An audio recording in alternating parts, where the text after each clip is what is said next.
Hello, good evening.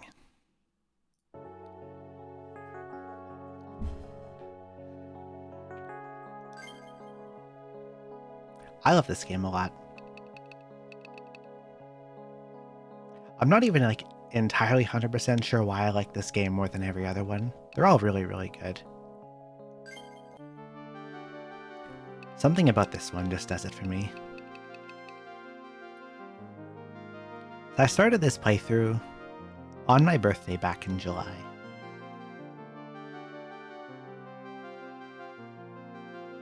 $7 months ago. That's a long time.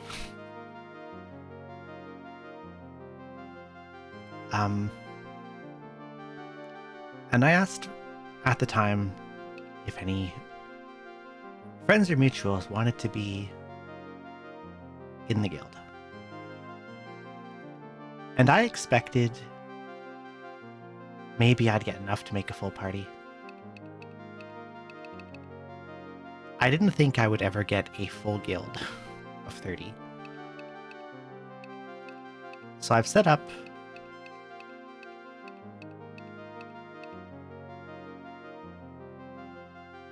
That's true. That is true. So I've got all these set up here because I do not want to do the setup.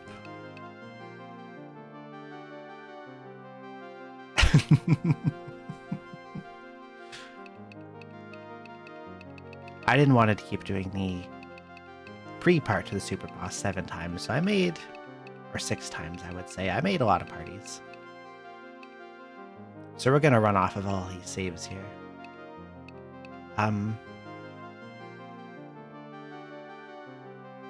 Party 1 and parties 2 to 4 are pretty similar.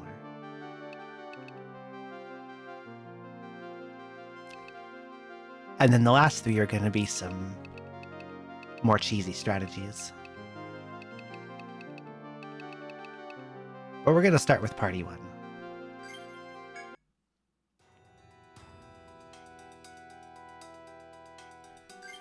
I'm not entirely sure. Entirely made up. Oh, not then bow.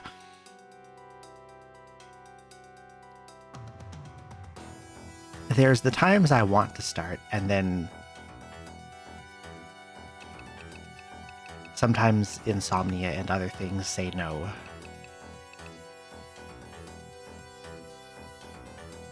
Because to get, I work graveyard shift, so I usually go to bed around, I would like to go to bed around 8 a.m. But sometimes our brain is like, no sleep yet. You're gonna be awake until 11 a.m., noon, 1, 2.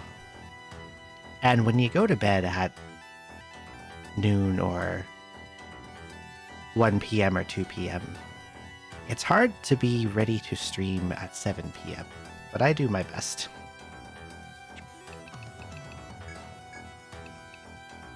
So some of these setups, I might have to change some of the defensive gear. There's some things I'm unsure about.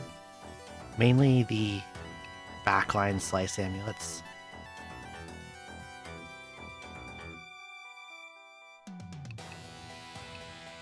And possibly Dot's lack of a full body armor. I might replace this slice amulet with a robe that has elemental resist on it. That's probably going to be better, but I'll give it a few shots and see. This boss is a real bastard, even if you know what you're doing. And I've got quite a bit of items set up.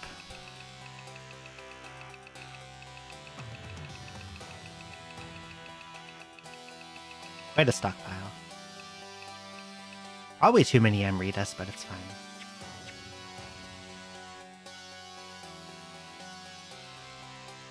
It's kind of difficult, but if I can go to bed right away, I enjoy my day a lot more. It's nice to get up when the sun is still up. Okay, all I really need to do from here is just run right to the boss. I have most of them set up so that I can just make a sprint to this guy immediately. barring any potential equipment changes, which I can do without wasting too much time.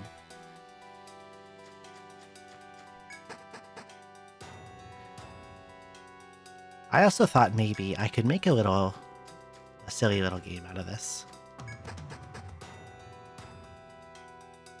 Okay, all the tentacles are still dead.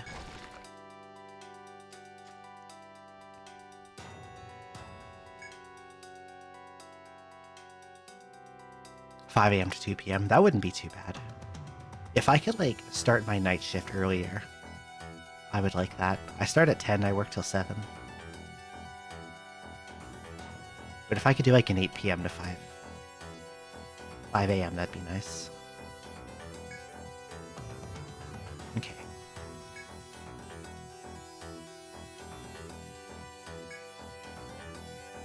This bastard. I think I'm good to go here.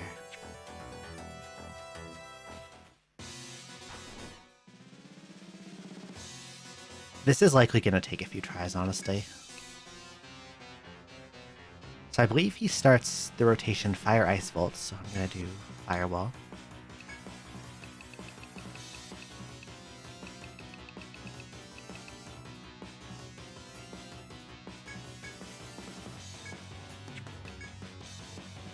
Can I maybe just start attacking?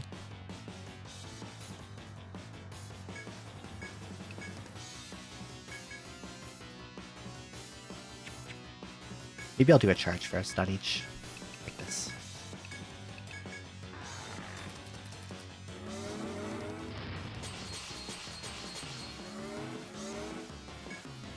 Now Ice Wall.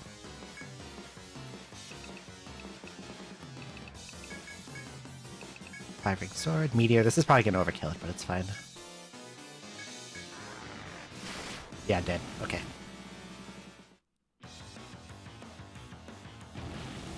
So this boss is cheating.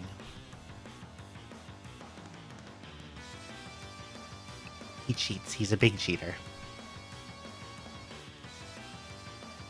I'm not gonna say how. And if you know from past experience with this game, don't say so.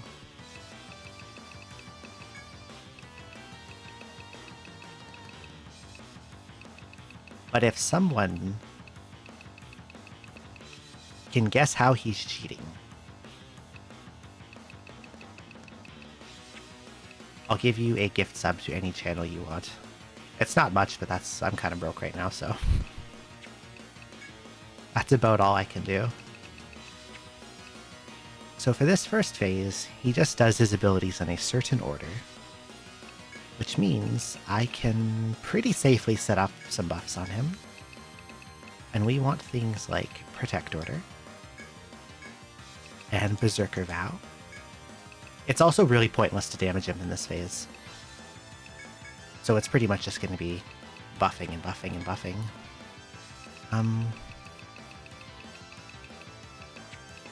You have Eat Despair here. This song is fantastic, by the way.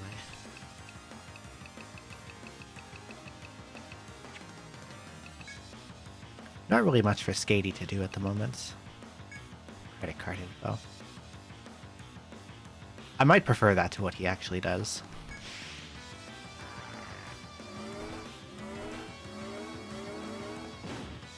Okay. We got Start cloned.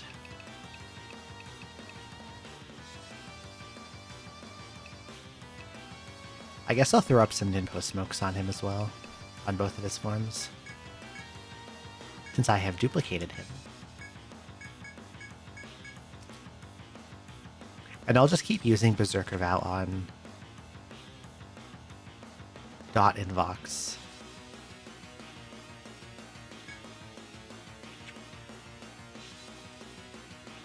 Get them up to a good duration so they're up when it's time to start hitting him.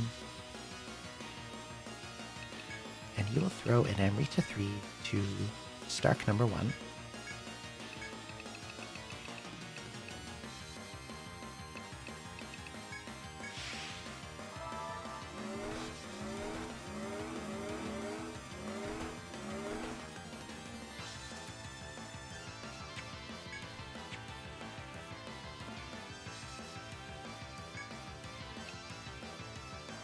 Now in this turn, both Starks are going to Line Guard.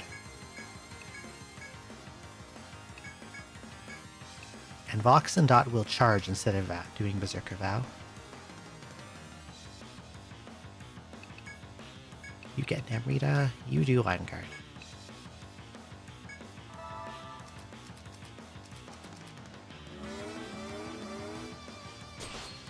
Uses Chaotic back in, which does moderate damage to the whole party and heals him a little bit.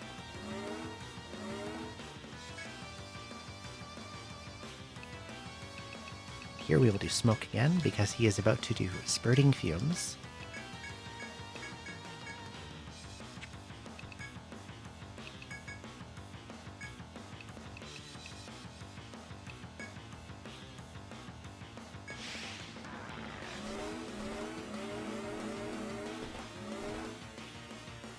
Okay, now this turn. So 2 reasons we don't try to damage him in this phase. One of them is that his defenses are very high.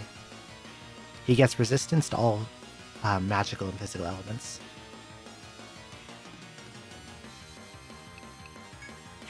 Where are my buff durations at? 5, 5. Okay, we're gonna do most Smoke again. Most of Kumo's job is just to keep up Protect Order on both lines, but if I get mass tagged with ailments for some reason, or I need an emergency heal, she does have these.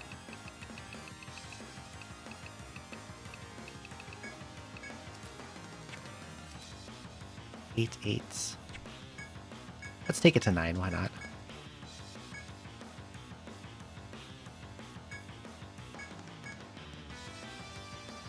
The other reason we don't try to damage him in this phase is that he ends it by healing for 11,500 HP. Now we're going to go Bodyguard, Vox, Protect Order.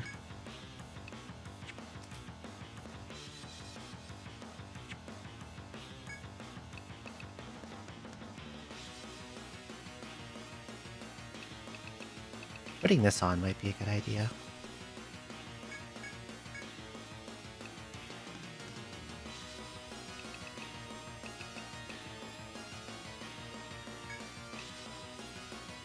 Since they have charge at the moment,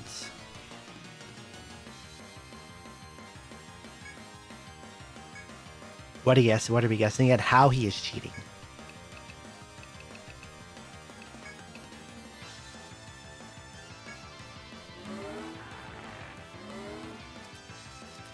Okay, this turn he uses Demon Rage, which I need to protect Vox and Dot from by using bodyguards on the hoplites, both Starks. Because Demon Rage, anyone it hits, it nullifies all of their buffs.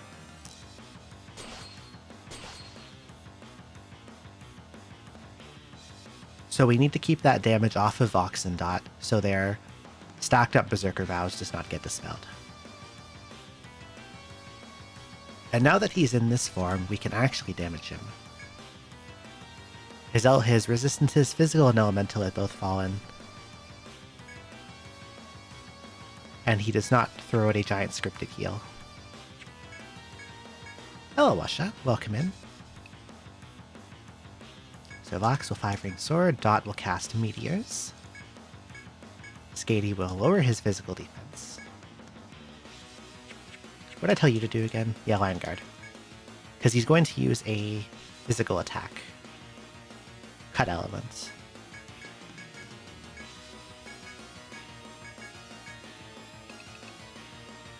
And Line Guard is good at reducing physical damage. 2, 3, 4, 5, 6, 7, 8, 9.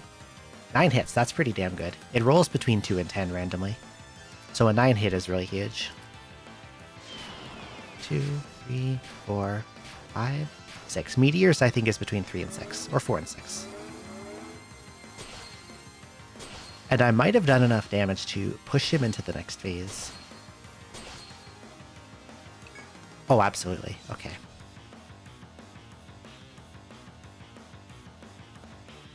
So because I've hit him to 75%, he's immediately ending his offensive phase and going back into defensive. And this is where he starts to be a bit of a bitch in regards to the cheating.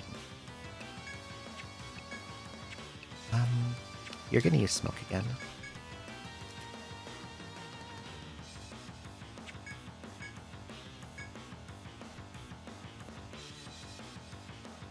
Mortal Kombat Adaptive AI.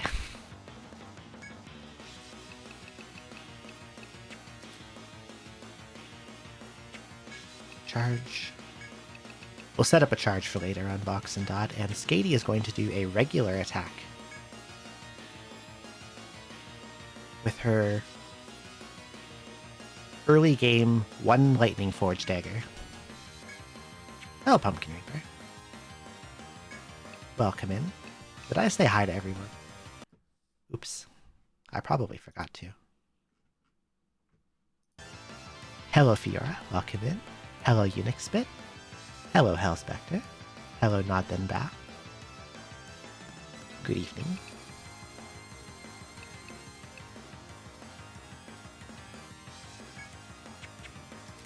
Six. Okay, I'll make that 9. Did you get your 5th Isle of the Mighty Run? Did you get Expulsion Scroll yet?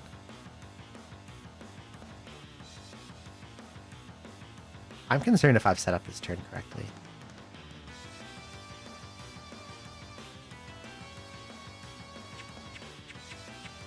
I'm gonna Lion Guard in case I'm wrong.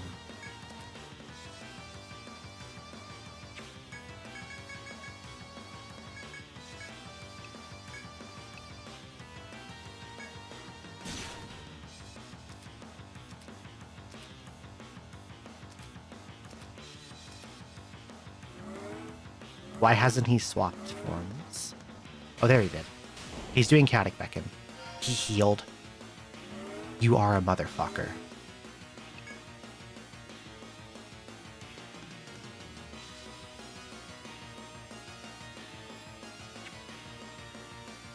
Why did you heal? Why did he heal? That is not what I thought he was going to do.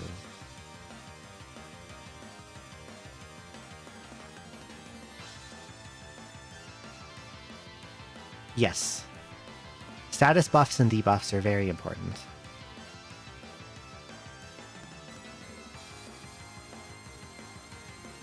Why did you heal?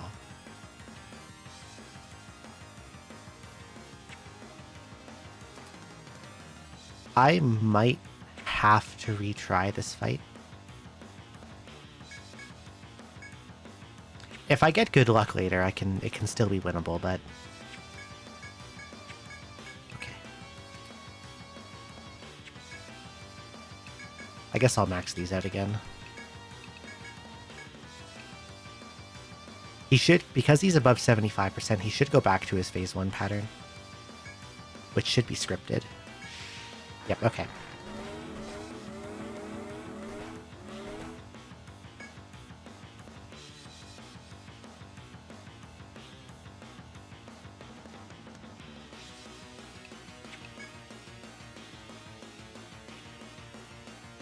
Yeah, maybe I should retry. Because he's in his phase 1 pattern, he's going to end this by healing for 11,500. So he's going to go right back to full health. And it'll be like I had done nothing.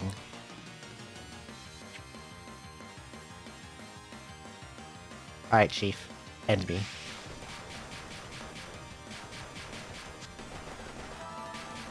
Yes. His first phase starts off... He does things in a set order. In both of his forms.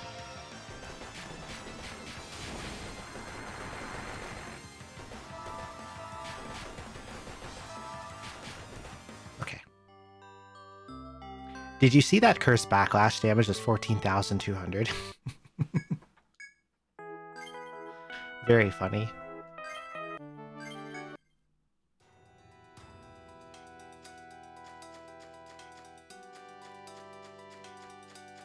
Alright, let's try this again. Maybe I should just make it autosave outside his room so I don't have to keep doing this trek every time I lose.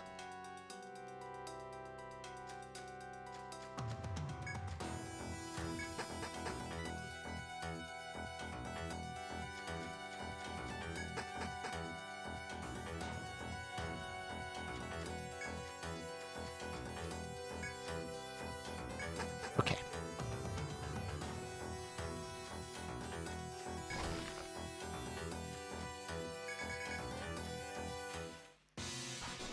Let's go again. Firewall.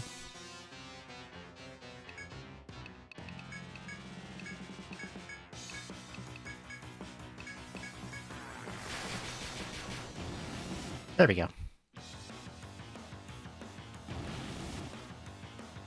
Yeah, because he healed, at the end of that defensive phase, he was going to heal again.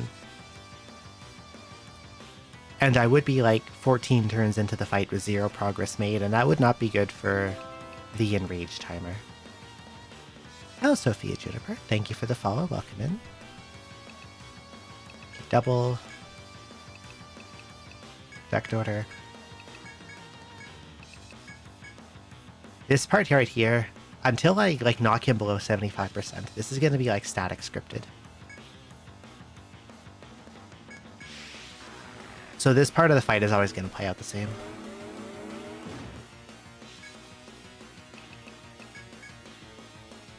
Hello, Hexagon Witch.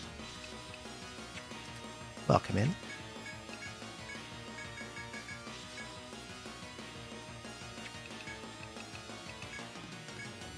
Get the Starks their TP back.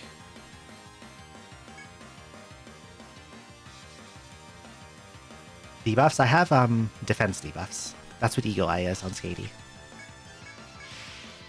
I just have to be careful of when I cast it because when he switches forms, how the game does it is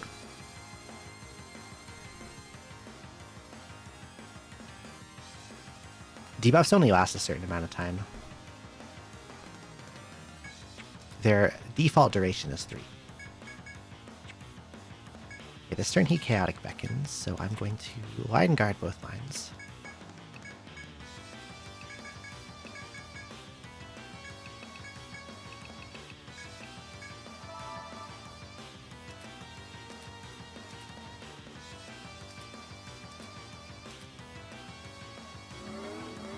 Other than Eagle Eye, I don't have any other debuffs. It's hard to get a party that can carry everything.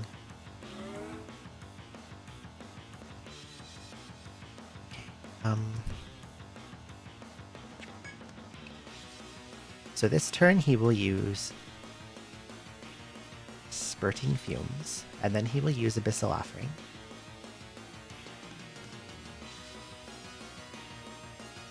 Yeah, the form changes, they basically wipe out. They basically swap him out for another monster, but keep the HP value. So certain effects, like Zodiac Prophecy skills and debuffs, will get purged.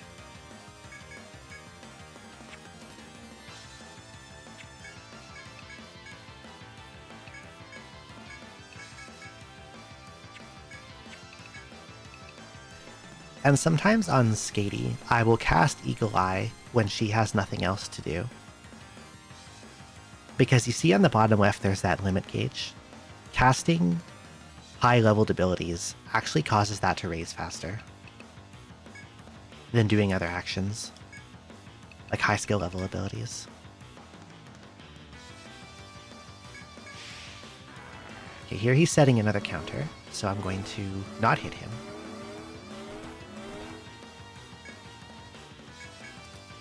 Eight, 4, 8, 5. This is the Abyssal Offering turn.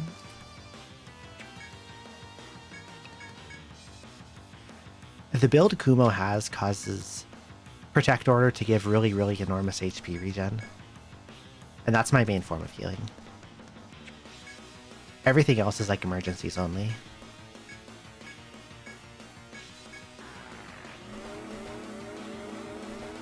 Okay, there's Abyssal Offering. Abyssal Offering also cures all his debuffs as well. or any ailments or binds he might have, but it's very difficult to inflict them on him. Now this turn we bodyguard Vox.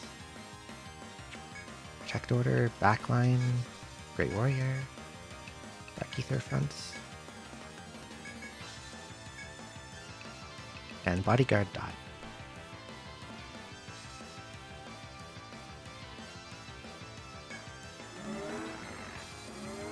So now he's going to switch forms this turn, and he'll use Demon Rage, which will get blocked from my attackers.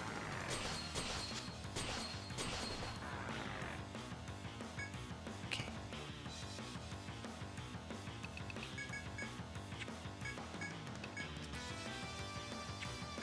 And now it's time to hit him.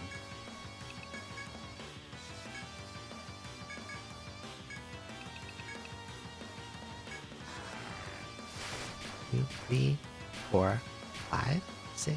5 hits, that's average.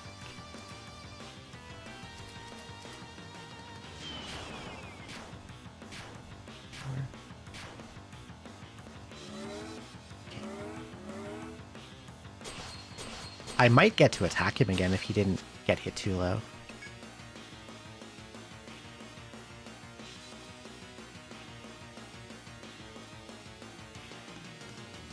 That looks like slightly more than 75, doesn't it? How did I measure this before? I used my pill container to do it. In absence of an actual ruler. Let's see. Okay, half of his life bar is...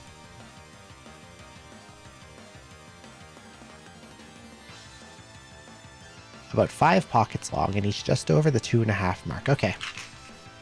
I can hit him again. So this turn he's going to use an attack called Chaos Tentacle. This targets one person who has targets the person who has the lowest HP. In this case, it would be Skate. And it deals upper 4-digit damage if it connects. And we would prefer for it not to connect.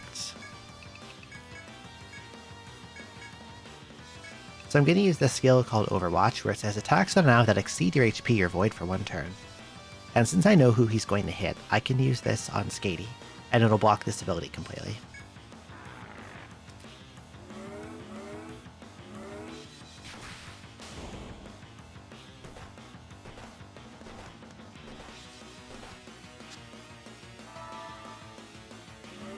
Apparently he was below 75%.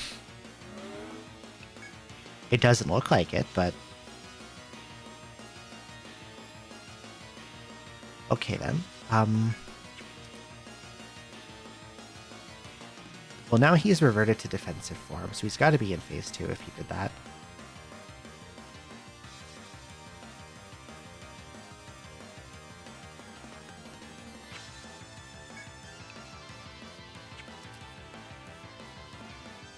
Okay, we'll use Smoke.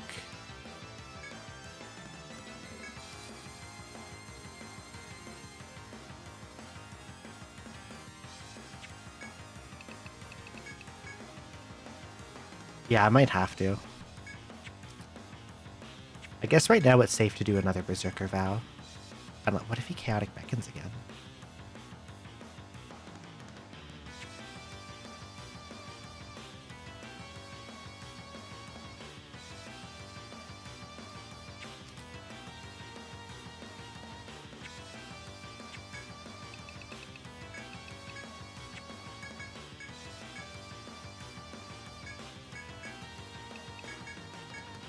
I'll do Bodyguard on Vox and Dot, just in case.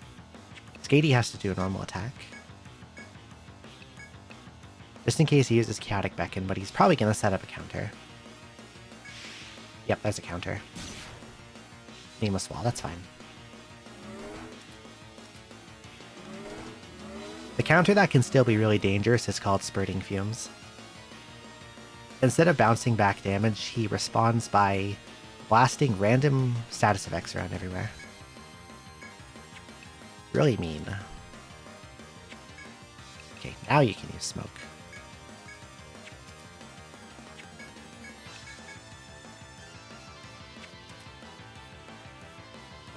Hello there, Disaster Millennial. And your picture of a cactus wearing a trench coat. That's what I think he is. Looks like a white cactus wearing a trench coat.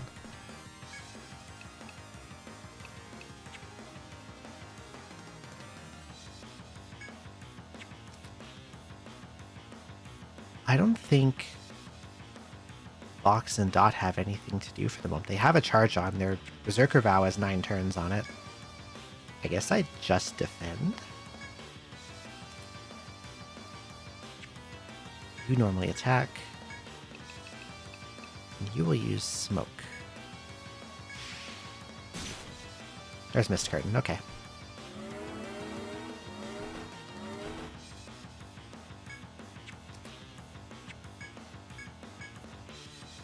Now, he should have one more counter in him.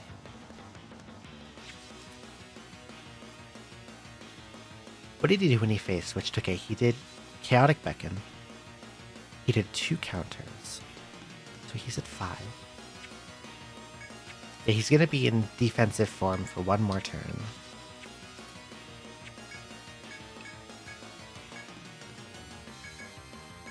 I think. I hope I'm not wrong. No, he's doing something else. What are you doing? Oh, that's fine. Chaotic Beckon is fine. Now this turn, he should form change in Demon Rage, so I'm going to Bodyguard again.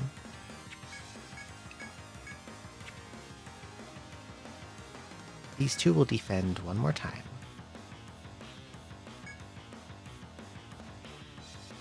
Skady will throw out an attack just in case.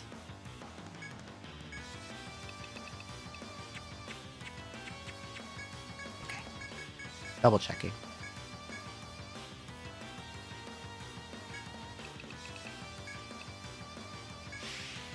Oh, he's preparing another counter. Okay, I'm... Fuck. No, you bitch.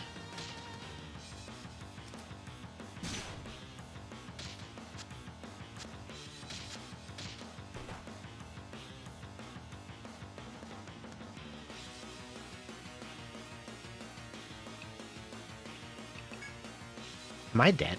I might be dead.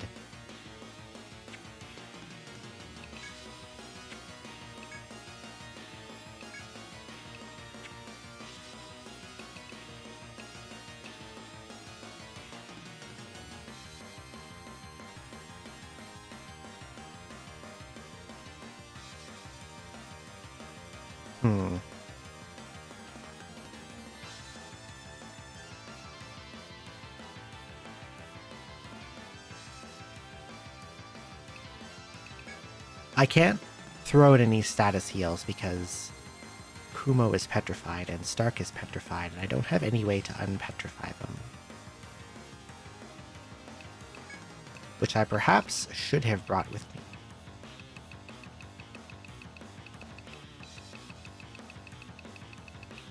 I wasn't expecting to see spurting fumes before the 50% mark, and I had a setup that's designed to purge statuses when they appear. Alright, kill me.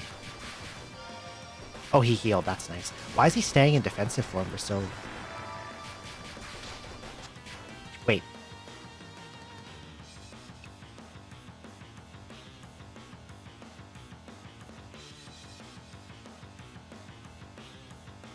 He did his phase 1 cycle, but I thought I pushed him to phase 2 because he went back to defensive form. Can he just randomly go back to defensive form if he feels like it, even if I haven't pushed a phase change? That's cool. Okay. Kill me.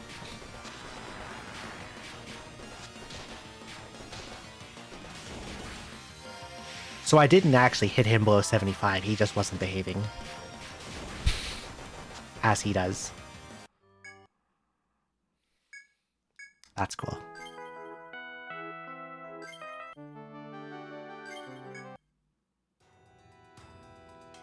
The whole time I thought he was casting stuff less predictably. He was actually just in his phase 1 script again.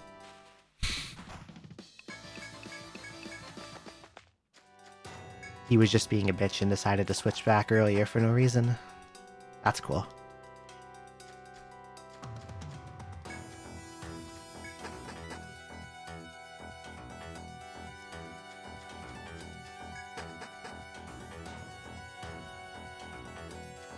Scripted, but sometimes he goes off script because he feels like it.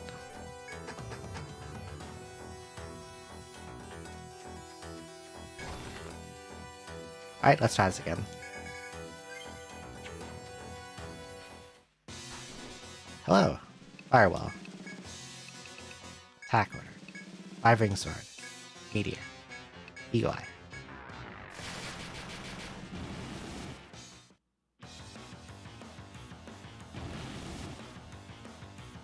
His first form is just kind of designed to make you do the tentacle minigame and make you waste resources. That's all. A double. Effect order.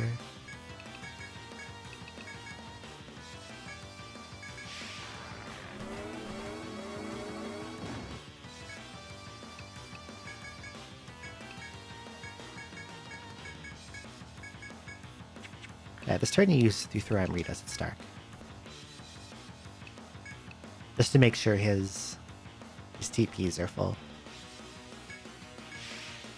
Because cloning splits TP pool in half.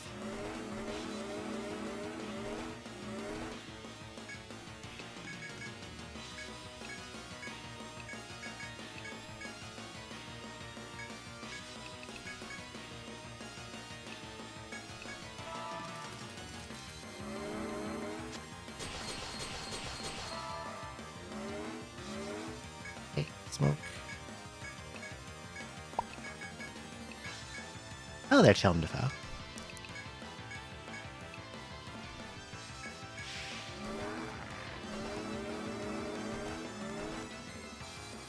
For those who weren't here at the start, we're doing a little game. Turn around again. This is a Abyssal offering turn, okay. We're doing a little game. This guy is cheating.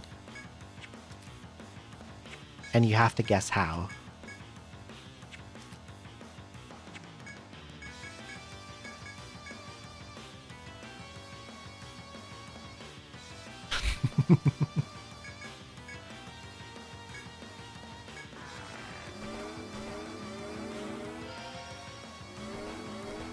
Okay, now this turn is where he will go into attack form.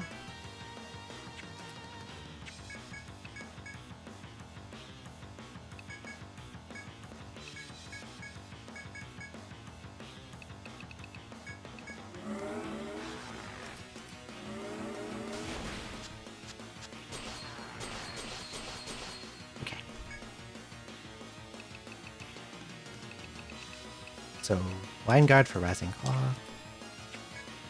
Effect order. Attack. Attack. Debuff. Line Guard. 8 hits, that's pretty damn good.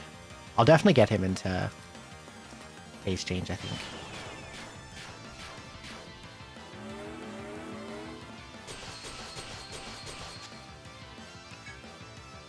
That's gotta be below. That's definitely below 75. Now he'll definitely phase change.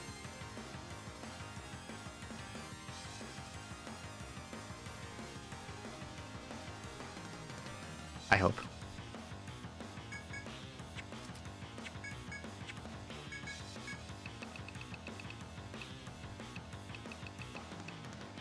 In case I'm wrong,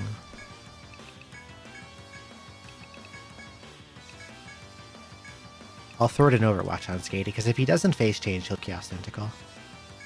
Okay, he did phase change. Oh, fucking bastard.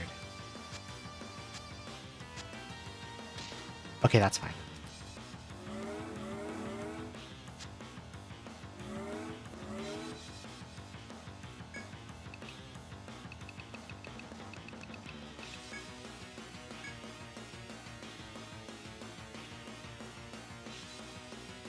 Throwing you out of moves all in hit stun. Wish I could stun him.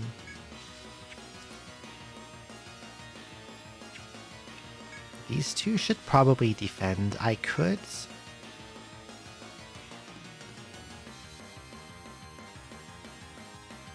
get Berserker Vow's duration back up, but it's possible for him to cast Chaotic Beckon, which does damage. And the front Stark is panicked and cannot use abilities. And I hope he does not attack into a Spurting Fumes counter.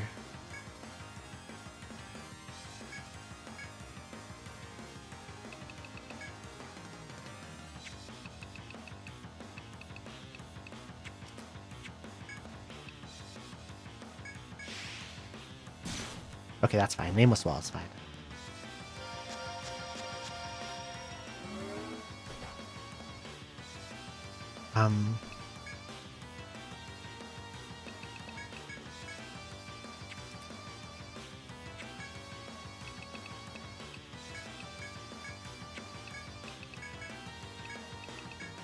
So I should have one more counter to go through. Okay, good. Okay, so he's countered 3 times.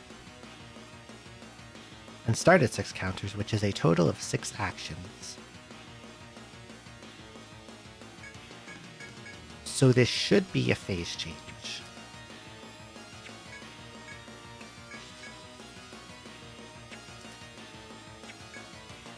You'll do charge, you'll do charge. I think they already have charges, but I'm going to do a charge anyway. You normally attack just in case, and you bodyguard. He's going to attack. Demon Rage, okay. That is what he's supposed to do.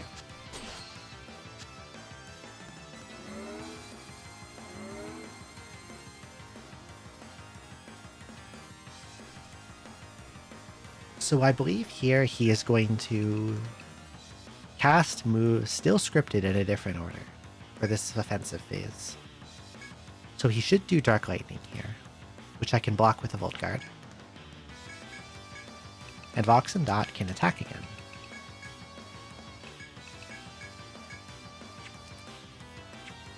You know what? You're going to do Smoke. And the back Stark will do Volt Guard.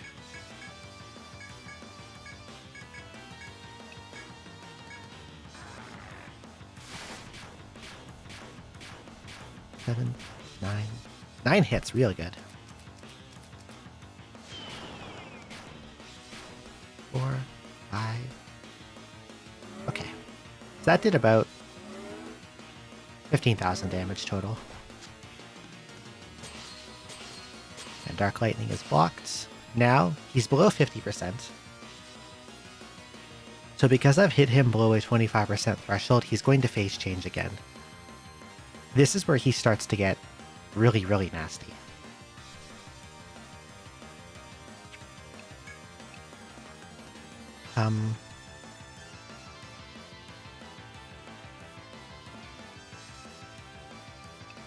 So he's going to go to defense farm. He might Chaotic Beckon, so I'm going to Bodyguard Vox. But I'm also now going to throw out the Limit Regroup tactic. What this does is, at the end of a turn, I'll get a buff. It takes up a buff slot, so that's why I've kind of deliberately left this slot open on everyone. It gives a buff where at the end of the turn, everyone heals and will recover from any ailments that they have. And that's like my countermeasure against this phase where he greatly prefers to use Spurting Fumes.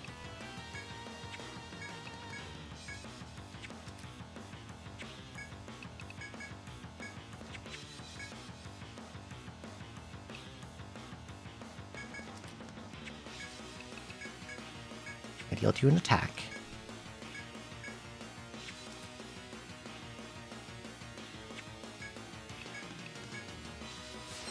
Okay.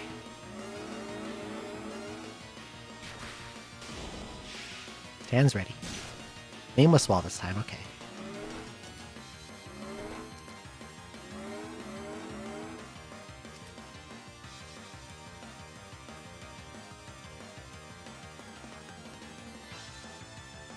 I accidentally cast Prevent Order instead of Protect Order on the back line, and I wasn't supposed to.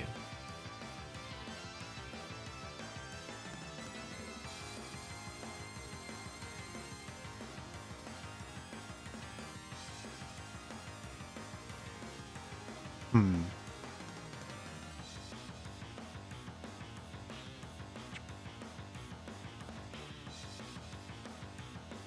That might be manageable if I wait for it to time out. It didn't overwrite anyone's Berserker Vow, which is good.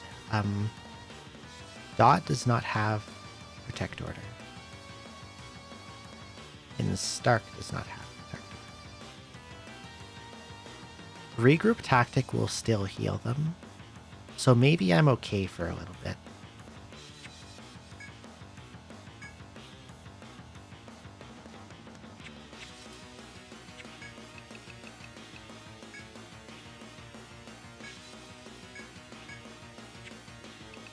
I'll just have Skady throw Dot a Medica, just in case an attack comes out. No, I can't do that. I'll have Vox throw Dot a Medica, because Skady has to attack.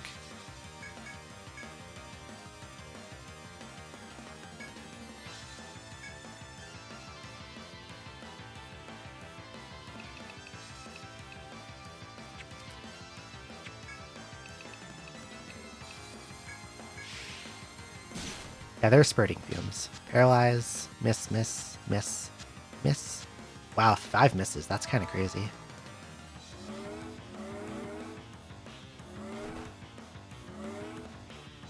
But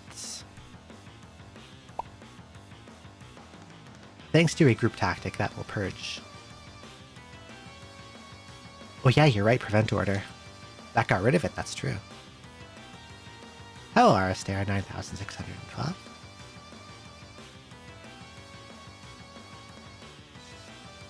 So I can safely recast Protect Order on the back line now.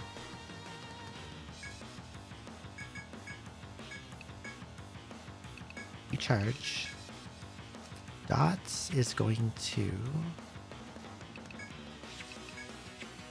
I guess I'll throw Vox and Amrita, although the TP is probably not going to be an issue. You attack. You smoke. I think that's another spray. That's another Spurting Fumes counter. Plague, Curse, Plague, Blind, Curse, nothing.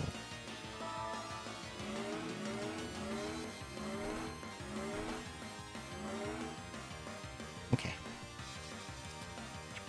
So that's been 3 counters.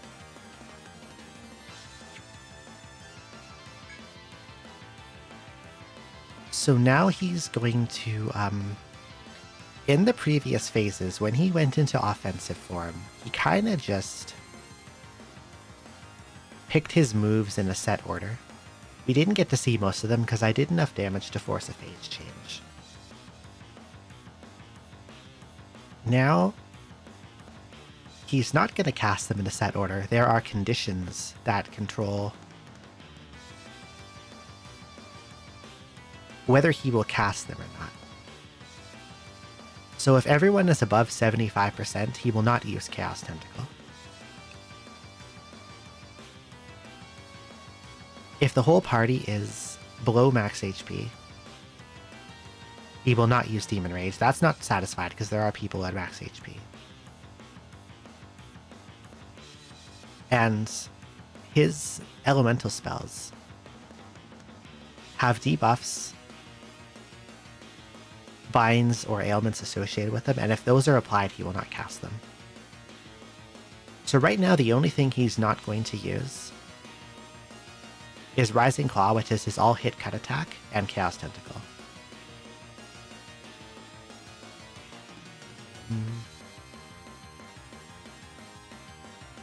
So I want to try to block the abilities I care about the most.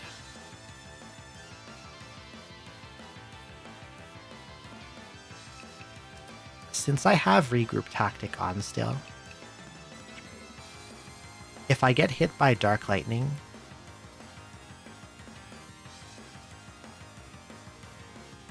as long as it doesn't kill, which it might, the ailments from that will be purged, so I probably want to block Primitive Burn and Foul Glacier.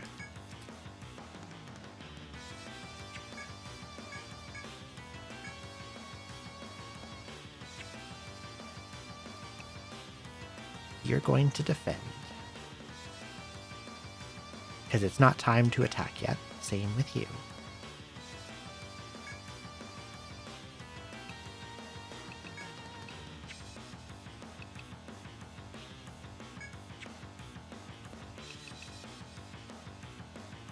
The Skatey, I think Skatey should also defend.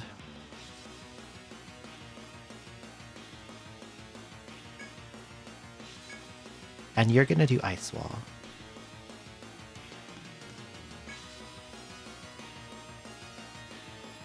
I hope I'm right that he's gonna phase change now. I think we've gone through three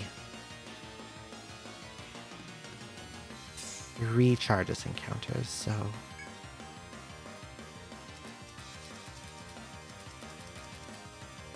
what's he gonna do?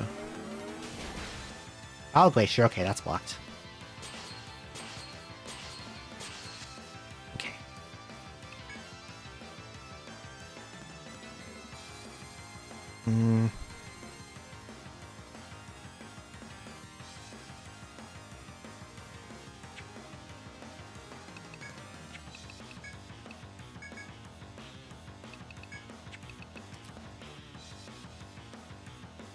Okay, regroup tactic is still on for 2 turns. So I'm going to block the same moves again. I have a limit on other characters that can block an elemental attack for the turn. But I think I want to save it for his last phase.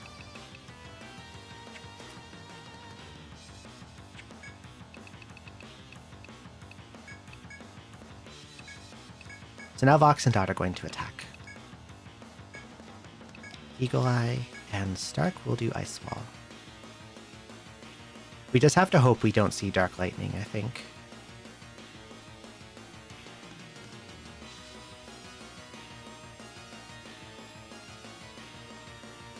I think if Dark Lightning fires off, Skatey just goes down in 1 hit. Which would be pretty bad. 1, 2, 3, 4, 5, 6, 7, 8. 8 hits, that's pretty damn good. And Dot should go before him, yep.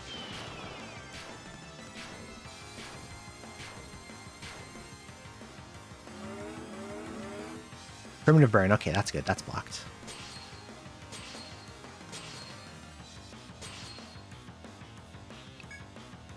So he's going to go into defensive form again.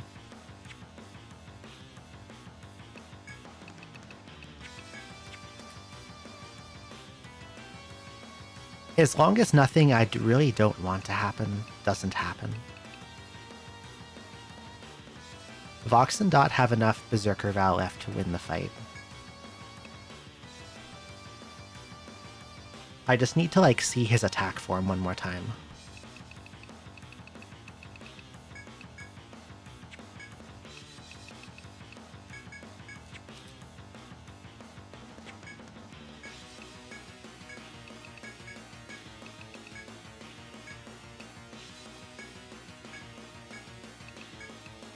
I'm just going to do Line Guards in case he Chaotic Beckons.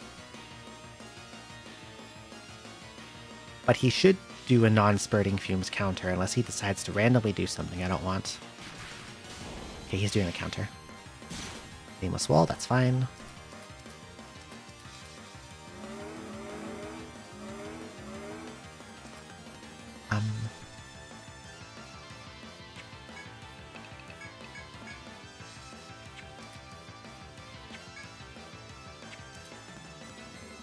Okay, since regroup tactic is off, I can safely...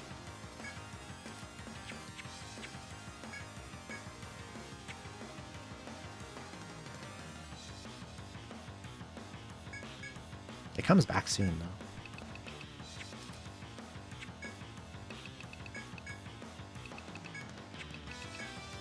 I'm going to keep hanging on to Aegis Barrier.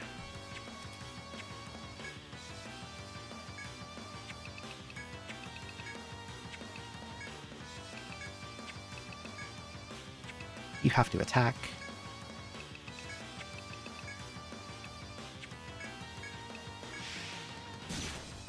Mist Curtain, that's fine.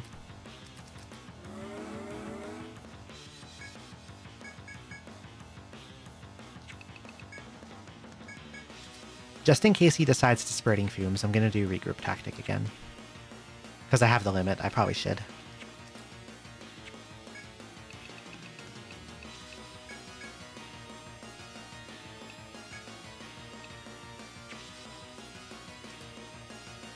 V3.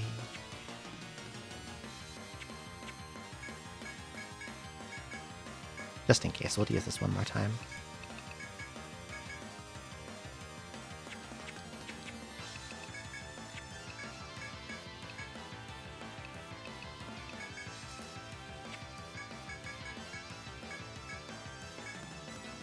And you bodyguard that. Just in case he's Spurting Fumes again. Okay. In the phase between 50 and 26% HP, he's more inclined to use Spurting Fumes over other attacks. But in...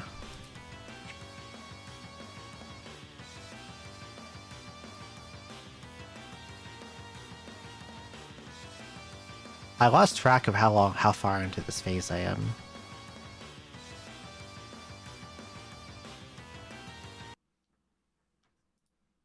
I don't know if this is... if I ate 2 counters or 3. So I'm gonna go look at my own VOD and see.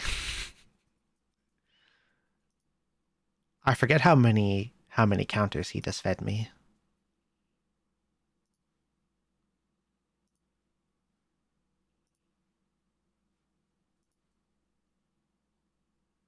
Okay, this is turn 22.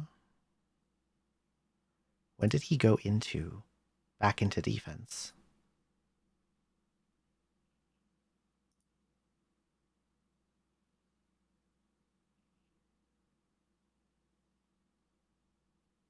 Turn 19. Okay, so he's going to go back into offense one more time. So for this one, I'm going to bodyguard Vox.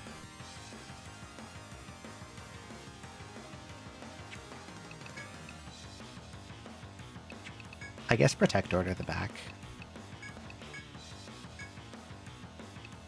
He'll charge. Even though he's about to change forms, I can't attack yet because Vox and Dot are actually faster than him. And they'll kind of blow the attack on his defensive form. And we're going to use Aegis Barrier. And normal attack just in case. And bodyguard again. Okay, he's going to do some offensive move. Dark Lightning, okay. Aegis Barrier is going to block that for this turn. I basically saved that limit this entire fight for this part.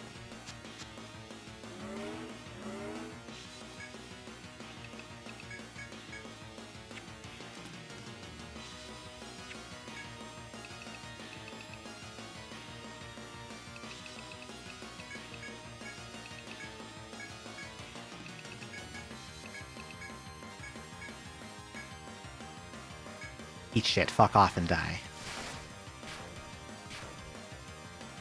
Oh, I only got 3 hits there. I hope Dot can finish this. I think she can.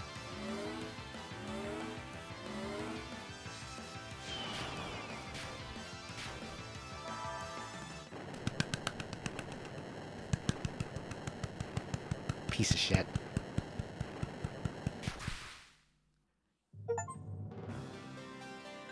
This thing is such a bastard.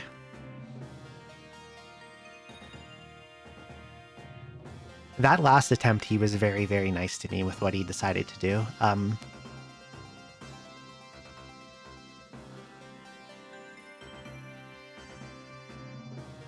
So while he has times where he will switch phases,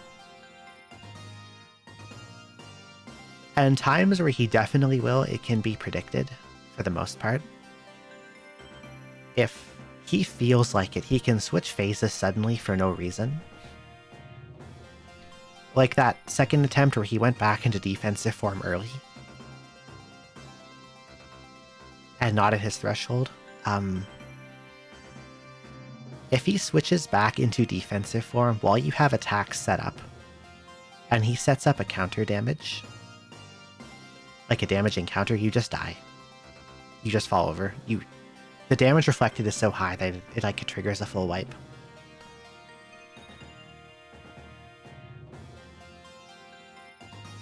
Oh, what a bastard.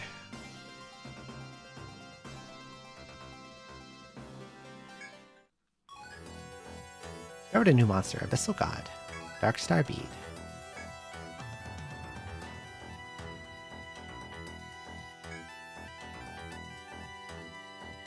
Covered piece for the people of Armor who need no longer live in fear. Battle was waged in secret, and your names may not be etched into this nation's history. But you are heroes nonetheless. I actually don't have an Ariadne thread with me.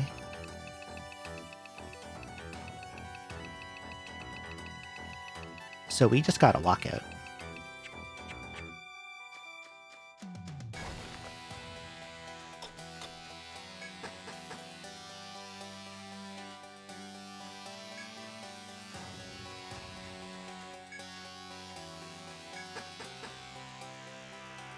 It's not too long a trip. I've got all the shortcuts unlocked here.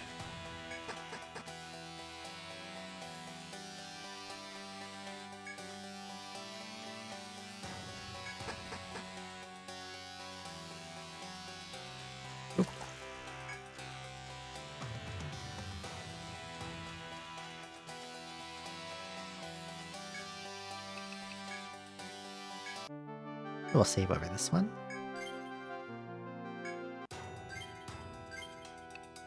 And now we're going to kill him again. So there is a bit of a trick you can abuse against this guy. In this one, in this party, I purposely did not use it. But in these three, I am going to be taking advantage of it. Something you can do to abuse him a little bit. Now, this is a different party. In this one, Tyrfing and Lavender are the attackers. And Fiora. Fiora's here too. Fiora's also an attacker. She is a Zodiac Arbalist who does elemental barrages. So I guess Tyrfing, Lavender, and Fiora are the attackers here. And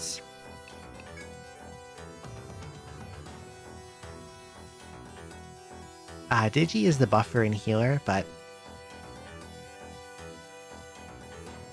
unlike the Monk Zodiac setup, or the Monk Sovereign setup I had on Kumo, in this one it's Digi who clones herself. And she's just basically going to cover the party in buffs, while Yuki handles defense.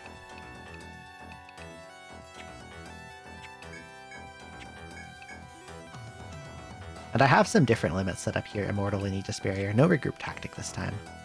Because I have,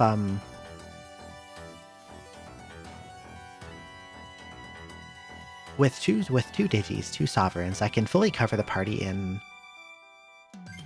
Prevent Orders for the Spurting Fumes phases. But we're gonna do some,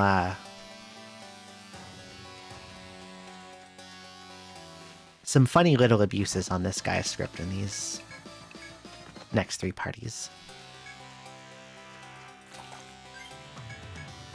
Got a billion items like before. One extra crush it, I mean, I don't know why.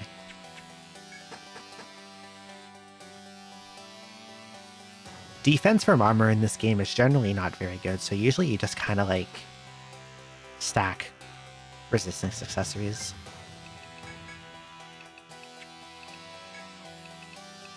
Oh, and Lavender and Tyrfing have these empty slots because they're monks.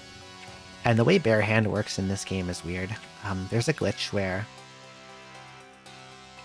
if you leave their second slot open, they count as barehanded without being barehanded. So, like, they have no weapon, but they also have a weapon. But they benefit from the attack power on the weapon while not, like, using a weapon. Does that make sense? Like, they're barehanded, but not barehanded. They're punching, but they're not punching. You know? Do you ever punch and then not punch? It's like that.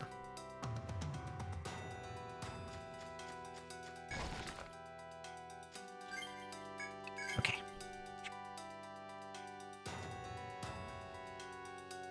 Yeah, that's a good way to put it. They use the weapon as a stat stick to punch harder. Okay. So some of these might take some attempts, because I'll have to handle these fights a little bit differently, because the parties are a bit different. But it will probably also be easier. You're going to clone yourself right away.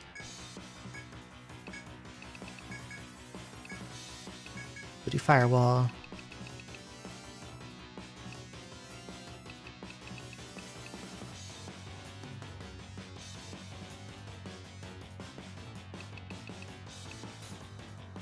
But yeah, Fiora had some extra SP, so I gave her Volt Prophecy for later. I think I can do 2000 and just switch forms immediately. Oh, absolutely.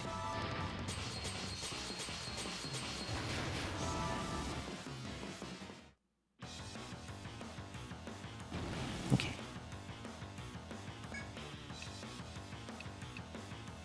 So like before, we're going to use most of this first defensive phase to buff, because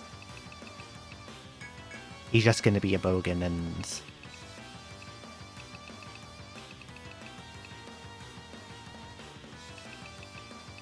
heal himself at the end of it anyway.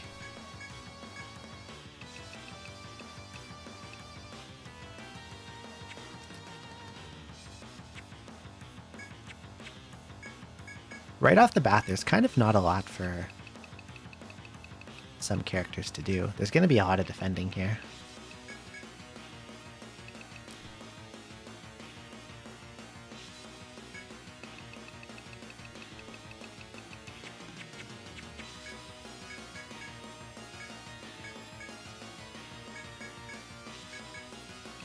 But we're going to start by setting up our Protect Orders.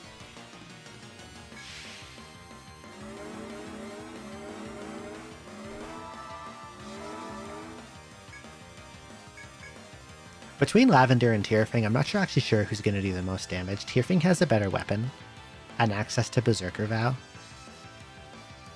And Lavender has Etheric Charge, which is a stronger charge, and a multiplier against elemental weaknesses. This guy,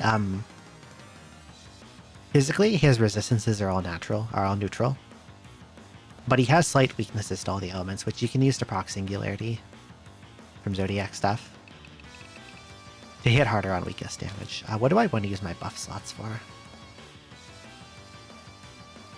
I definitely don't want to overwrite Berserker Vow.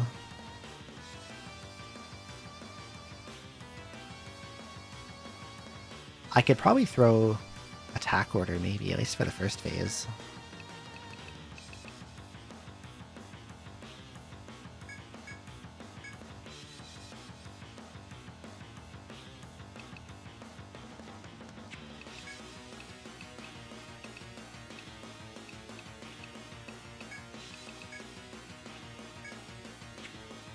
You do nothing.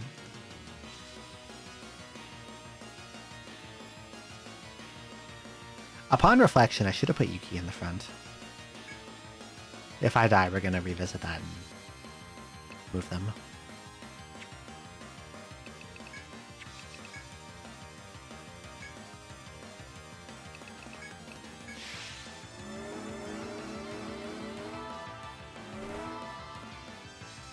Okay.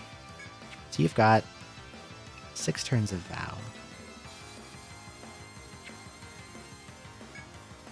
Here we're going to charge.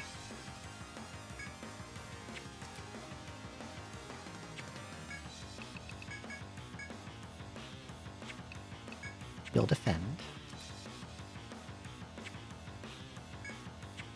You will line guard the fronts.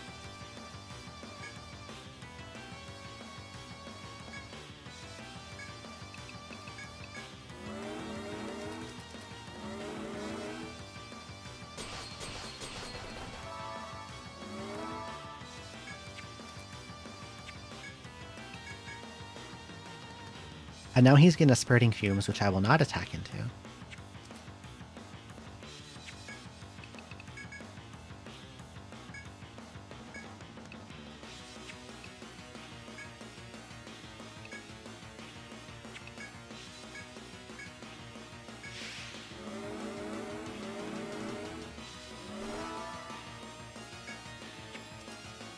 Eats. We'll do it one more time.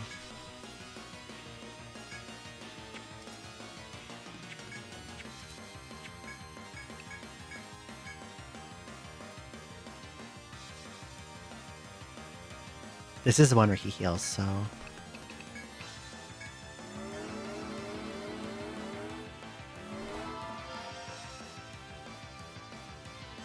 And now this turn he's going to attack me.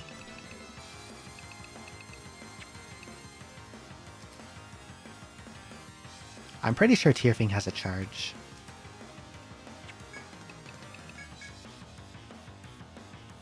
This is the one where he's going to use Demon Rage, so I'm going to have you keep Bodyguard Tierfing again.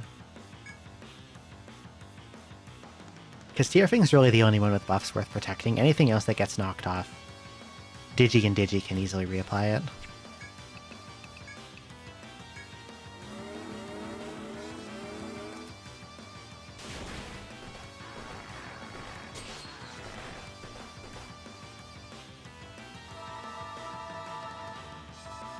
I did not expect Lavender to get killed by that.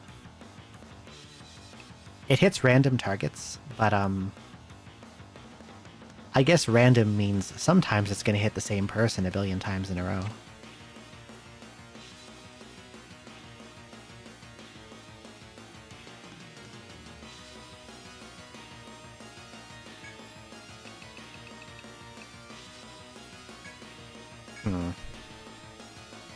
I can come back from this, I think.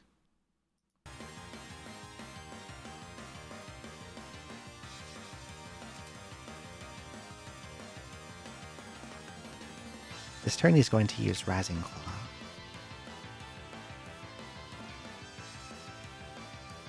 So I need someone pretty slow to throw out the revive, unless I can go like...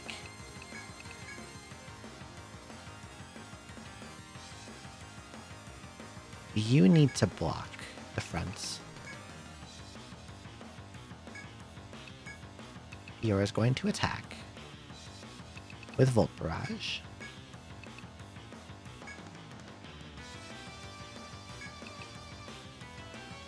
I don't know which Digi is going to go first.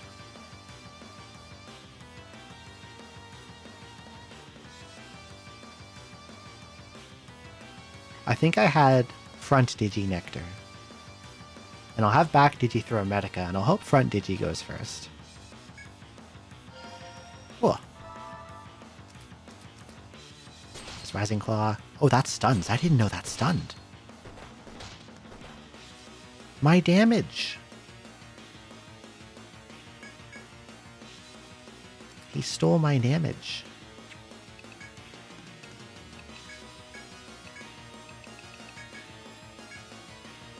Okay, this one he's gonna Chaos Tentacle. So I will target front Digi.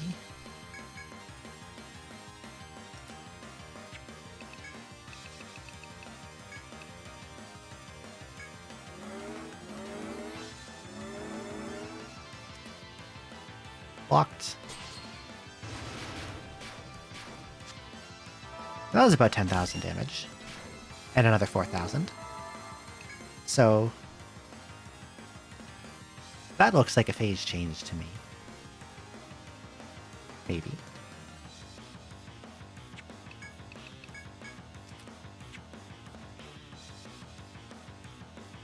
So he's done Chaos Tentacle. He should...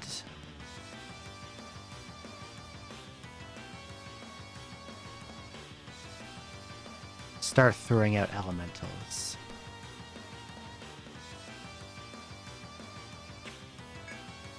So I'll have Tierfing charge. You're going to use Knighthood to make Lavender act first. And Lavender will use Breakfire Fist.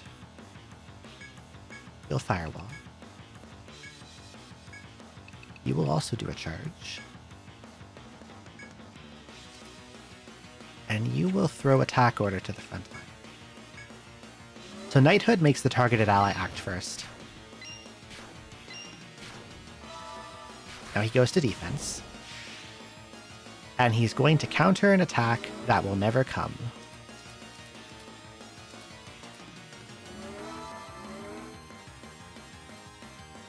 So his counter, this thing where he sets a counter.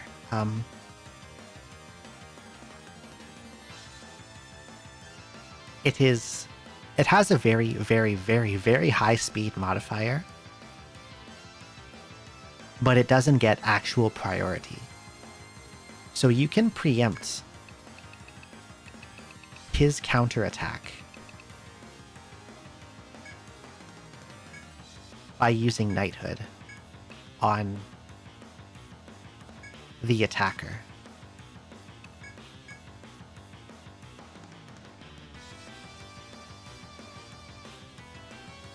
And it will make him attempt to counter an attack that is never coming.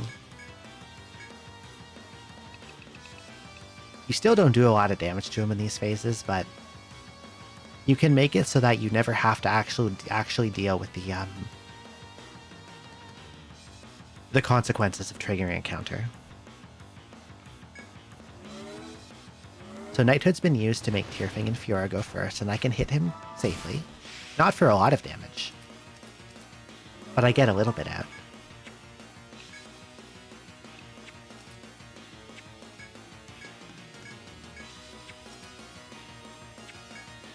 I need to rebuff the front now.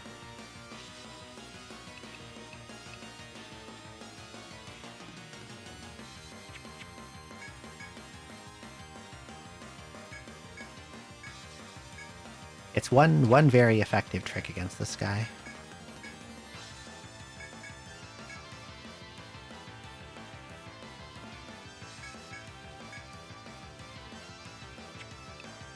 So I can say, actually no, I'll bodyguard Tyrfing because he's gonna Berserker Vow.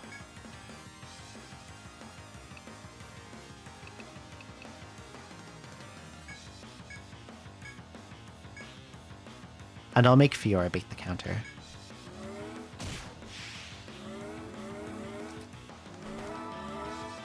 Okay.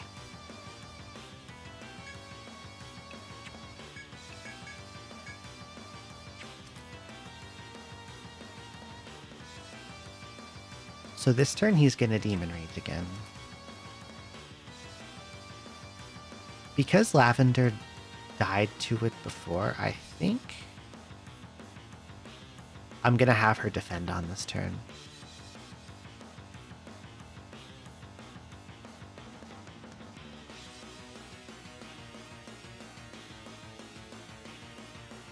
Yeah. Because she doesn't have any bash damage resistance, and that's what Demon Rage is.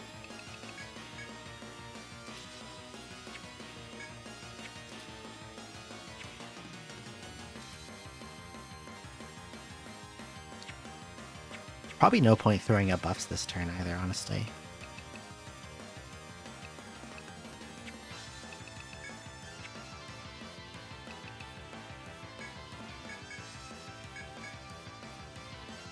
Because Demon Rage is just going to perv them. Charge is fine. Charge doesn't count as a buff, so it's not going to get stripped off.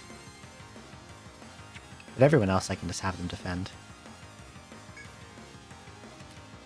He's going to... Why did he heal? No, he's back into phase 1.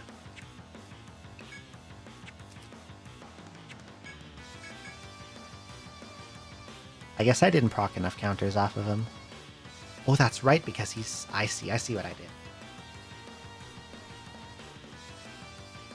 Because I'm not proccing counters, I'm not moving his defensive phase forward as fast as I was in the last fight. That makes sense. I get it now. So I just have to hit him more.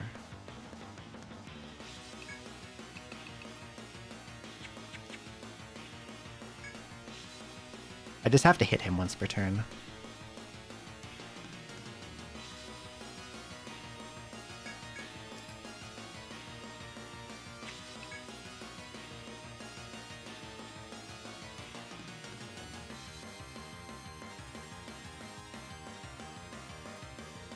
He's probably gonna start at his first phase script.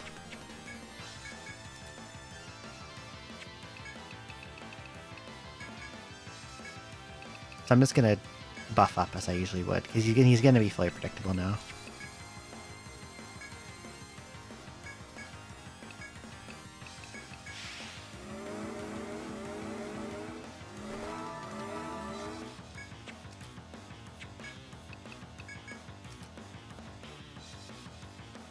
Okay, the front line needs attack orders.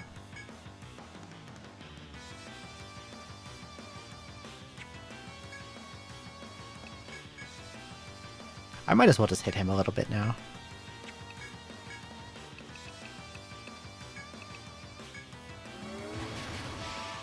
I'm gonna do, like, no damage to him, but...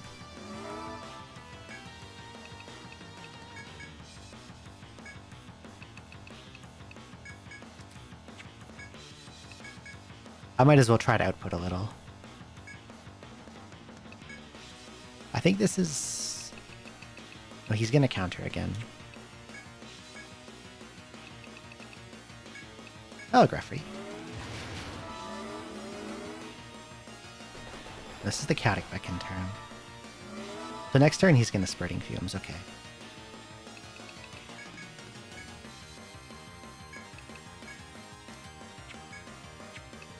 We'll do nothing.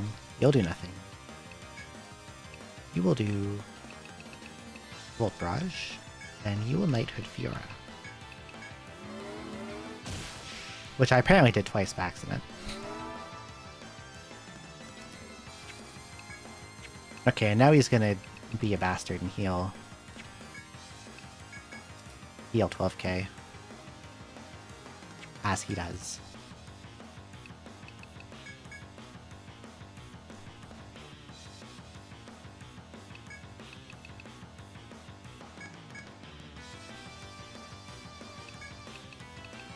Since he is going to heal, I'm just going to hit him. And I will do charges next turn.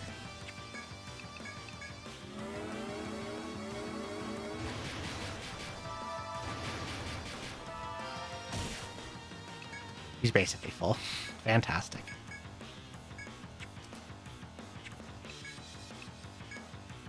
Okay, this turn is going to Demon Rage, so I'm just going to block with everyone on the front ends.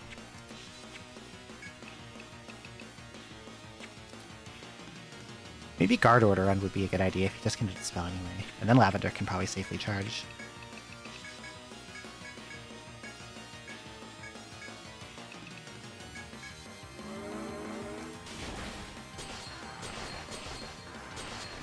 That's fine.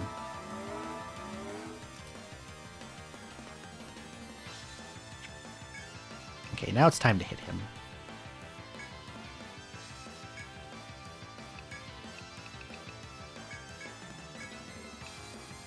This is his Rising Claw turn.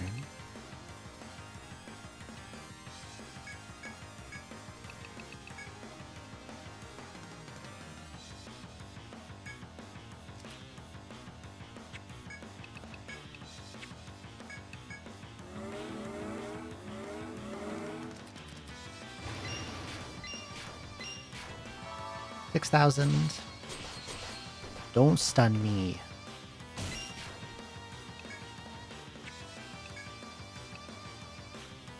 Now my attacks are desynced, which I guess is fine. Actually.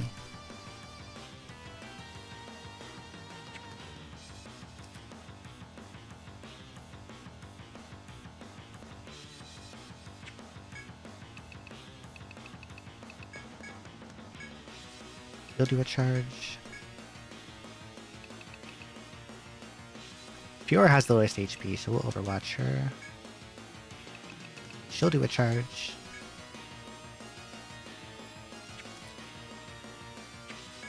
We'll attack order the front line. The Overwatch will block his Chaos Tentacle. Bing. Fearfang only got 2 hits there, which kind of sucked.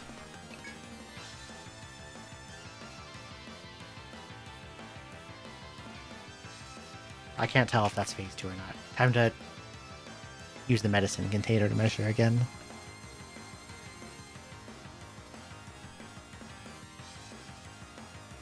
Well, that's hard to tell. I think that's phase 2. That looks like 74%. So, how many bottles long? So on this little plastic medicine thing,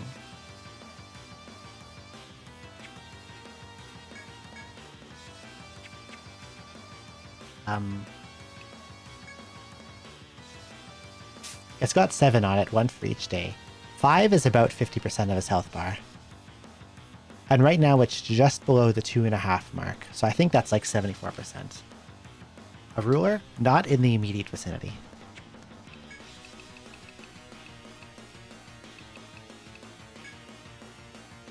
So Tyrfing was last to attack, so Tyrfing is going to charge.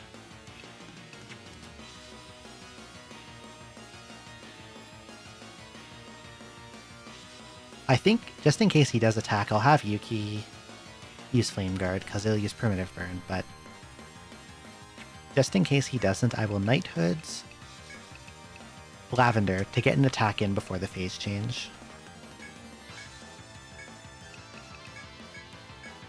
And I'll do the same with Fiora, actually.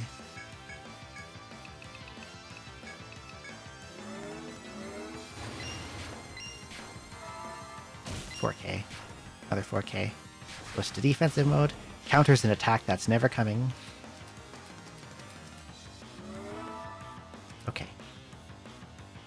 So that's 1. It's a turn 23.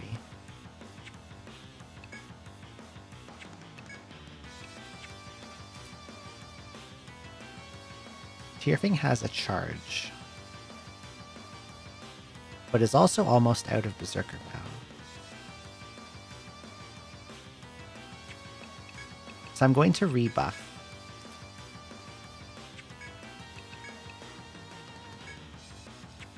I'm going to use some turns to rebuff, yeah.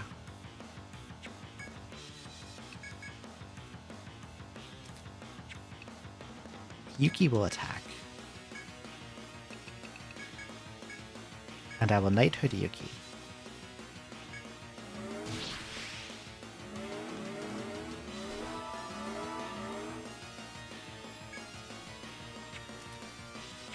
Do this again.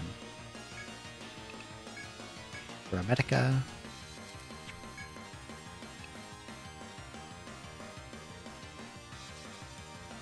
You can throw a Big Fire next. Lavender has a lot of TP. This is a good song, eh? I agree.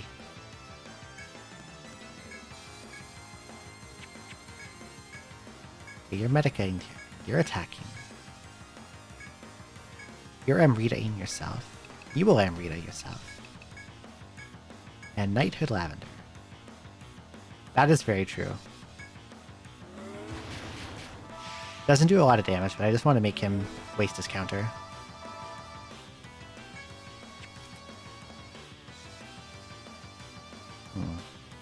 Frontline needs Protect Orders.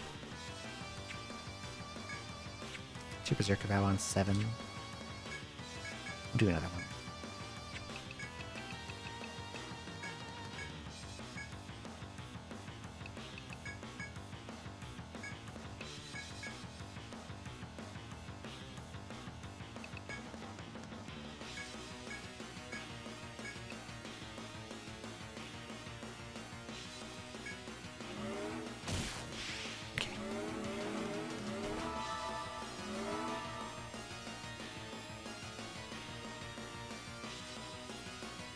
I've kind of lost track of where I am and how long he's been in defense. I need to go look at my VOD again. How his form changes work is when he's in defense past phase 1, there is an invisible counter. And it counts the number of actions he takes. Starting the counterattack is 1. Actually countering is another. But because he never actually counters, I'm only getting 1 per turn.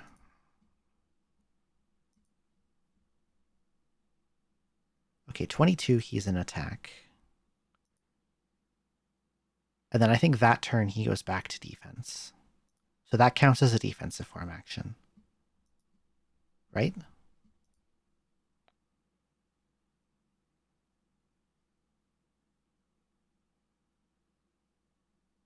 You can't hear, but I'm watching myself. Yeah, that turn he took a defensive. 22, 23, 24, 25. So he has to do one on 26 and 27. Good to know. We will do charge.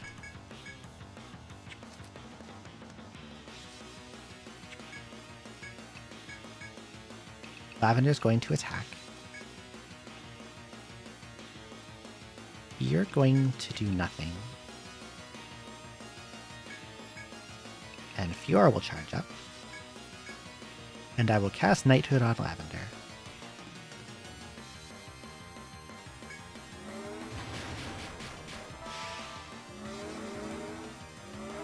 Whenever it says he stands ready, he's setting up a counter.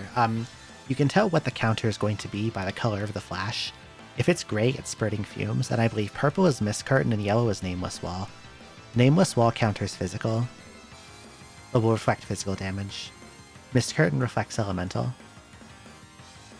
And spurting fumes counters with status, any damage. It's the worst one, usually. If you're doing actual attacks, then the damage ones are the worst because you just die.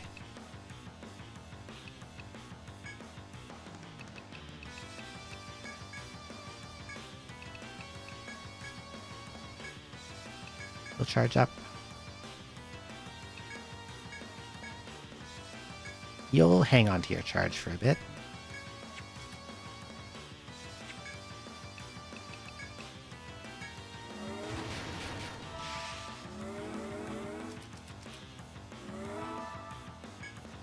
Okay, this turn coming up.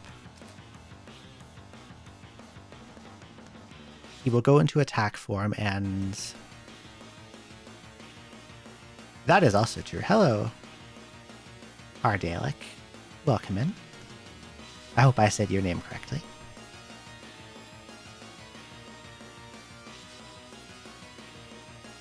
So he's about to shift into attack form, and he will use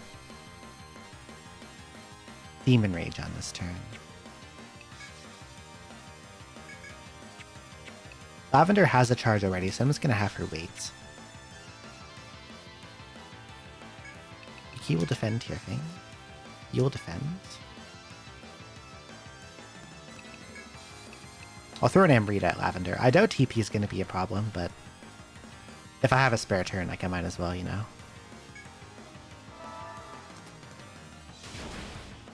There it is. Okay.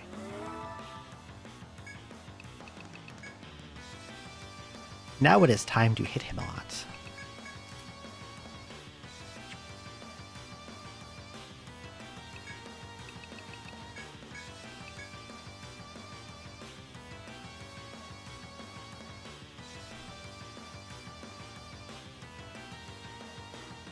I'm actually going to hang on to Lavender's and Fiora's attacks a little bit.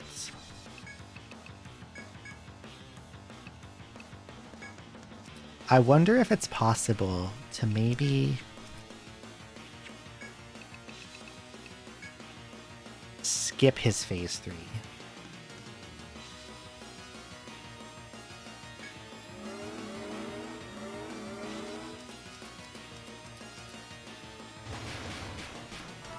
Four hits, that's good. That's about 10,000 damage.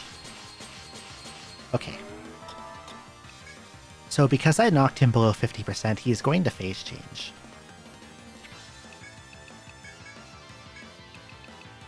But I'm going to squeak in... Normally, when he phase changes, he gets like... He starts the counter like immediately and he switches forms. But I can use Knighthood to get in extra attacks before the phase change. And do a whole bunch of extra damage.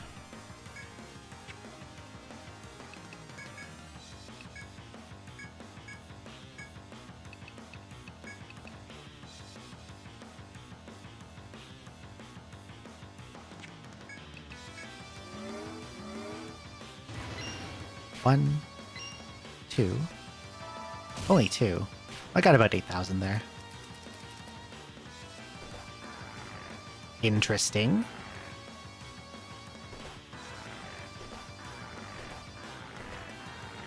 Why did he primitive burn there? I thought he would go into defense form, but he did not.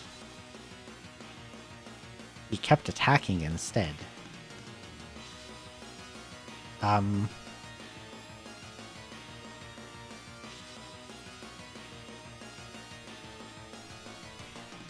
Maybe what happened is he...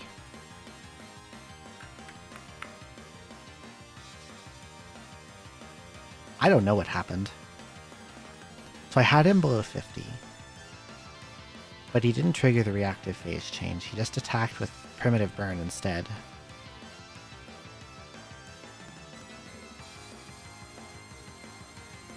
Which is not what was next in his 75 to 51 script. The next thing was Foul Glacier.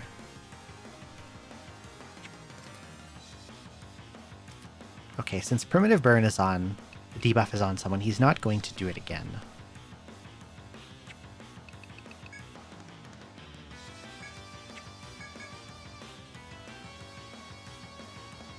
It's not quite like that. He has rules that kind of denote what attacks he's going to use when he's below 50%, when he's in offensive form. Like, how it goes is,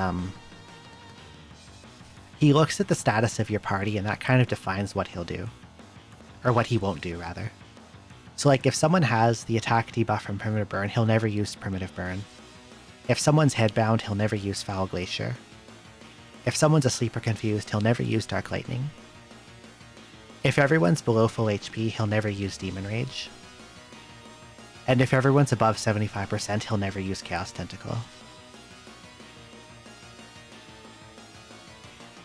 And I think if you somehow have every condition satisfied, then he uses Rising Claw.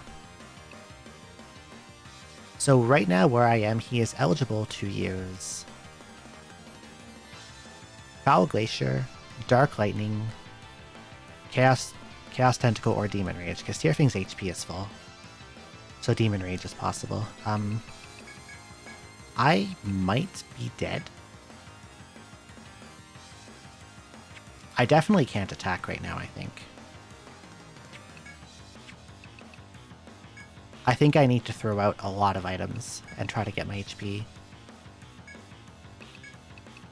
and party back alive. I'm gonna hope he uses Foul Glacier.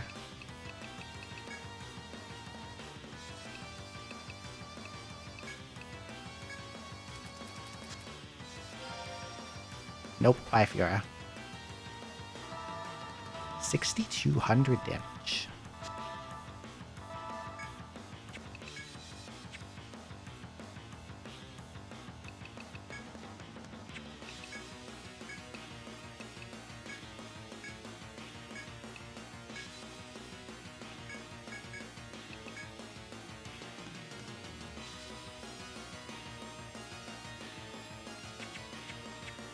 What's everyone doing? Okay, heal Digi.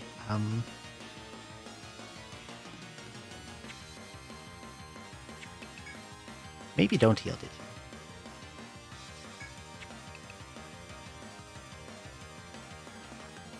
I think Tearfing is slower than Lavender, so we're gonna go Medica, Fiora, Nectar, Fiora, Ice Wall.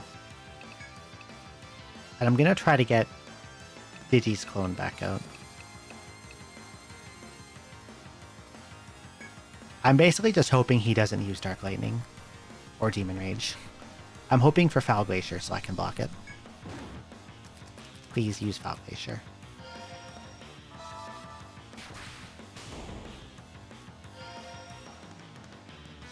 He phase shifted and healed.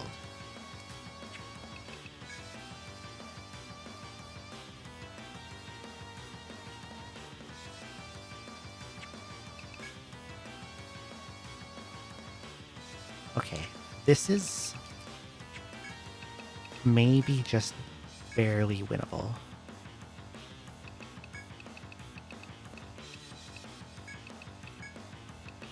He needs to never heal again. Because I'm pretty close to when he enrages.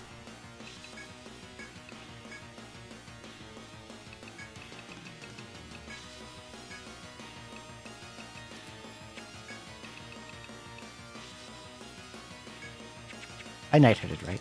Yep, okay. He will usually counter, but he can heal if he feels like it, and if he does, I am dead. Okay. He's back in the phase where he likes to use Spurting Fumes a lot.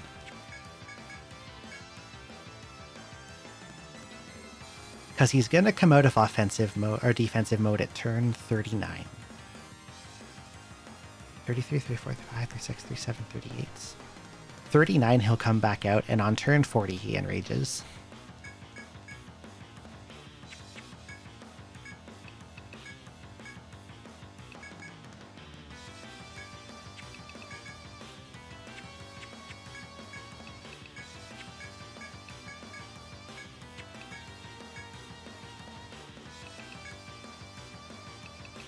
I got a lot of items to throw out, too.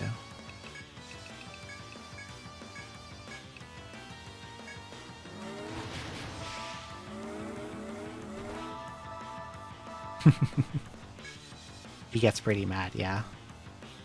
That's probably enough Berserker Vow for the end of the fight. I can do one more, though.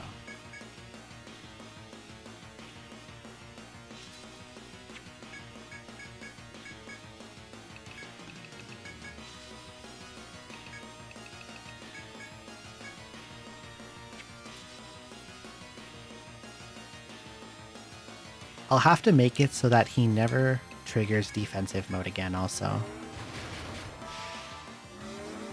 So I'll have to get like really lucky with damage rolls. Wait, I need to like reference my VOD again. When did he first start going back to defense? Abyssal Offering that he used counts.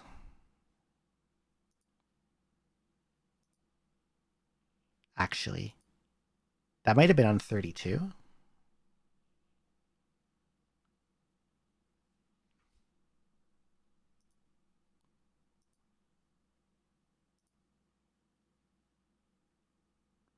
Yeah, I recloned Digi.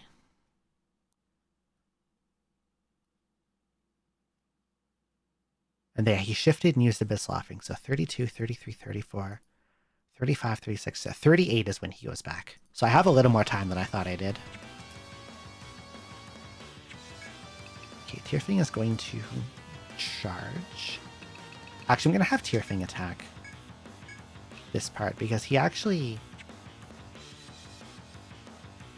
38, he goes back, right?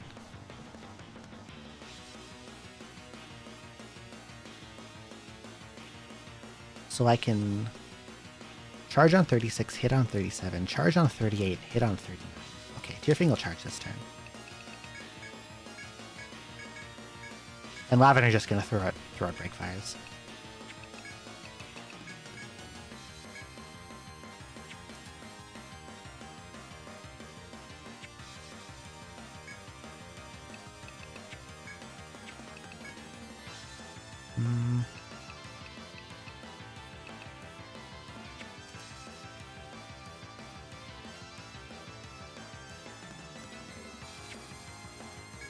I could use Ice Mist to lower the damage of Foul Glacier if it comes and prioritize blocking Primitive Burn or Dark Lightning, but I lose buff slots if I do that. Maybe that's okay. Protect Order would fall off, but I think that's fine. Let's throw it out. I think I really need damage now to kill him before he enrages.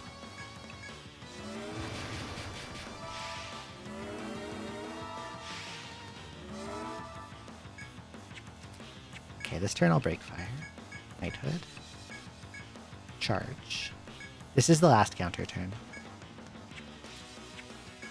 Medica. Ice Mist again, just so it has enough duration. And frontline attack order.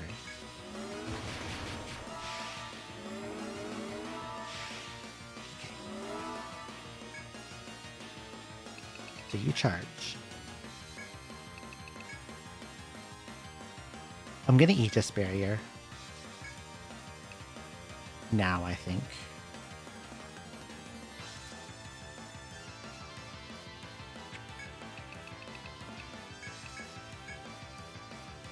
You'll defend. Dual bodyguard tiering. He's probably going to use Elemental, but he could use Demon Rage. So just in case he does. I'm not sure if Fiora is slower than he is.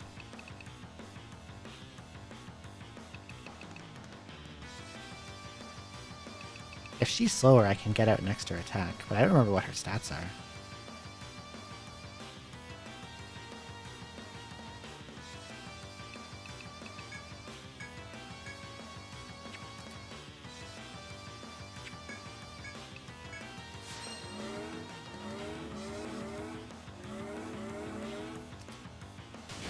Oh, Fiora is slower. Okay.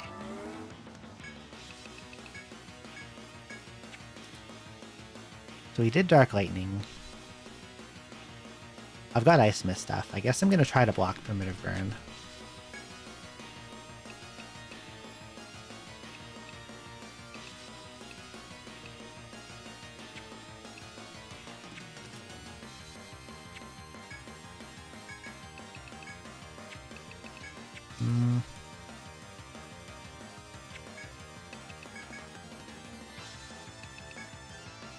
Cover him status silence at the end of the turn. I'm going to use that just in case he Dark Lightnings.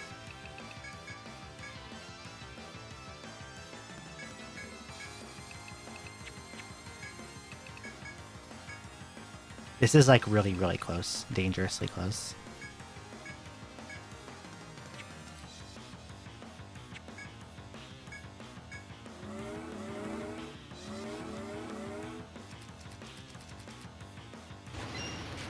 Two, three, four. 4 hits. Okay, he did Primitive Burn. That's good. I blocked it. I think he's like slightly most likely to use Primitive Burn. He might be dead.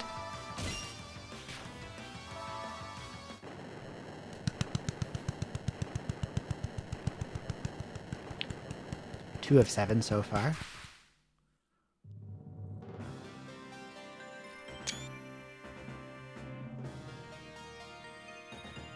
The last 3 are more cheesy kills that are pretty much guaranteed to work. Good fight, though. Has anyone figured out how he's cheating yet? If you've already played, don't say.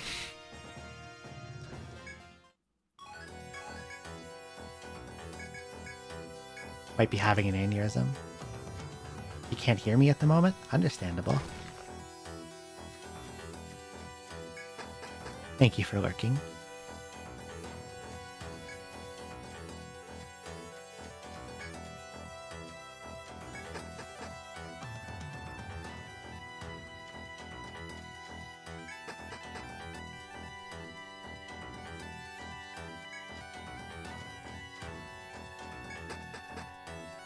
I'm thirsty, 1 sec.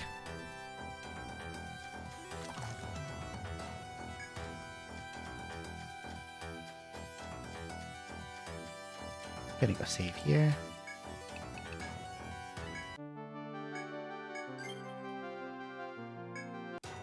Okay.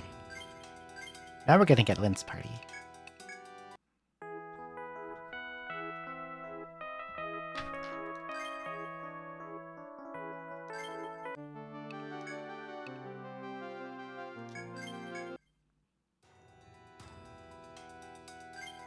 Okay.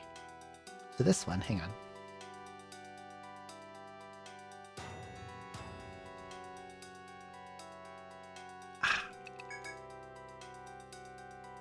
This has Lint, who has Hoplite Monk, and Leah Bell, who is a Arbalist Gladiator. He uses Front Order. And there's me, who is a Zodiac Hoplite, which is a really stupid build, but I wanted to have lightning stabs, and this is the best way I could get to do it. I also gave myself about 1 billion strength books.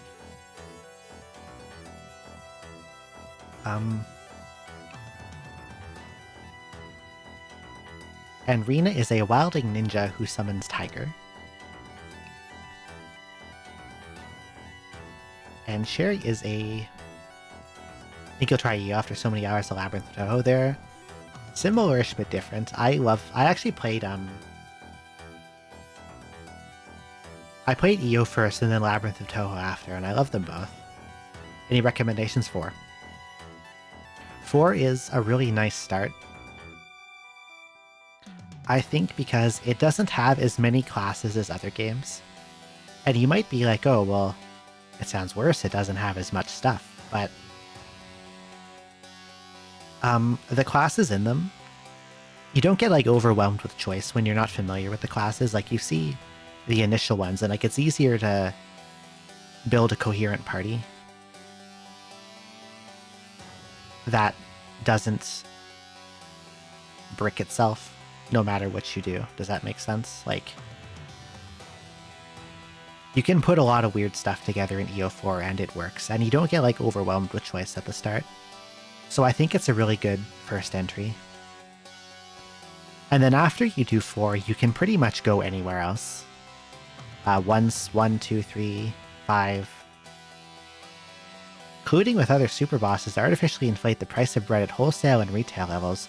You know, that sounds really familiar. I feel like something like that might have happened here before.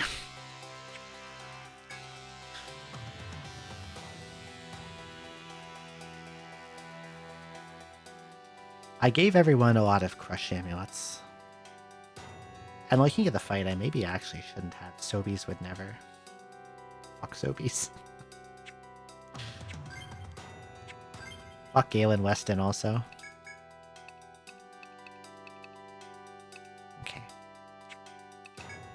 I have items, right? Yes. I have ice and slash mists. And fire mists. I brought a lot of mists on this one. And my choice of limits was Aegis Shield and Indomitable on Leobel. Yeah, that makes sense. Okay. So...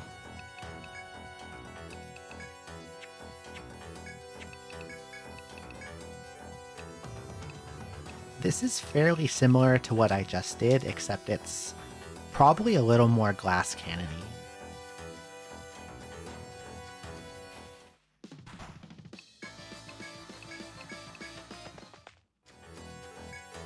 Frontline Arbalists are pretty hard to keep alive, but a Berserker Vowed charged front mortar does so much fucking damage.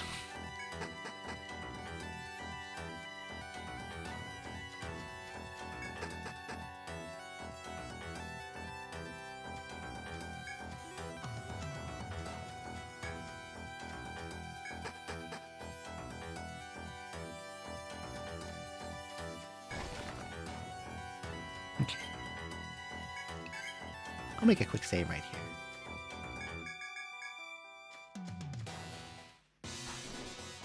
As always, he's going to open with Magma Ocean. And his HP is nice and low. I'm just going to front mortar him right away. And Blitzfitter. And you can summon a tiger. As a wildling, Rena has a lot of debuffs, and I plan to make use of them in the fight as well, because I can lower his attack and his defense with these. And those are going to be pretty much constantly up unless he purges them. And Cherry has mostly the same Sovereign skill set we've been seeing. Attack order, protect order, all that stuff. But Knighthood. But if I need to, I can also use these prophecies to block elemental attacks sometimes. How they work is a little weird.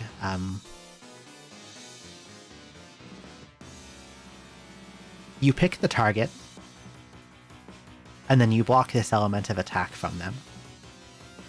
But because the Abyssal God phases himself out, expected more fanfare. The fanfare doesn't happen yet. I'm saving the fanfare for later. It doesn't trigger after you beat it. I have to do something else first. It's a little different in this one. So these prophecies, like, if I think he's about to use a fire attack, I can select Fire Prophecy on him. But because when he switches forms, it replaces him with a different monster. Essentially, I can't use this on the turn he phase changes. It will just fizzle. But if he's already in attack form, then I can use prophecies to block his elementals. But for now, I'm just going to throw an attack order up front. 872. Attack order. Magma Ocean gets blocked. Front Mortar does 1400.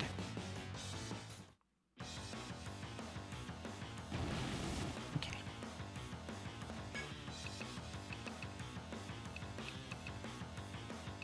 Since Lin's subclassed as Monk,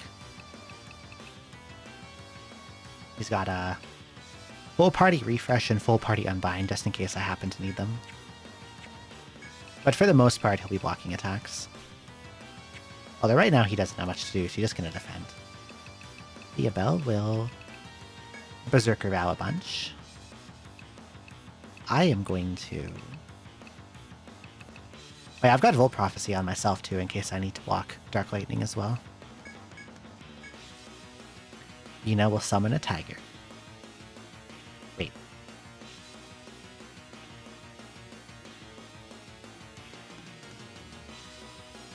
I never really thought about what Tiger might do in this fight. I guess I'll find out.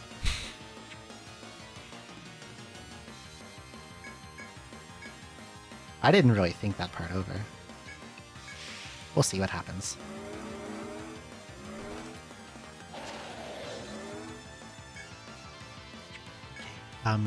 Berserker Vow again. I'm hoping it doesn't trigger counters. That's a little bit of what I'm worried about. We'll see, but we'll see what it does. If it ends up being a detriment, I just simply won't summon it, and I'll have Rena be on pure debuff duty and items.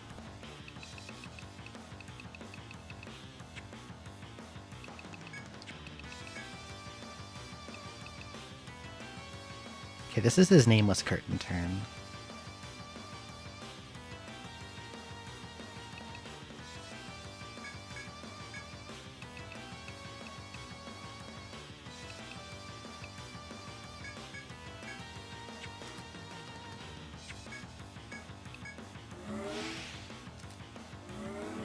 Oh yeah, the Tiger prepares counters, so it's never gonna... The Tiger counters attacks, so it's never going to just attack on a turn that this guy is countering, so that's good. But on this turn, he is going to do Chaotic Beacon.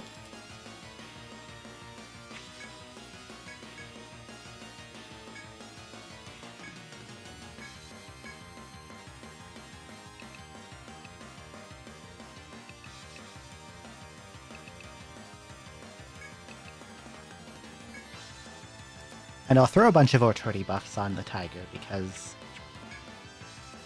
it's a ninja ability that kind of redirects. Like, puts aggro on the party, like, party member of your choice. So I want as many attacks to be redirected towards the Tiger as possible.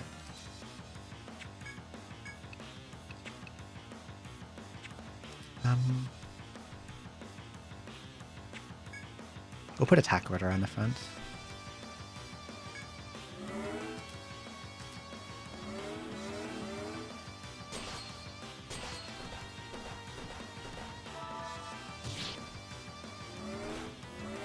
Okay.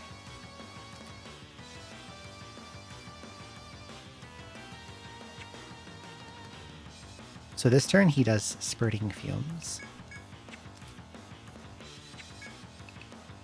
He's got 9 turns of Berserker Vow, so I'm just going to put Charge.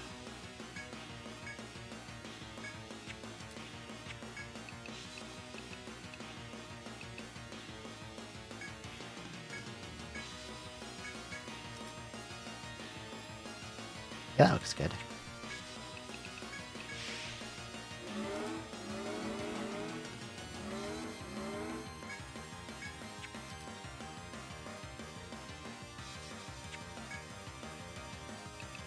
And this one he uses Abyssal Offering, and the next turn he goes to attack mode.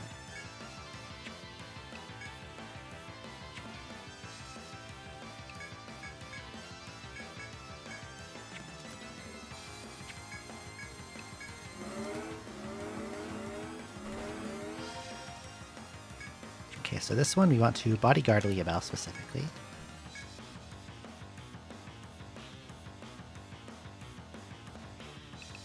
I'm pretty sure she's slower than it is, so I can press front mortar now, and after it attacks, it'll fire off for big damage.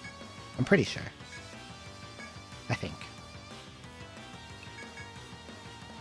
Probably.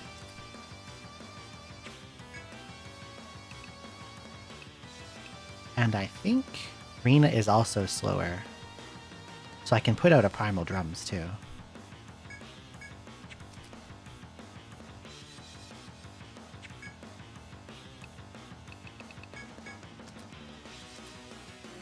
I hope I'm right about turn speed. Nope, Leobel's faster. But they're both faster.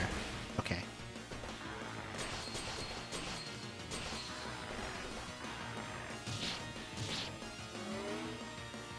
Interesting. Okay, now that he is Demon Rage, next turn he should do Rising Claw.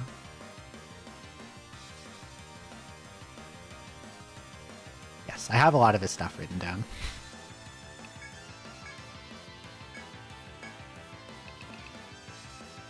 So I guess she'll charge again. I'm going to Blitzritter, which with Etheric Charge should hit for pretty good damage. Probably a couple thousand.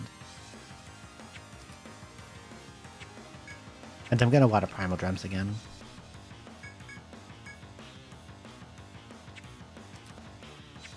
And Sherry will attack order the backline. Oh yeah, I'm too fast. 3,000.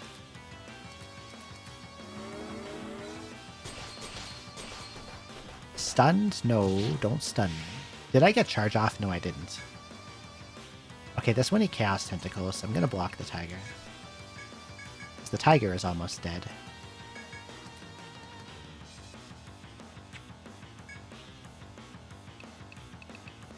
And I'll lower his attack for Protect Order to the front.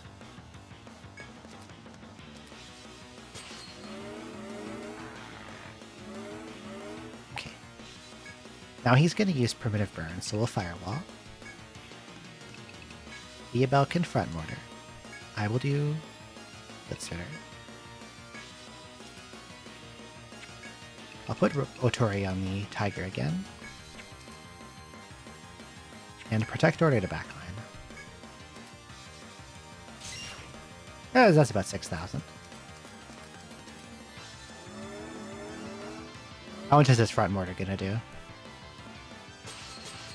Box. 8,300. Hello, Neo Zero. Welcome in. Now that looks like phase 2 to me, so I'm going to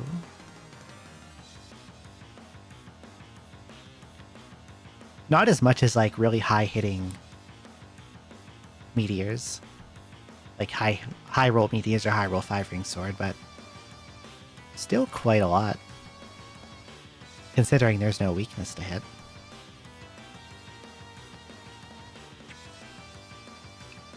Oh, Gamma Chris.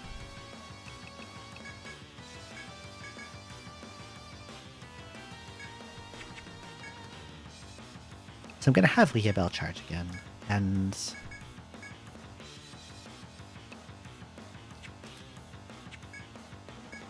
he's about to switch out of this form back into defense, but I'm going to Knighthood. I put an extra Blitzritter ahead of him.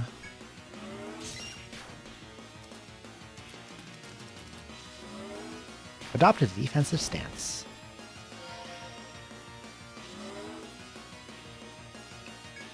Why do you do this? Why do you heal 1 billion HP?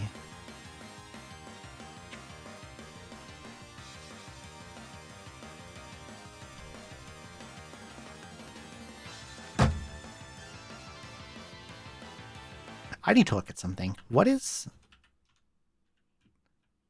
he keep doing that? This has been happening a lot.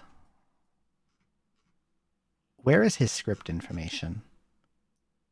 He has a pretty complicated AI, but like...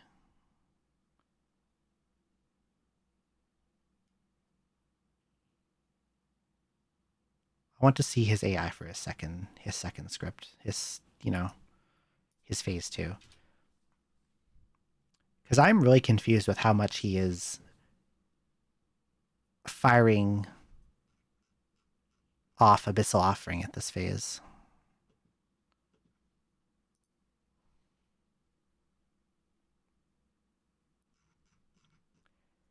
Like, it's manageable, but it's just really annoying that he keeps doing that.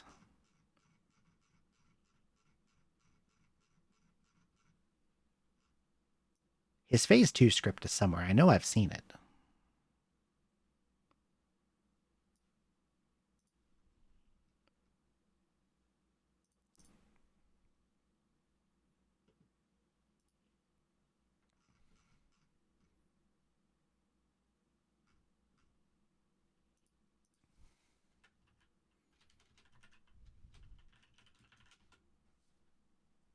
I'm really curious as to why he's doing this, like, precisely.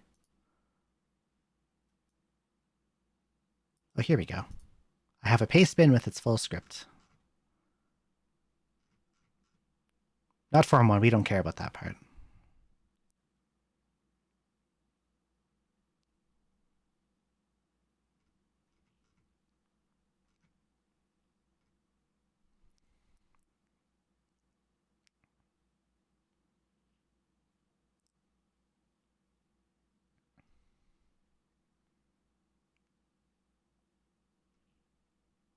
I'm looking for his, like, defensive phase 2 AI.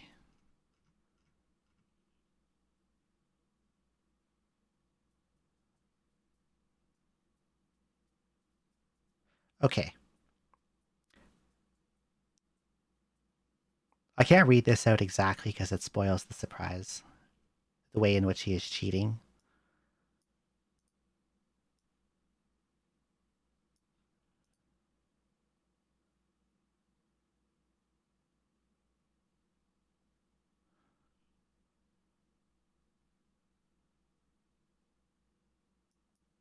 I see what's happening. Okay, I get it. I understand. So he's back in phase 1 now. It's probably better to just die and start fresh. Because I'm already on turn 12 and he's going to be 100% HP by the end of this defensive phase.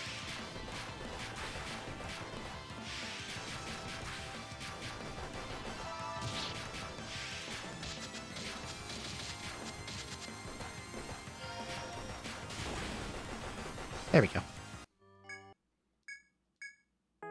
Let's try that again. I think I know what's happening and how to prevent that. I understand now.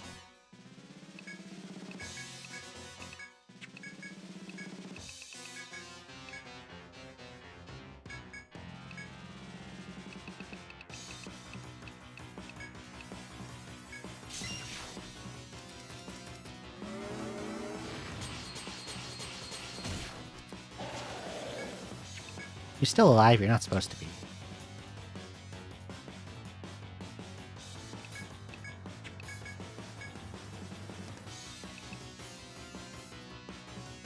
I guess I can just start buffing.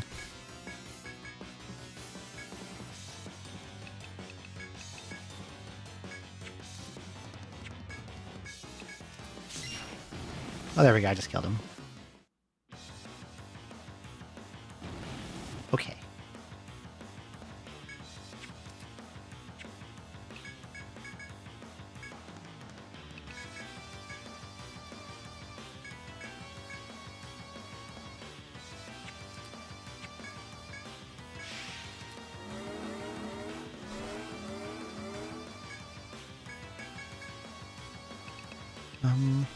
Not much for you to do, just defend. 20. Actually, I'm going to throw an attack down just so his Chaotic Beacon does a little less damage.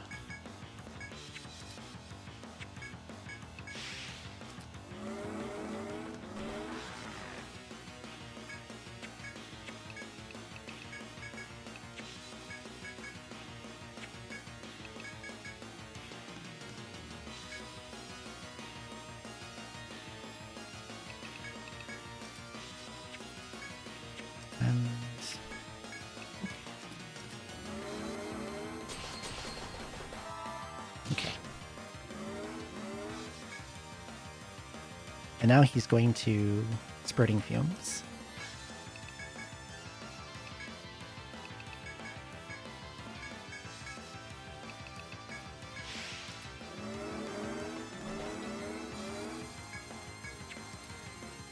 Might as well do another one.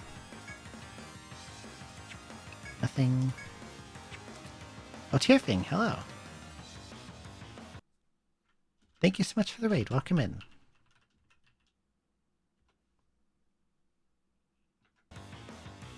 What were you up to? How was your stream? You missed the part where you were in the party and killed the boss. Killed the Abyssal God. You missed that part? I'm sorry to say. Zeldorando and Twinkletail. What the heck is Twinkletail? I've never heard of that.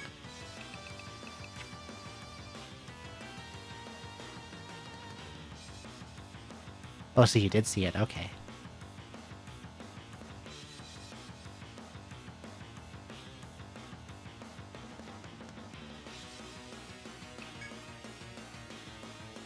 No, he hasn't. This is when he Abyssal Offerings, I think.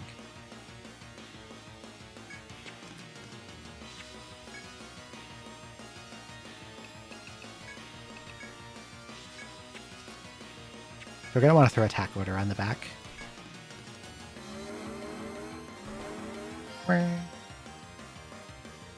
It's a shmup, but you're walking. Interesting. So now it is Demon Rage time. Unfortunately, Leobel is too fast to hit him after he phase changes, so I'll just wait for now. Same with you.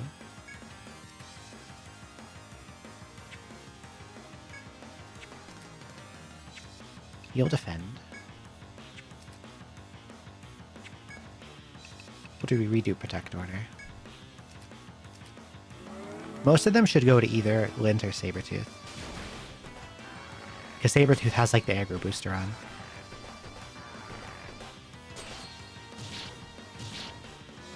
Tiger gets in some counters, does about 1,000.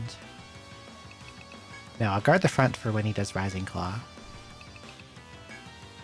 Hopefully he doesn't stun Leobel, but he often likes to.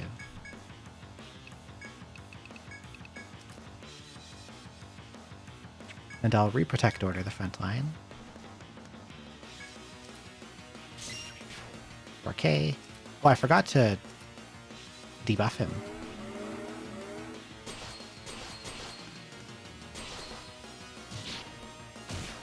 $6,400. I forgot to like lower his defense. Which might be good, because then I can throw out... I think I get to throw out another attack, because he's not at 75% yet.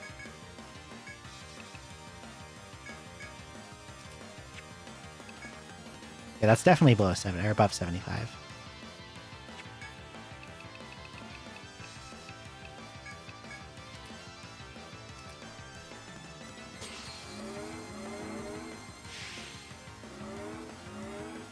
Okay, this turn he will do... Where's my notepad? Primitive Burn. Easy to block. You will Front Mortar. Frontline needs attack order again, backline does too. You know what? Since 2 lines need attack order, I'm gonna hold off on... No, I'm not going to. I have an idea. Leobel will attack. I will not.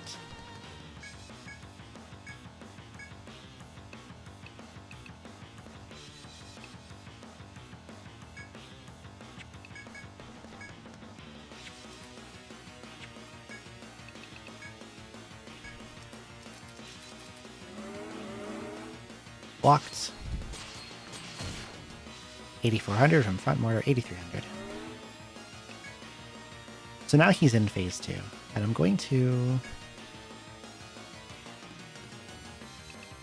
Ice Wall just in case.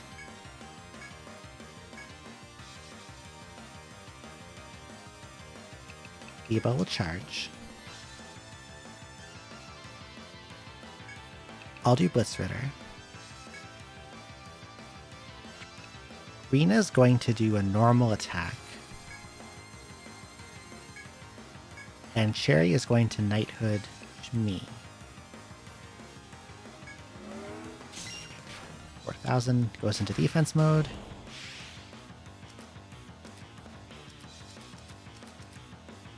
Rena will poke him for basically no damage. But because it was not elemental, he did not counter. Okay.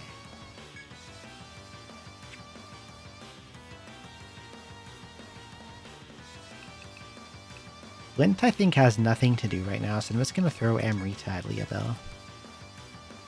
She kind of wants to get Berserker Val back up, though. Yeah, that's what we're going to do. You do nothing.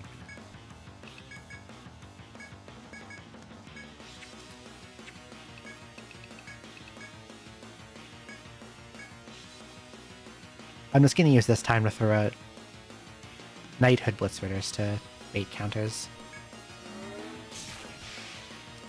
That will never come.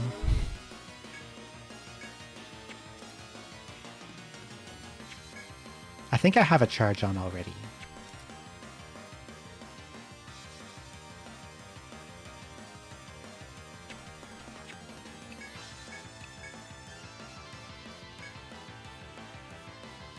So I'll do this one more time. Blitzritter. Yeah.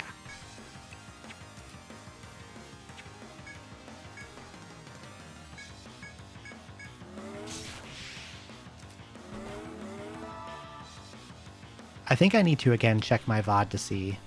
Oh god, why am I resizing it? Stop it, stop it, stop it, don't do that. Why have you done this? It was like stuck to my mouse.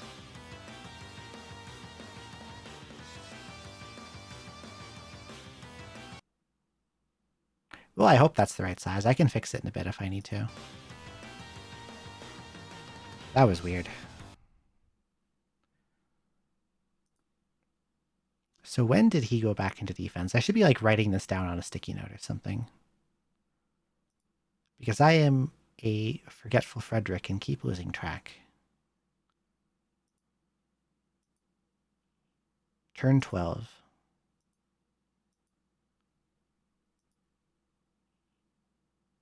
Yeah, turn 12 he shifted into defense and used Mist Curtain that hit nothing.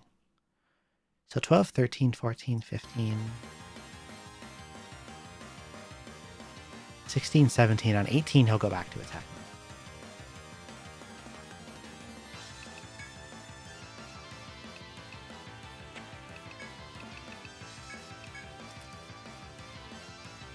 A lot of buffs have fallen off. I have Cherry knighthooding so I can get in before the counters, but also... that means I'm also losing all my sovereign buffs.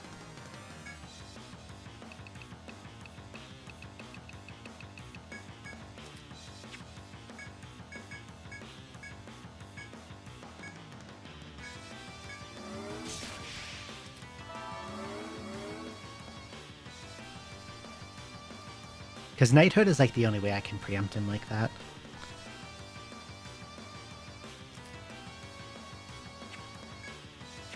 I could...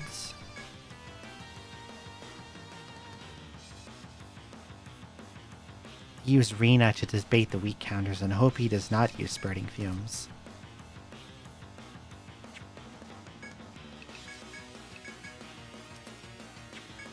And Cherry can recast. The part where I'm mostly scared about counters is phase 3.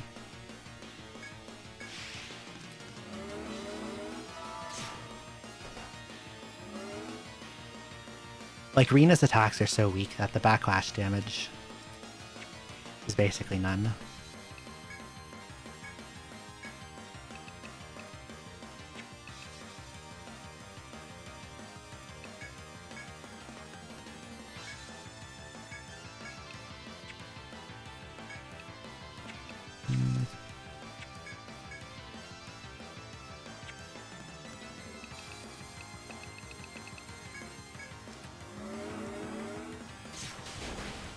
Oh, he went in earlier than I thought he would.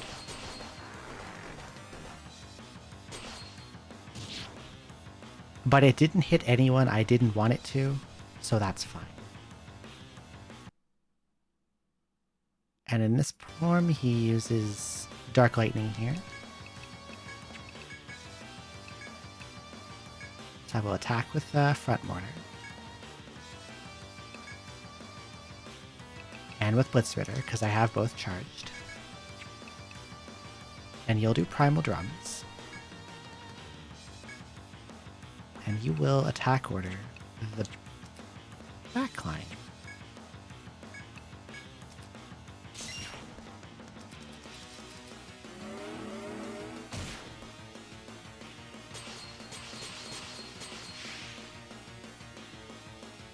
I might need Rena to be faster than Leobel. Leobel hits before the defense down comes in. Okay, he should switch forms back now. But just in case, I'll set up to block Foul Glacier.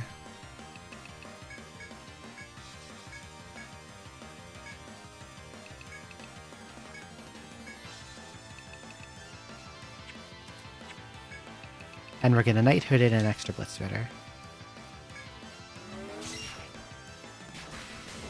Okay. No counter. So that's 1. So turn 19, 20, 21. Oh yeah, he went back a turn fast and I thought it did because Rena procced an actual counter. That makes sense.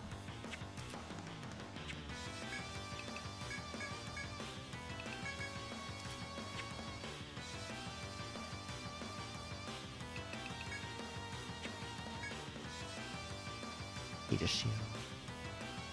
I'm saving that for offensive mode phase 4.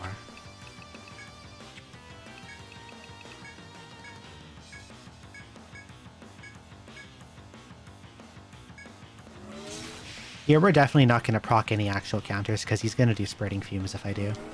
But I have no recovery if he does that.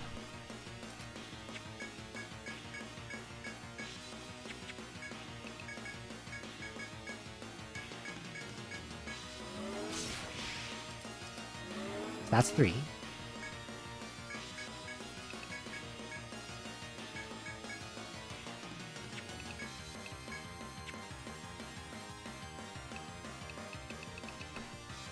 Is it worth setting up any mists, maybe?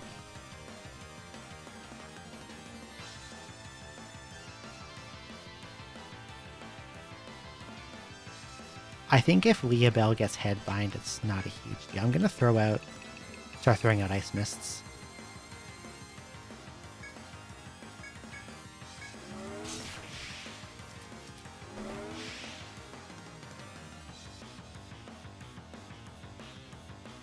So he went back in, what, 19, 20, 20, 23, 24.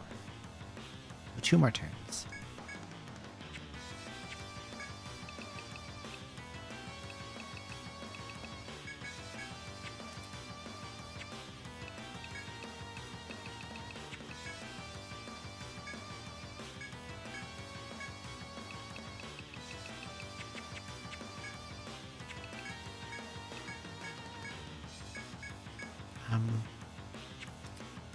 More Ice Mist.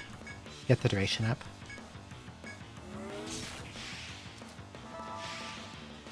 Okay. And he'll counter 1 more time.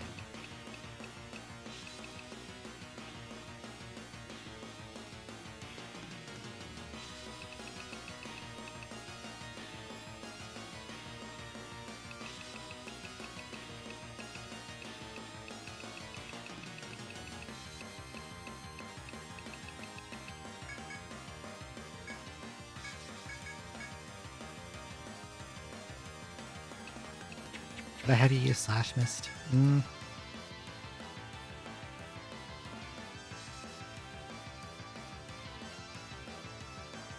don't have space and time to get Protect Orders up. It's a problem. It's really, really good. I love it a lot.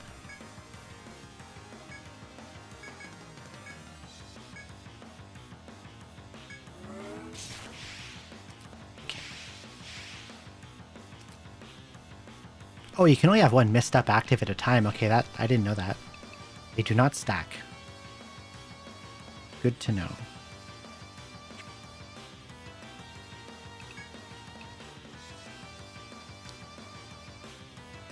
I have to kind of gamble on what I think he is going to do here. I'm expecting Primitive Burn. I think that's what he's most likely to do because it checks for that one first.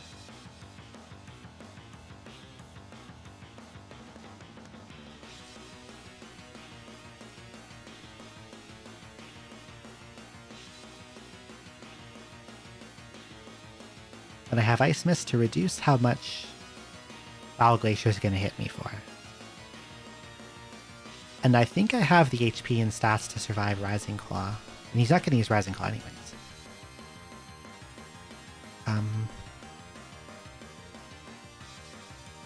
He can't Chaos Tentacle. He might Demon Rage.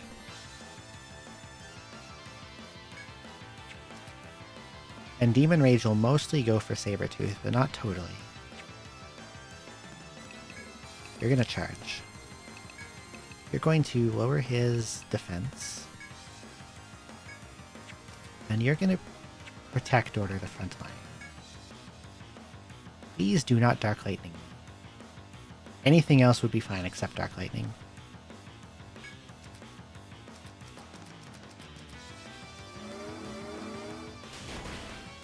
Okay, that's fine.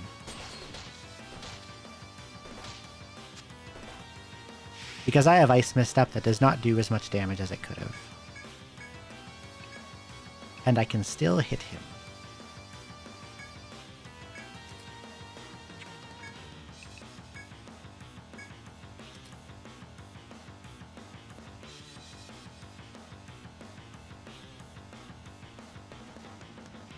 Boss is cheating by aggressively doing bad to smaller companies while not reporting them as costs. Artificially inflating its stock price. Use those inflated stocks as leverage to fund more buyouts. Creating this infinite money bubble. Who did this, actually? I haven't heard about this one. Who did that?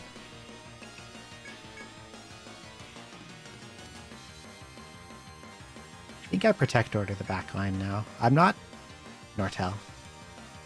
I'm a little worried about Shiro's and Cherry's HP. They might die to a Foul Glacier. They will definitely die to a Dark Lightning. And they might even... Chaos Tentacle is on the table. If it fires off, it will go for Cherry. Which might be fine. Not fine, but not as bad as other things could be.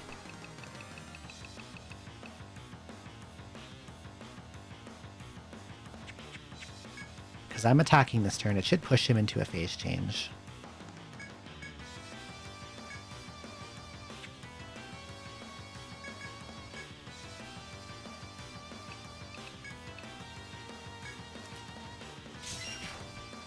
Well, that did almost nothing. Why did it do so little? Did I not have charge up? And I said I got double action from Fine Motor, so that did like... shit.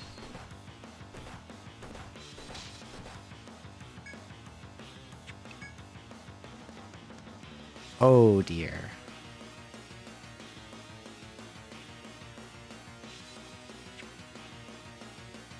Lint has to attack here.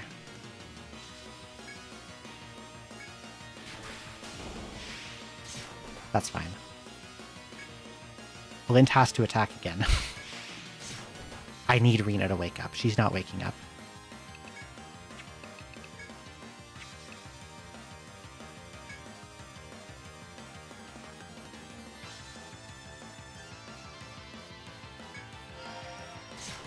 Fucker healed. Now he's back into phase 3.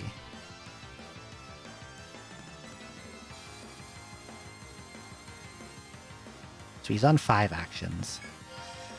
He healed twice. He rolled heal twice in a row. What a turbo motherfucker. Just kill me.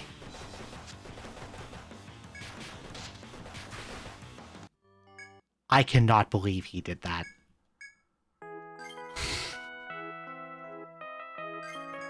What a stupid bastard.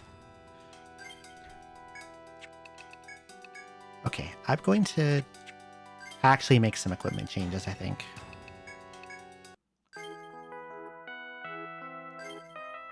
Not continue. I need to load save. And send that party back to town for a sec.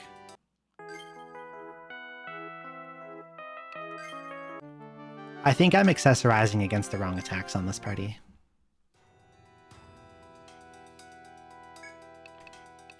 $400 billion. Isn't fake money just a wonderful thing? You still need the Crush Amulet. You don't need the Crush Amulet. I'm gonna give her Anti-Lightning. Oh. Okay, I'm gonna sell off the Slash Miss because I actually don't need them at all. I'll sell the Fire ones too. Knowing that they don't stack. For some reason I thought they did, but... Okay, I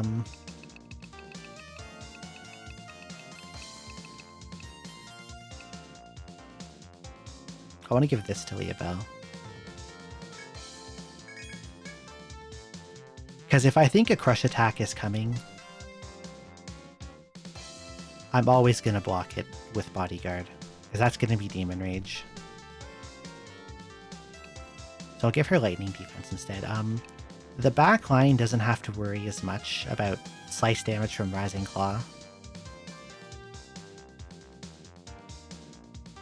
Crush attacks also are never going to go to them anyway, because they're either going to bounce to the Tiger or bounce to Lint.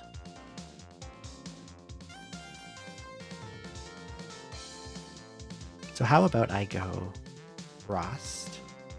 Or maybe, I don't know.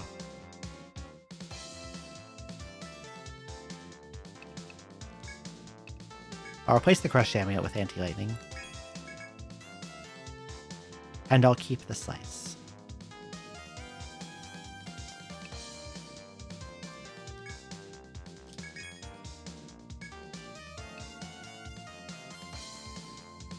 You definitely do not need 2 Crush Amulets.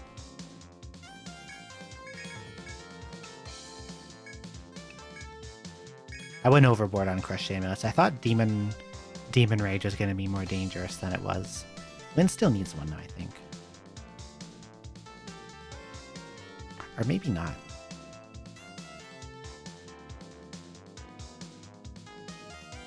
Probably doesn't matter.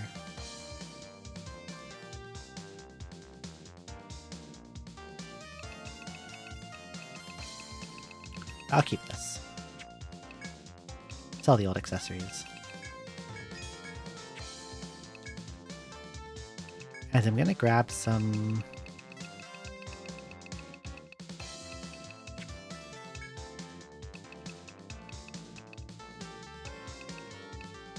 Any consumables I'm overlooking that might help me?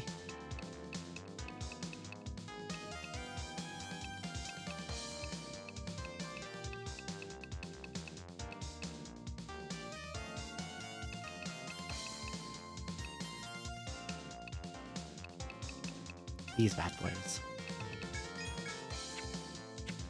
Okay, there we go. That should be a little better. I picked stupid equips. My fault a little.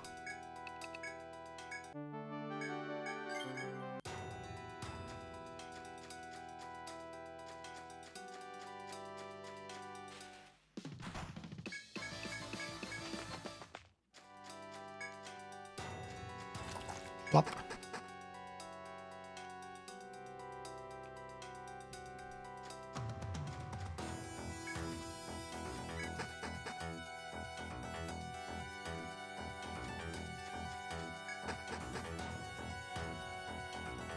Okay. Hello, Dot. You can't watch for spoiler reasons. Understandable. I do want you to know. I thought out of my first run, you got the kill. Just so you know.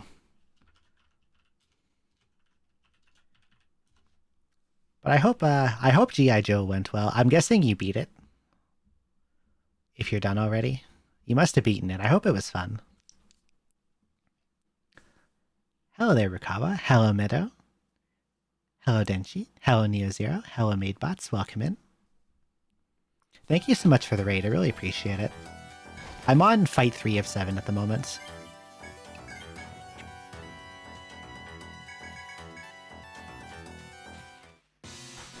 This one's failed out a couple times. But I think I've got him this time. Had to change my equips out a little bit.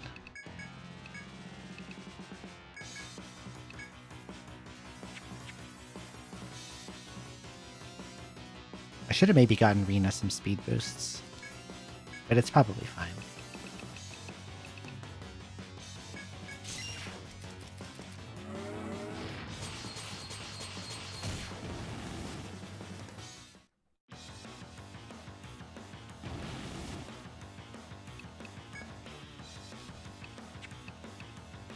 So the first phase we just saw is kind of there to kind of make you waste resources. This is the real fight here. Hello, Starscav. Welcome in.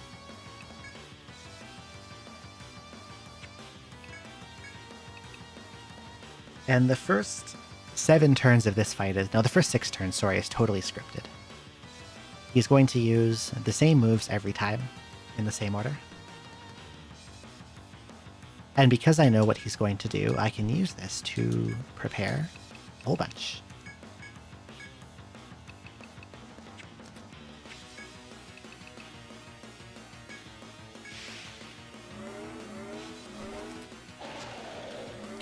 Right now he's setting up counters that are...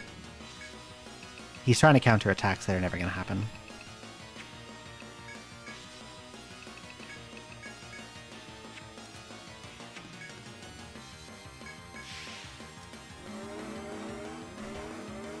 Now in this turn he does do an attack. So I'm going to use my Hoplite to bodyguard Liebo, who is my main attacker. And she is going to continue to buff.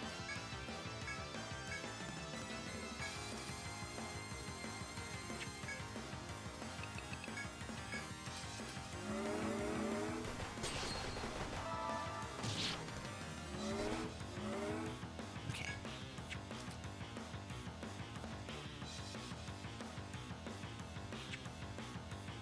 So here he's going to try to counter again. So we're going to keep buffing. 6, that's enough.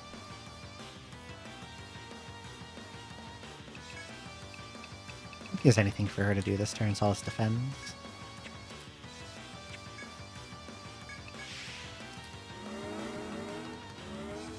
Okay.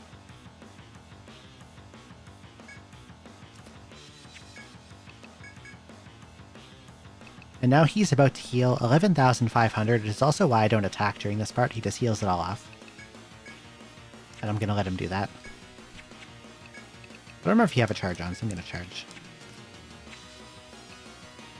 Hello there, Lily. Welcome in.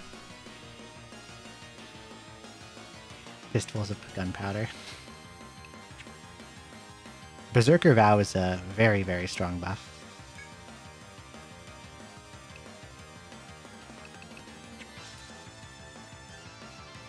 Nothing for her to do just yet, so let's defend.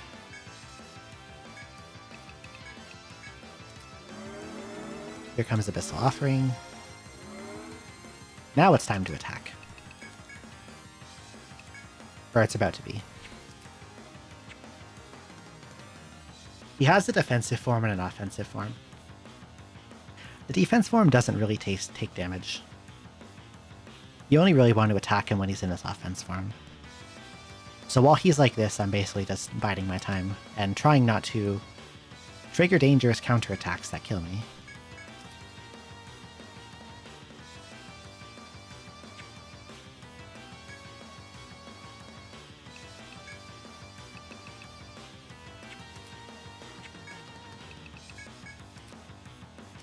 So here he's about to switch. He's going to use an attack called Demon Rage. It's, I think 6 to 8 random bash attacks.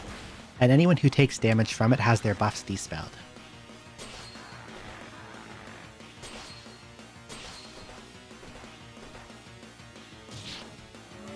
Why is that tiger taking...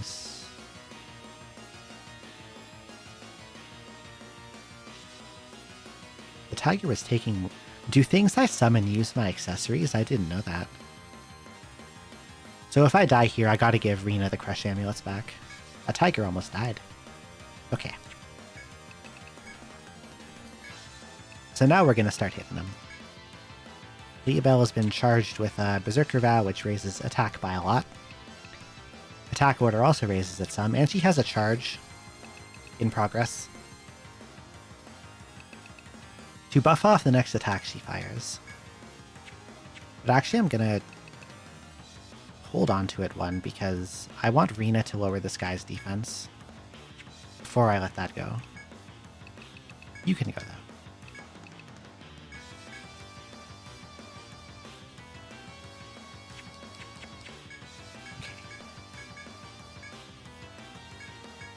And I'm going to throw a Medica 4 at the tiger, so it doesn't fall over and I don't have to resummon it. Actually, you know what? It doesn't matter if it falls over. I'm just going to let it go.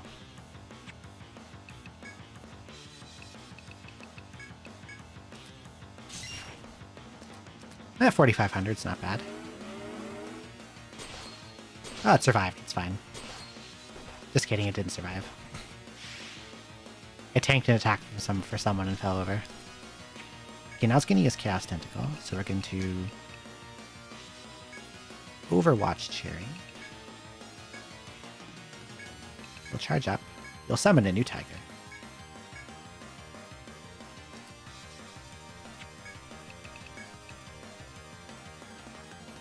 What Overwatch does is it... Better if I read it out.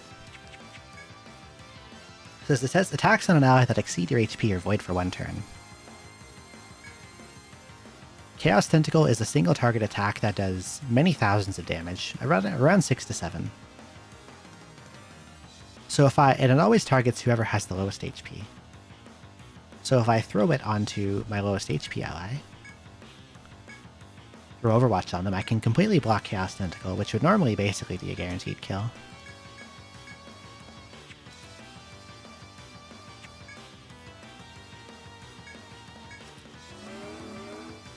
Ding. And a fully buffed front mortar does about 8,300.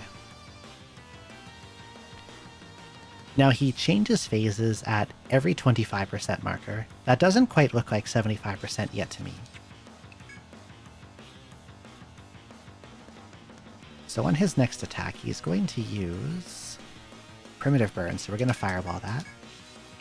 Leobel will charge again.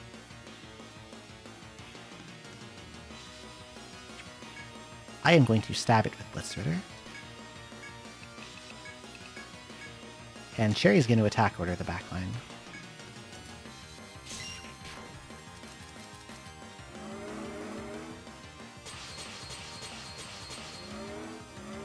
Now on this turn, since he's below 75, he's going to go back to his defensive form and trigger a counter. But...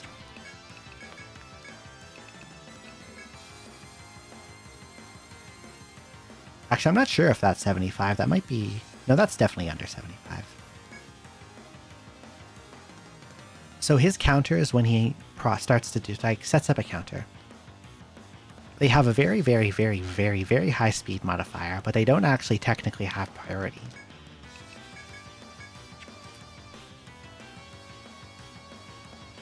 Attack order fell off. That's... no, Berserker Vow fell off. No, it didn't. What fell off? Protect order fell off. I'm silly. That's fine. Yeah, let's put that on the tiger. And then... so the Sovereign class has an ability called Knighthood, which does give someone else priority. So I can use it to have an attacker of my choice squeeze in an extra hit before he phase changes, and then he'll attempt to counter an attack that's never coming. He goes to defensive stance, stands ready. Standing ready for an attack that already happened.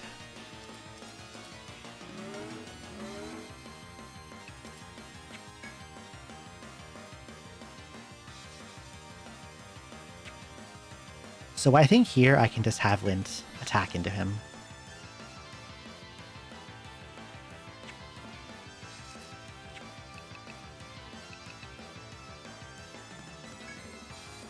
Because he's not at phase 3, so he's not likely to do the counter that does negative status. So I can use this time to start rebuffing. Actually, here's what I'll do. Bodyguard, Berserker Vow. You already have a charge. You don't have anything else to buff with, so I'm gonna throw around some Ambritas.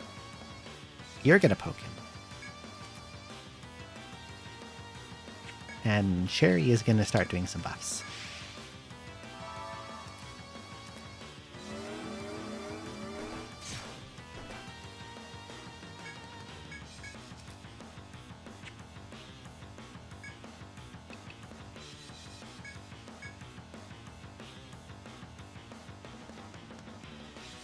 She's activating defeat device, which activates the emission control in the engines, ensures that it meets emission standard when and only when it is tested.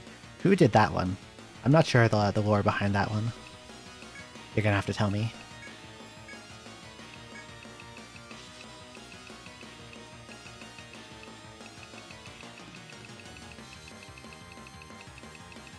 I guess I should explain for people who newer who are in. This boss is cheating, and the challenge is to guess how he is cheating without me telling you. Volkswagen in 2015 and also General Motors last year. Fantastic. You would think once someone does it, there would be some kind of safeguard to prevent someone else from doing it again, but somehow it never quite works out that way.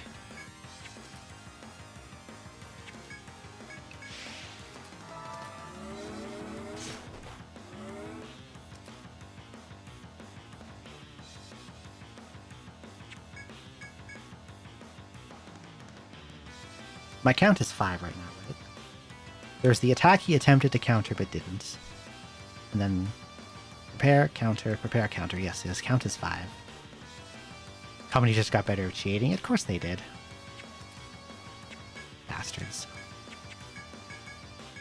So we'll do one more Berserker Vow to max out the duration. I guess you don't really need to do anything. I could throw out... I would lose Protect Order on the front if I did that.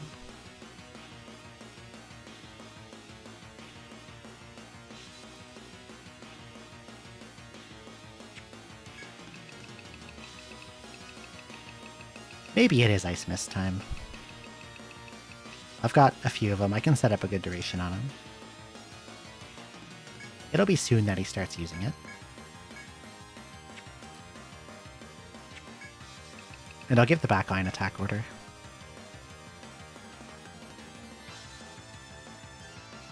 Yes. Dan's ready. Poke. Counter for 80. Now we're going to Bodyguard Leobel again. Leobel will charge. She has a charge, but I can't attack yet. Ice Mist. Another Ice Mist. Wait, no, he can purge. He's gonna purge buff, so no point in Ice Misting. Pure Nightmare Fuel. He's also a complete bastard in gameplay terms, too. Another Dark Sign Kylie, welcome in. And that's a long name. Elvis the Culture Advisor, thank you for the follow, welcome in.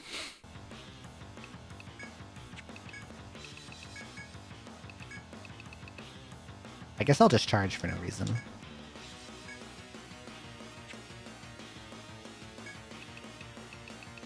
And you can throw a Metaphor at Leobel.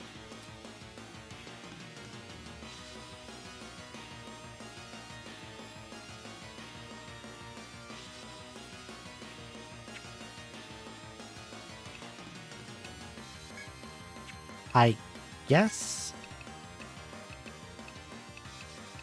you don't do anything. Hi, Zoe. Attack for frontline. So now he's gonna Demon Rage, which will... Hopefully most of it will go to the Tiger or to Lint. Dodge, dodge. Dodge. A lot of dodges.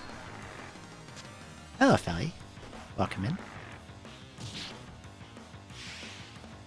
Okay, Rena is slower than him. I thought she was faster. Okay, now he's going to do Dark Lightning.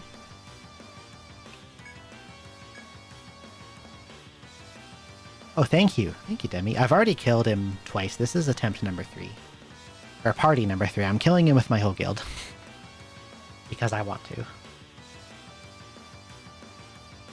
Zoe, your turn hasn't come yet. You're in the second last party. You have a cool setup. We're going to front mortar him. And we're going to blitz order him. And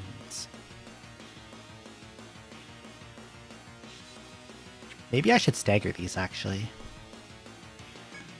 Okay, you're going to do nothing. Is front mortar going to phase him? It probably will. Front mortar's going to phase him, but blitz order isn't. I think.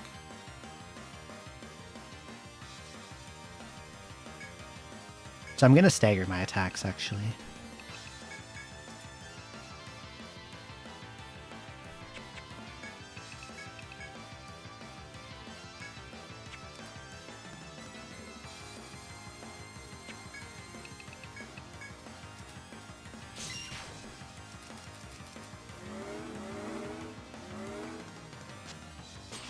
Okay, that gets blocked.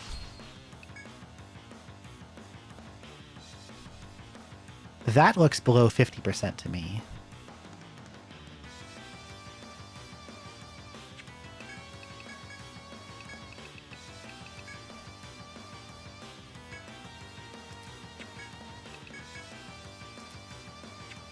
So in case it is,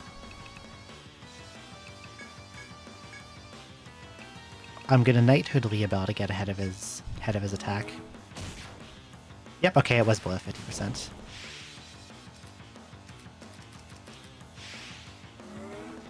Okay. That was a good extra hit I got in, because this is actually his worst phase.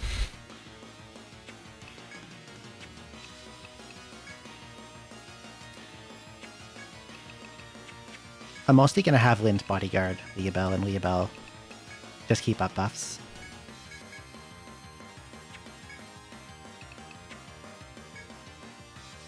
And I will have Shiro. He's done one action.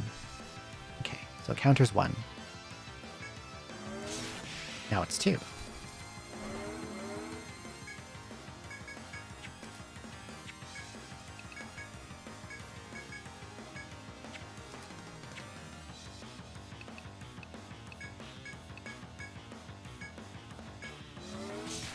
Now it's 3.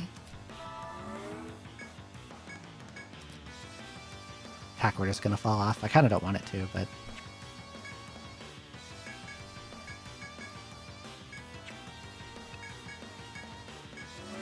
Four. I'm doing a bit of a trick to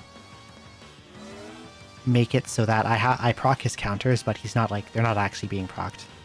I'm making him use them, but they're going off into nothing because I'm preempting him.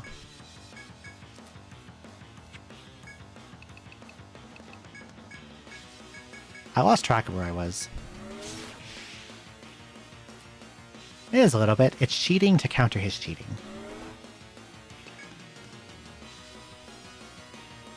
I lost track of where I was, so I need to look at my bot again.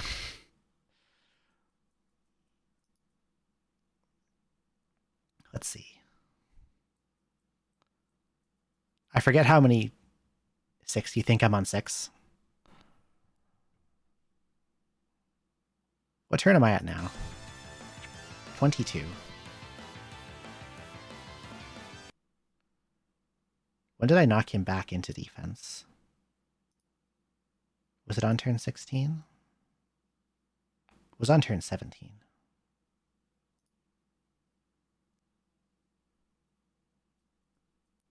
What was your first guess again? You might have worded it cryptically, so I missed it. Yeah, he went back on 17, so 17, 18, 19, 20. So he's on number 5, and this turn's going to be number 6. You have to remind me what your first guess was.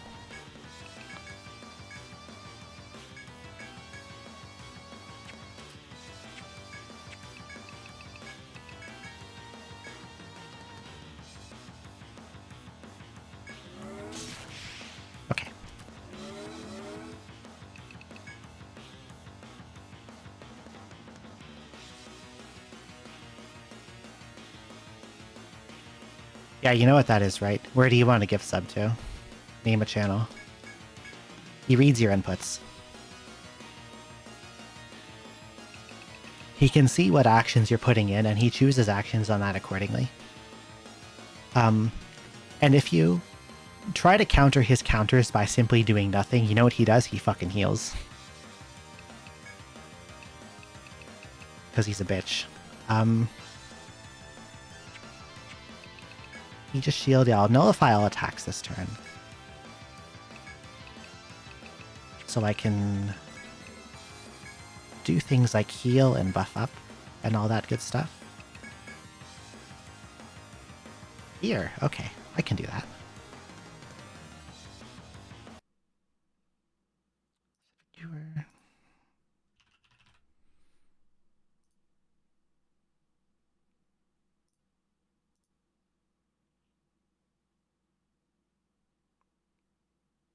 Come on, Twitch. There you go. Enjoy the emotes of my cats. Sometimes he can decide to randomly heal anyways if he feels like it. Especially in the later phases, and if he does that, it can brick the fight. That's cool.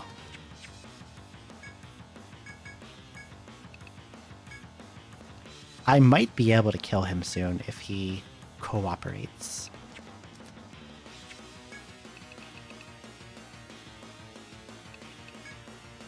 Using new investor funds to pay off old investors while assuming it off. What's that one called? Ponzi scheme?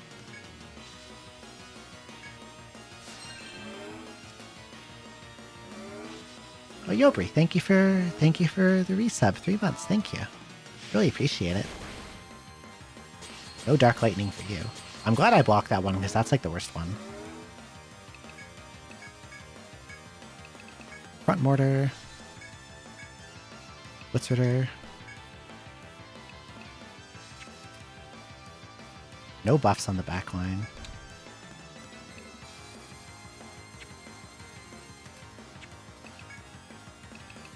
I might have fucked up a little bit. We'll see.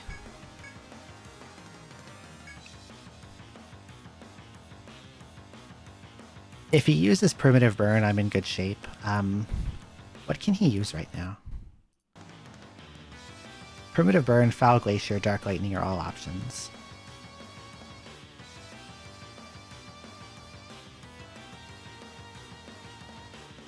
He will not...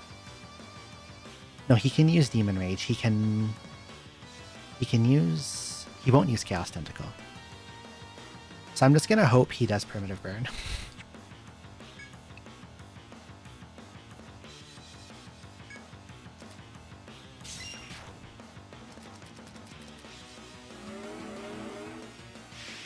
Hello, India.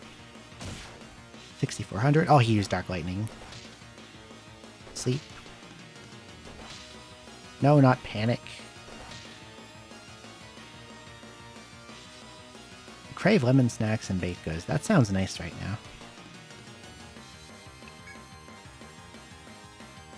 This is possibly recoverable. He's going to go back to defense because I've hit him below 25. So I can have Lince throw out a refresh to cure everyone's ailments. And I can have Rena start baiting counters.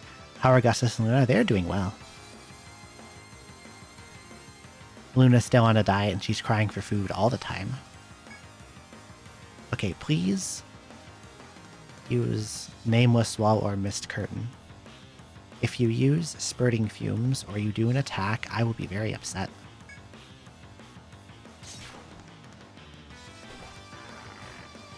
Why did he attack again?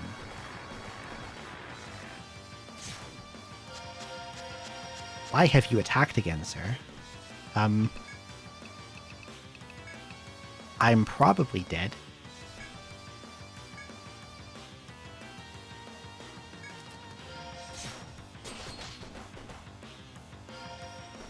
He's not going into defense, and I actually don't know why.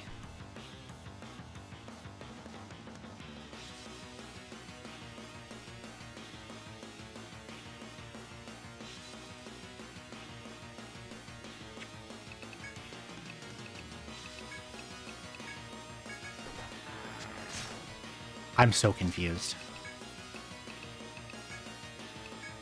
Oh, now he does it. And he healed. God, you fucking bastard.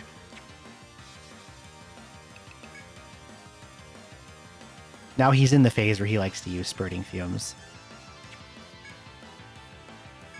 But I think I have no choice but to eat it.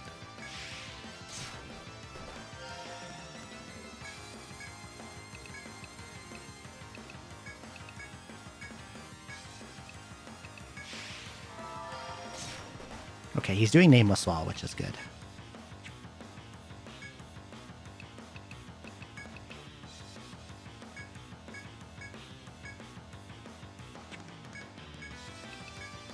I don't know if I can recover from this.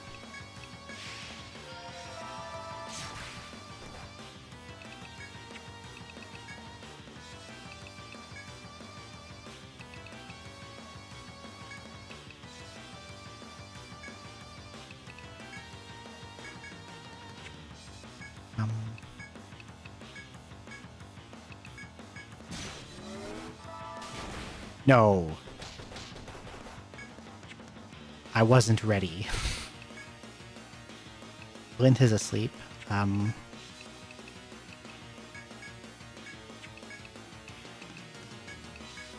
don't know what to do here.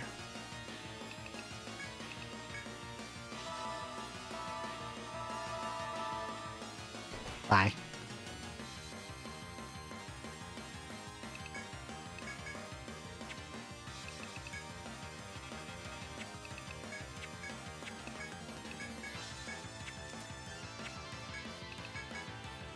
I don't know if this is recoverable, but I will do my best. I wonder why he didn't go back. If I had known he wasn't going to go back.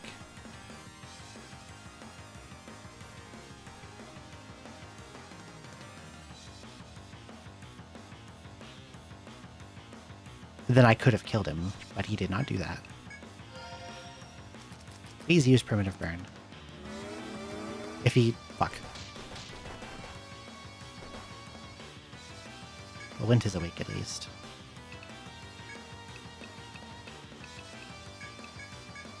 Please use Primitive Burn. Thank God. Okay, I can maybe get this under control now.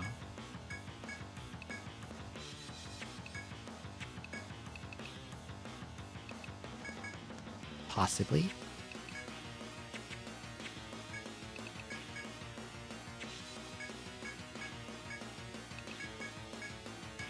I'm gonna have to Aegis Shield again, and then I'll put up front row Protect Order. You switch to the back. You summon Tiger.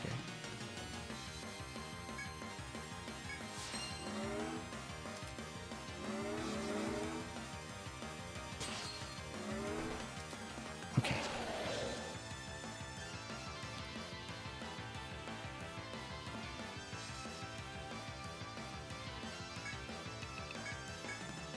That tiger is not... I am not supposed to be in the front, and that tiger is not supposed to be in the back.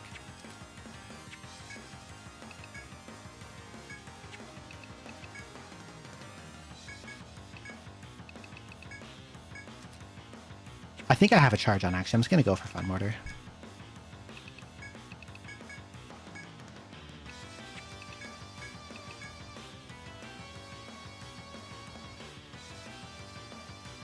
Him, like, wiping the front line, like, fucked up my formation a lot.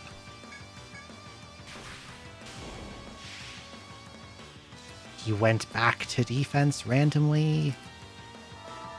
Watch how much damage Libel's gonna do to herself. Dead. Okay, I can get this back under control now at least. You're gonna switch with the tiger. You're gonna Knighthood Rena. And Rena will just attack.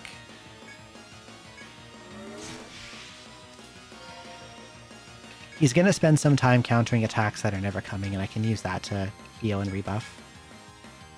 So he's at 3 right now.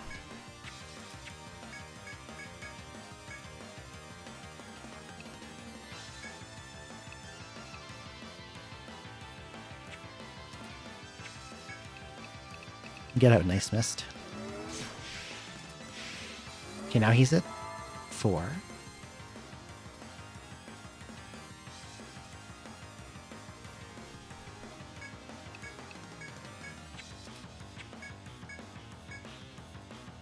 What happened to your 3DS buttons?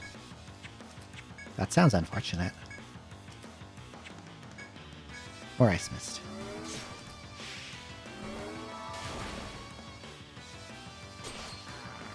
I'm so confused. Oh, Demon Rage only hit twice.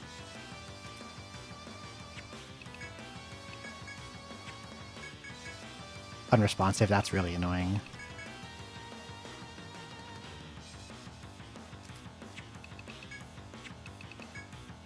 Oh, God.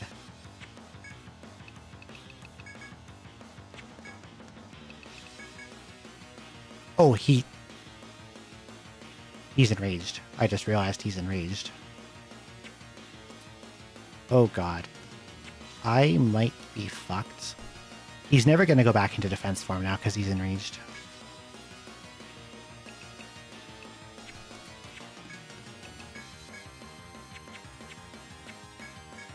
I don't know if there's any rules to when he casts things. He's just gonna fucking do whatever he feels like. He's got a lot of HP.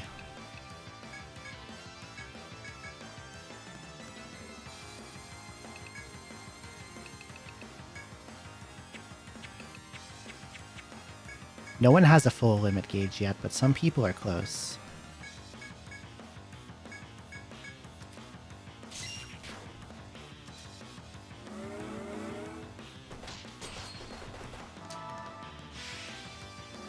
The tiger being down is actually fine, I think.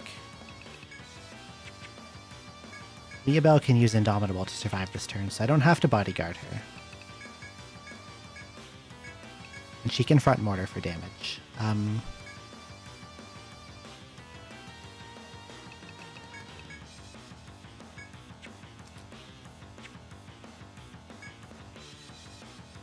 This is really, really dicey.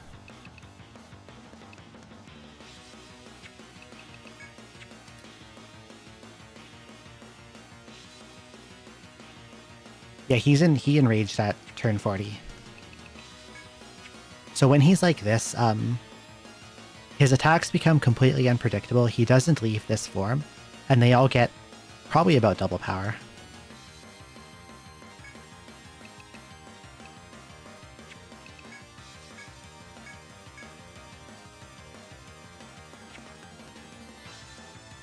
So if I have Lint, I'll have Lint Fireball.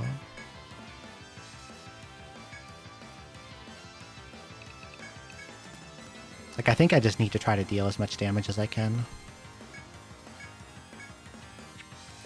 If somehow everyone can survive this turn, then I have an Aegis ready and I can kill him. But I don't think everyone's going to survive this turn. Someone's going to die.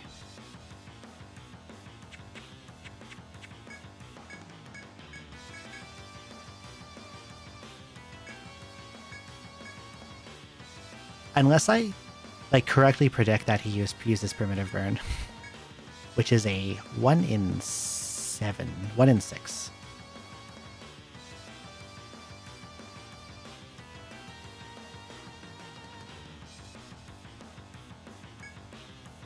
I'm not sure if I go for damage or if I set up Prophecy to protect, to defend against a potential Dark Lightning. Maybe that's a better idea.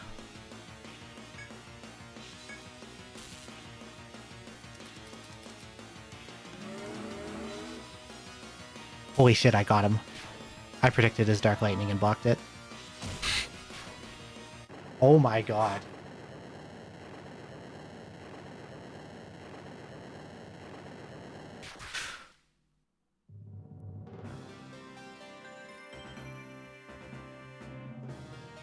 Unbelievable. I cannot believe I guessed that right. He had a 1 in 6 to pick that particular move. I guess I could have blocked Primitive Burn too if he did that because I used Fireball. Hello, Sempivor. I recognize your name a lot from Miyagubu's chat. That's 3 parties.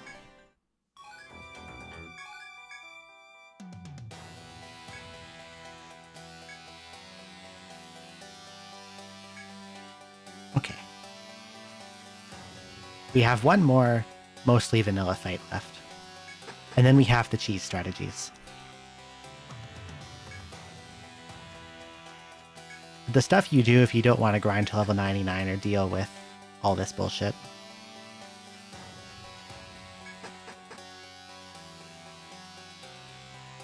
I think this last party is the strongest of the ones I have set up.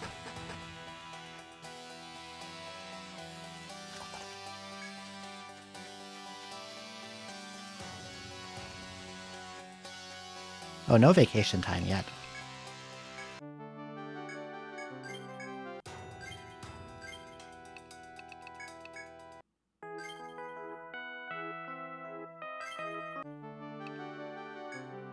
Look, Yobri is here.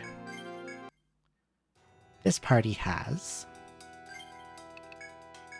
Yobri, who is a Yggdrasil Hoplite, and Lily, who is a Gladiator Zodiac, who is probably going to easily hit 5-digit damage, and I look forward to seeing it. And Flack is here to do charge boosted limits. And Miss Lily Hops is here. I think it's going to do around 20,000, give or take. And Bonson is my supporter as a Sovereign Shogun. His healing might be a little bit on the low side.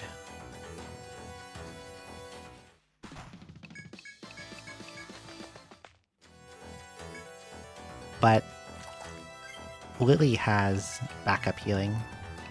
Well, refresh, that's about it. Yeah, you're a Yggdrasil Hoplite. Hello, Tearthing. Yeah, you think you're already here, but I'm saying hello again. Hello.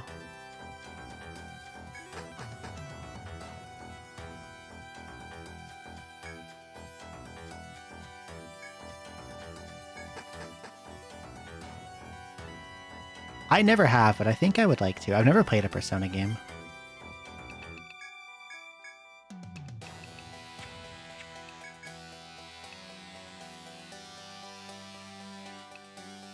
Once again, I might have to go back and shuffle off these amulets if things don't go well, but we'll give it a couple tries first. Alright, Chief.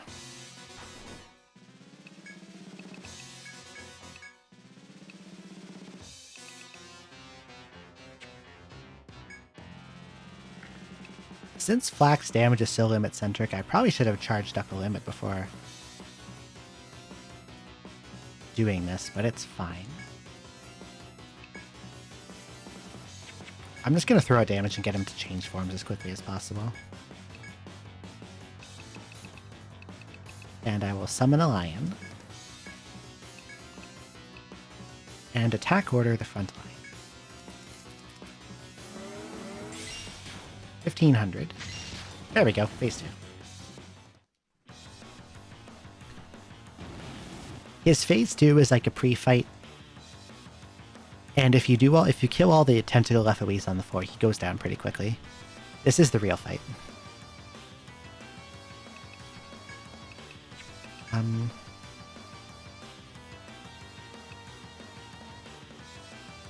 I think for Yobri, I want to set up binding his own head and legs, because I think all the abilities use arm. And Yggdrasids regen TP for every bind they have. So I'll set up some self-binding while Lily buffs our attack, and Flack will start a charge. We'll summon a lion.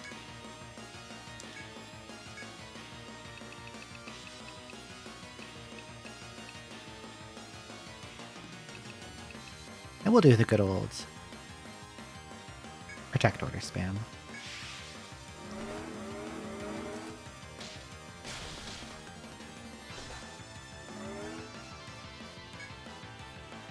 Pokemon Odyssey 2. I need to play those.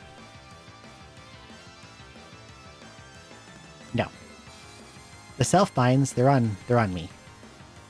So, actually, that's a good point. Because I can bind my own head, he's never going to use Foul Glacier. I didn't realize that. That's good tech.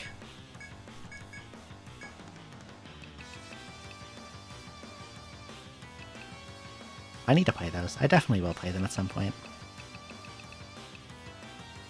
I'm not too sure what I have Flak do on these turns. I guess nothing.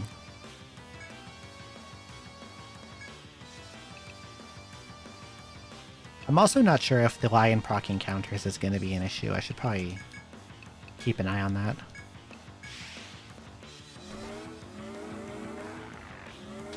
Okay.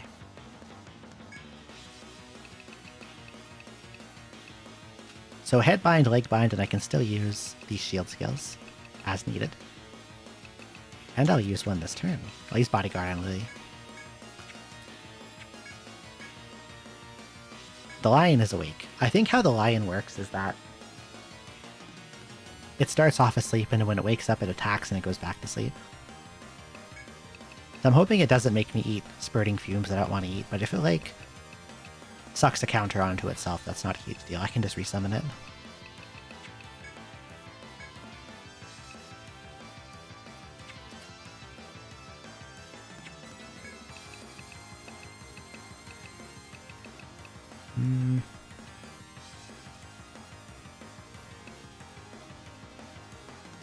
Do nothing.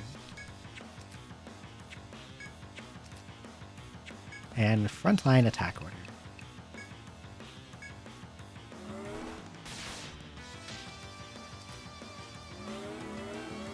We'll do Chaotic Beckon. Doesn't do that much.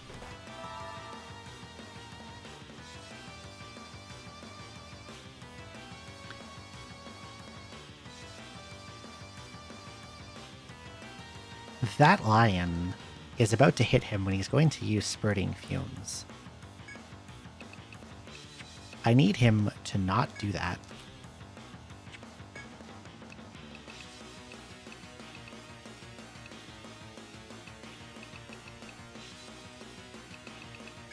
Could I perhaps re-summon the lion and have it replaced by a fresh sleeping one? We will see. But just in case, I'm going to throw a prevent order to the front line, or the back line. Yeah, prevent order to back line, just in case. No. Oh. Summon guys don't proc spurting fumes. Okay, that's good.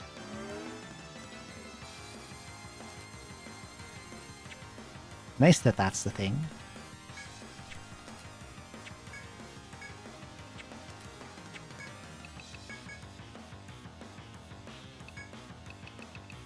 Cash a check from an account he owns at another bank. Between the cashing and processing time, he has cash on hand that doesn't technically exist if you keep killing him. I know someone who actually did that. I don't remember if he got in trouble for it, though. Or at least he told me about it that he did it. I don't know if he actually did it or if he was bullshitting. He could have been bullshitting.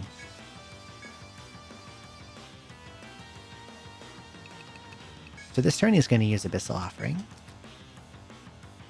Throw another Protect Order up front. Lion is sleeping.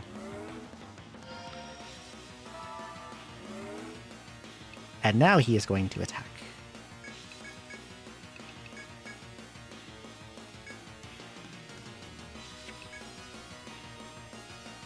I don't know.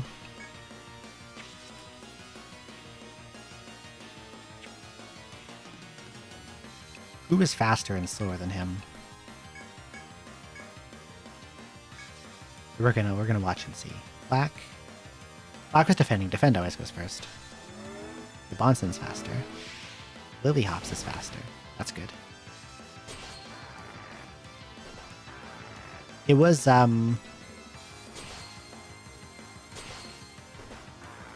2010 or 2011. One of those.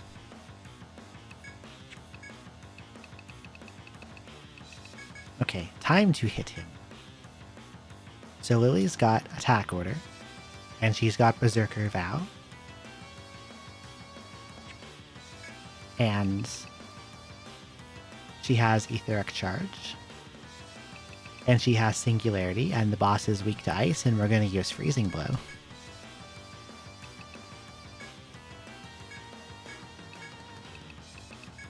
And Flack's going to throw out a charged Typhoon Bolt as well. I'm going to throw a Medica at the lion so it doesn't fall over. Actually, instead of doing that, I'm going to lower his attack. And Protect Order the front line. No, the back line. I stunned him? I didn't know you could do that. At 10,600, a little less than I thought. Still pretty good damage. Oh, I forgot to use Eagle Eye on Flack, that's why.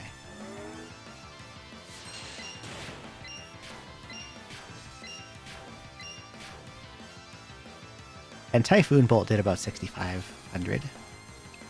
I didn't know you could stun him.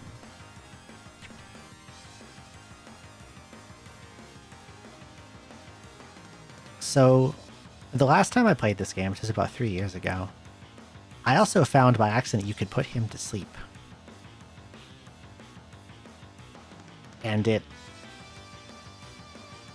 sent his attack script off in directions I never anticipated, and I died because of it. I can overwatch this lion. I think he's going to phase change. That looks like below 75, so I'm going to go Freezing Blow. Charge.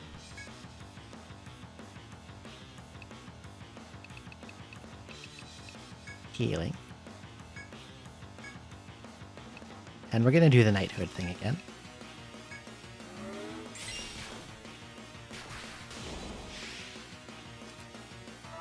Okay.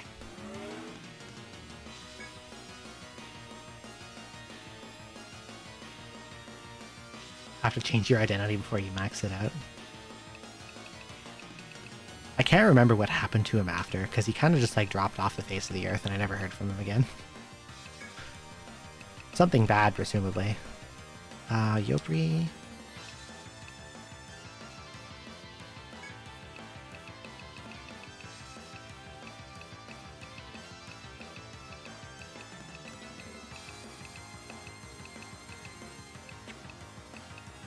Will do nothing. And I'm going to have Lily charge and start refreshing buffs. And Miss Lily Hops will poke for small amounts of damage, while Mr. Bonson spreads around some buffs.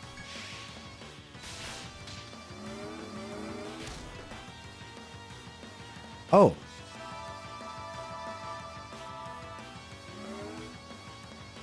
I get it. Okay. The lion does not proc the counter. However, the damage dealt is stored, and when someone else procs the counter, it gets bounced back.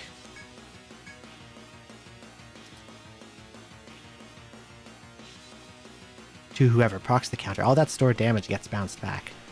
So Miss Lily Hops just ate the lion's attack.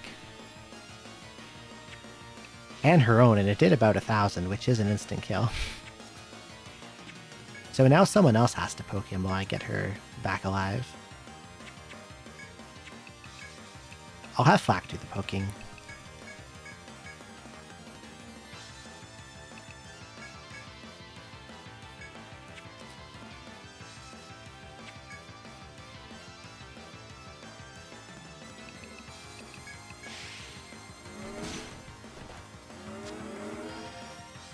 Probably Flack is the best poker because she does like no damage, but maybe I should keep the lion inside. Maybe the lion was a poor idea.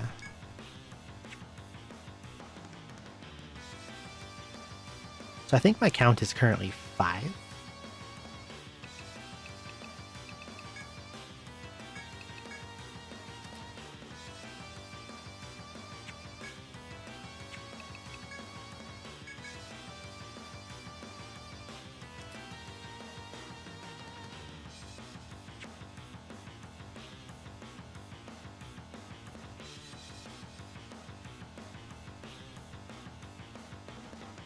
I don't mind having to use Overwatch because it usually means I know Chaos Tentacle is coming.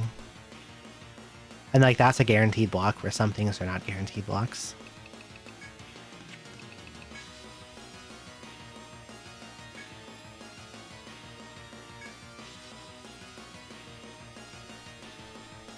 It's also like a warm body that can absorb hits from Demon Rage.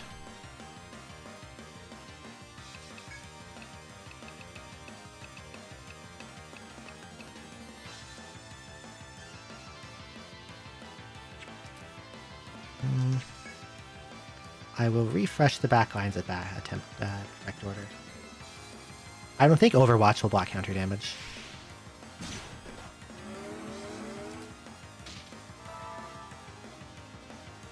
I'll just have to do the Knighthood counter baiting trick. Which is what I do, especially during the Spurting Fumes phase where he's the most dangerous.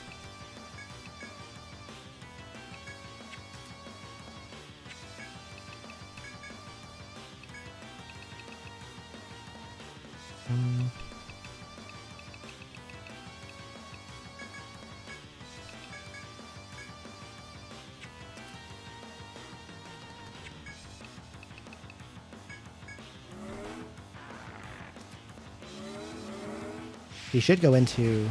I'll do Demon Rage here. It's fine. And then his next attack is Dark Lightning, which we can block. And we're going to go Freezing Blow. Eagle Eye, Primal Drums. Black can't do a limit attack yet because he doesn't have a full gauge. He's going to have to... One turn it'll be full, I think. Eagle Eye should do it. And then... put Protect Order on the front. Since Black's attacking with magic, Attack Order doesn't do anything for her, so I only have to worry about keeping it on Lily.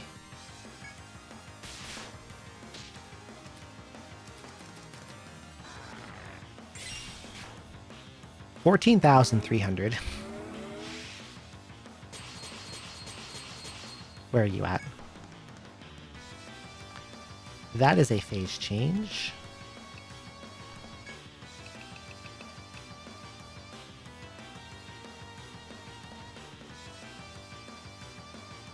But just in case, I'm going to Firewall.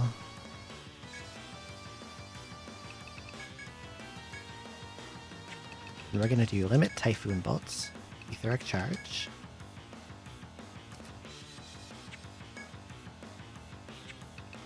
Throw a Medora to the front line. I don't think actually. I want to see Aegis Barrier for when he goes into attack mode next, so...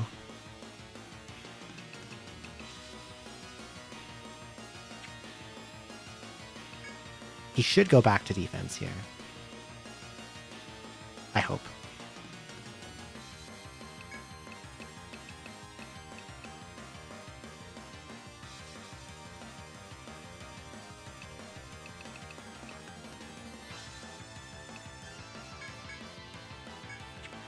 If I'm understanding him correctly, he should go to defense mode. After Knighthood, Black, I almost forgot.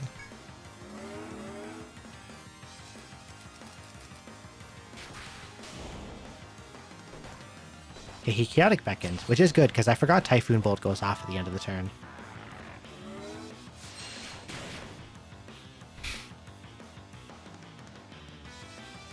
Why are they red? When you cast a limit, it highlights who the limit's coming from. Because every limit requires a certain number of participants. Typhoon Bolt needs 2. And when I'm ready to cast Typhoon Bolt, like when I've set it up, it marks them red. Okay.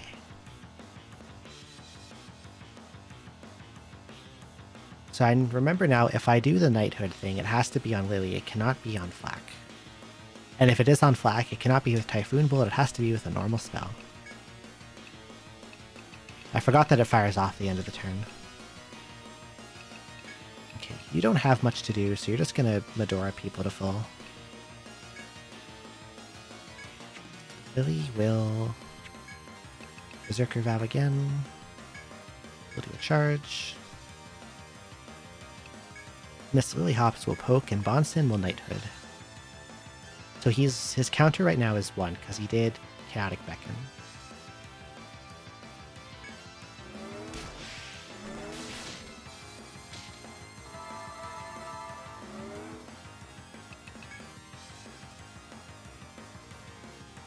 Not only did I stun him earlier, I also paralyzed him. Interesting.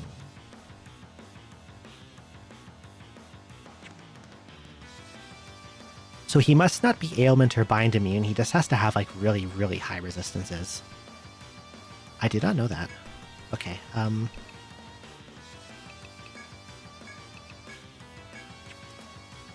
Lily probably does not need to recast Berserker Vow for the rest of the fight.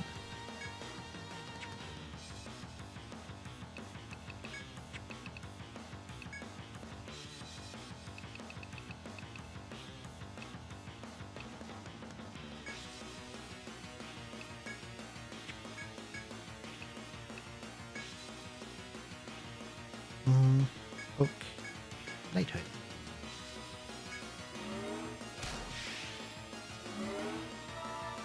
Okay, we're on 3.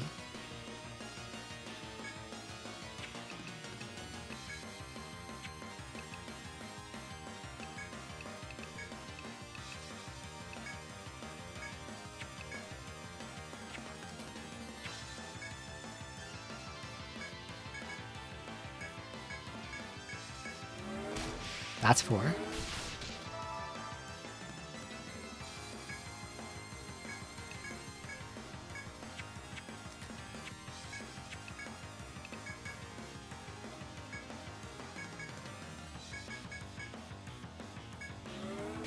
That's 5.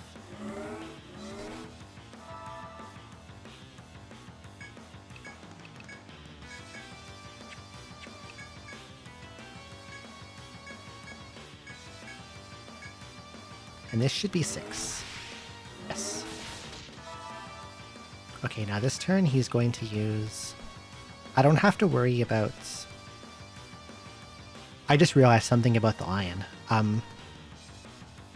This just clicked for me. One of the conditions to check if he'll use Dark Lightning or not is if an ally is asleep. If an ally is asleep, he's not going to use Dark Lightning. The lion is asleep. The lion puts itself to sleep. So Dark Lightning is never going to come as long as that lion's out.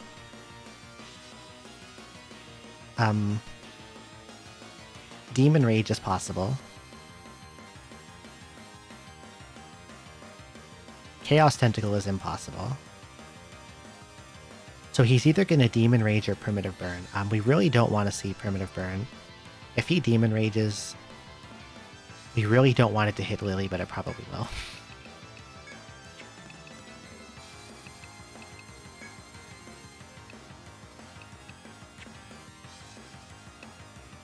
I'll just defend.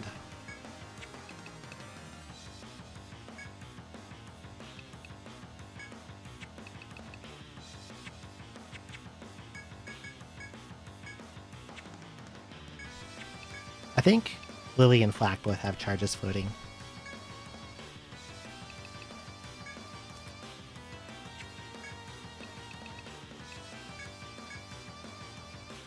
Please use Primitive Burn.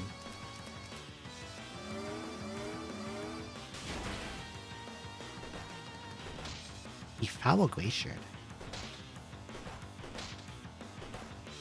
Does it not look at self-inflicted headbinds? Maybe it doesn't look at self-inflicted headbinds.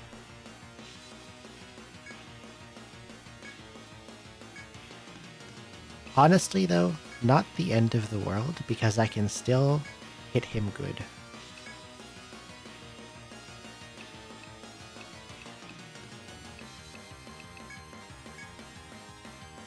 I have taken a lot of damage. I'm going to have Miss Lily Hops throw out some items.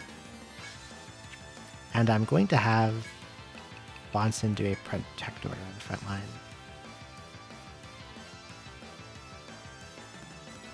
It's not really your fault. I might have come to the same false conclusion on my own at some point. I didn't know it didn't look at self-inflicted binds. I thought I'd found, or that you'd found something. Okay,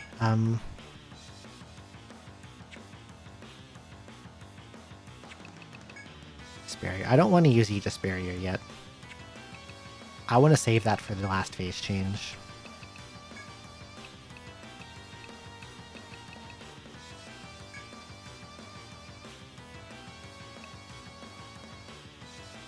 I'm just going to throw out healing items and hope he doesn't do anything really gross. No, I emulated that. I don't have a 3DS capture card. I don't have a new 3DS XL, which is I think the only thing you can put a capture card on nowadays. And I don't have the money to buy one or to send one out to get a capture card put on, unfortunately. I think I throw 2 Medoras here. And hope that he primitive burns.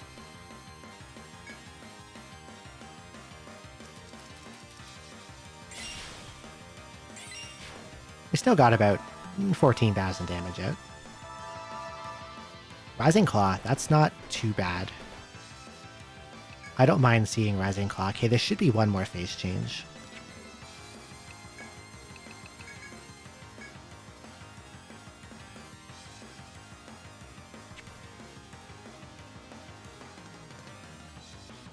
Why did he Rising Claw?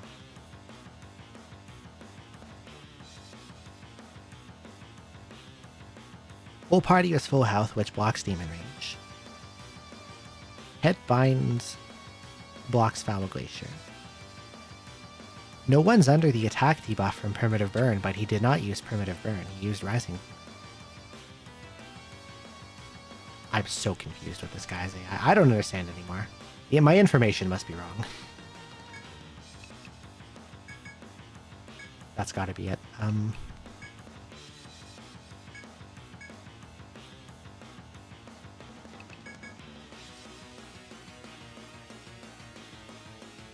Before he phase changes, I am going to Knight Hooded one more Freezing Blow.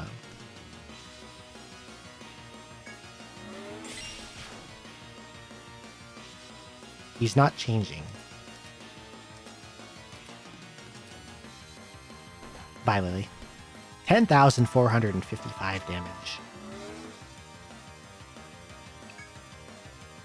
He's pretty close, though. Bedtime for me? Okay, good night, nothing. Bye. Sleep well. Thanks for coming by.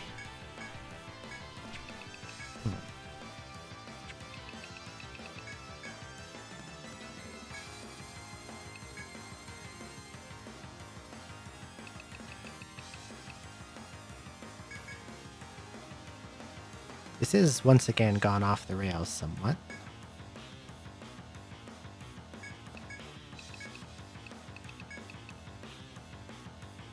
But maybe this is winnable. Paralyzed.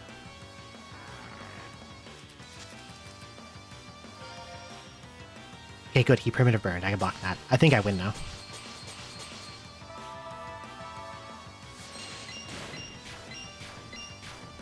Close.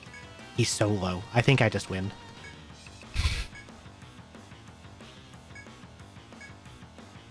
I think Lily just clicks Freezing Blow and he dies. I'll Knight Hood it out just in case, but I think he just falls over. You know what, just in case, I'm gonna Aegis Barrier. I'll Aegis Barrier and then Bodyguard Lily.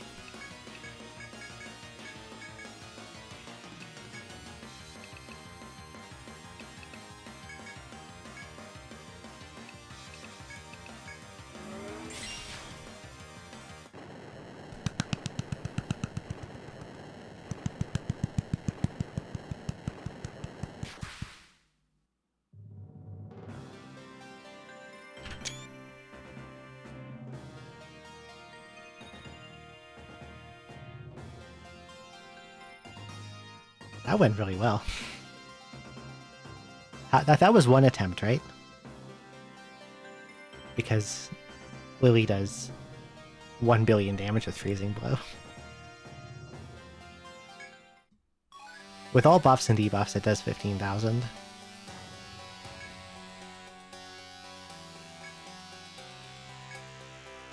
Okay.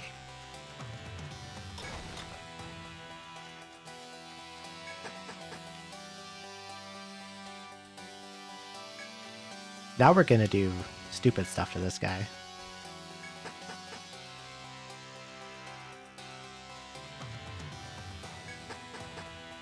Using Knighthood to, like, abuse his input reading to break his counters makes things much, much easier. And if you don't know his gimmick, which is pretty much impossible to perceive without, like, actually looking up his script, killing him with a regular team is borderline impossible.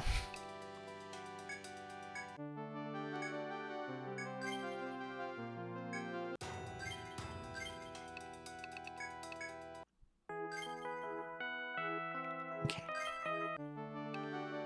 Now this next team has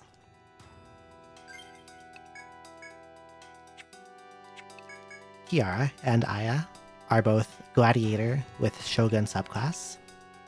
They have each a fully forged Dragonbane with a lot of elemental forges on it. And yeah, I figure the Nahubino would be the best to be Kiara because she's the only one with blue hair. Oh, Dragonbane doesn't come from Elder Dragon. It comes from the other ones. Each of them that many times. And Mono and Endy are Shogun Buccaneer. And Miss Roseberry is Ninja Hotplate. Now, I believe I have a...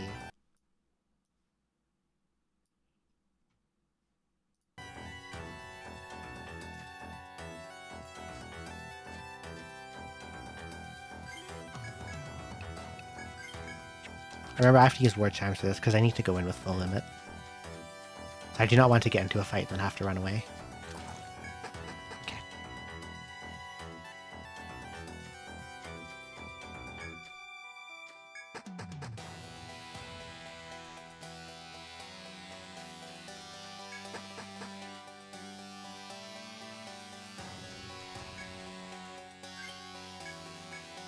These are going to be very fast kills.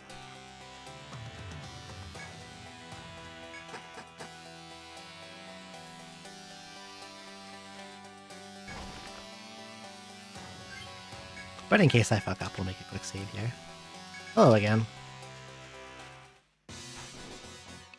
Warrior Might. What Warrior Might does is, on the turn you cast it, you follow up normal attacks with your own attack.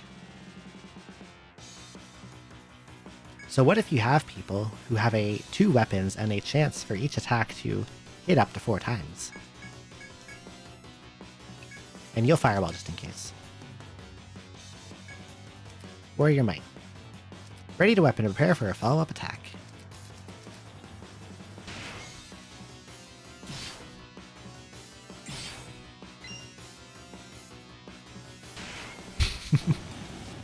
Well, there's first form done.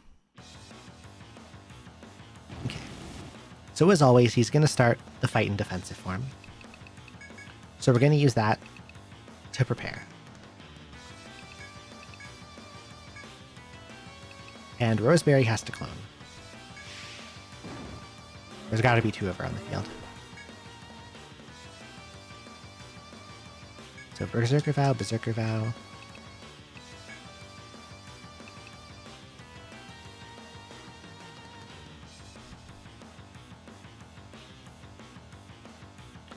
I have fucked up slightly.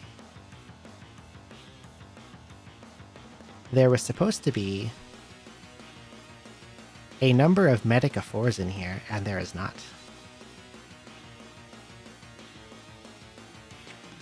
I will try to make do without them, But someone might die and I might have to restart.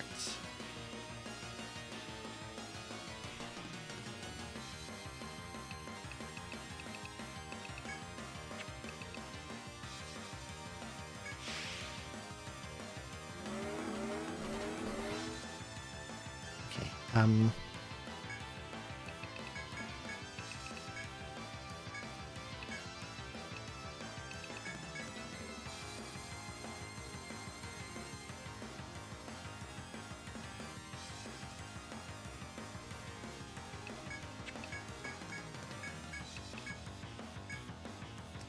I also pressed defend instead of bodyguard, so I is about to fall over and off to reset. Never mind, end your hit. We're still good. For now.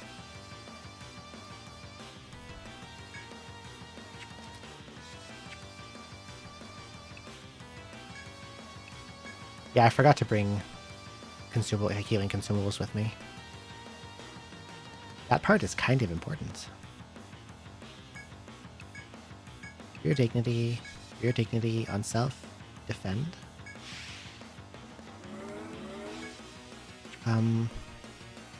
Charge. Charge.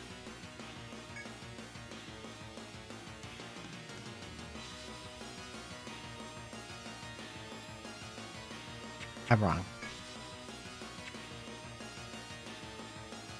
This again.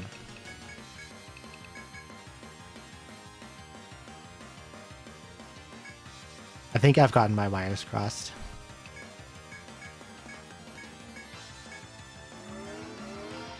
Okay. This turn I charge.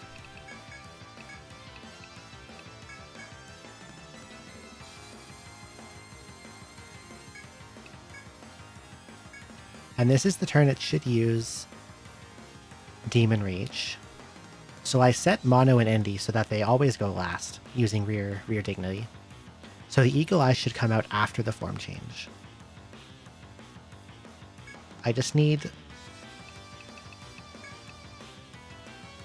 I don't think I'll survive the Demon Rage because both Roses are supposed to be full HP for this part.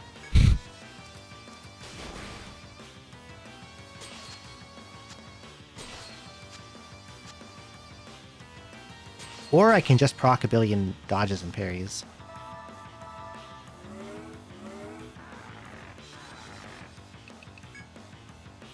I think this is still doable. Anyway, Warrior Might. Warrior Might. No, I think I die actually because I don't have I can't Ouroboros Guard because one of the Roseberries is dead.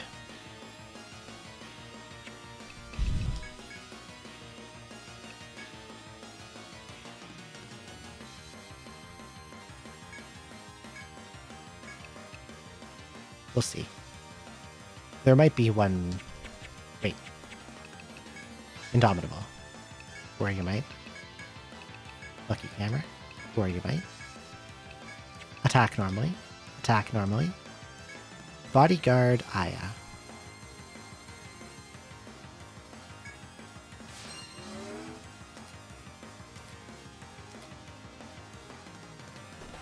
Kiara lives with Indomitable. Oh, Mono Entity got stunned. Never mind, this is dead.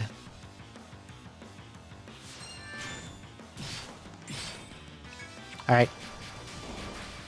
The stun killed me.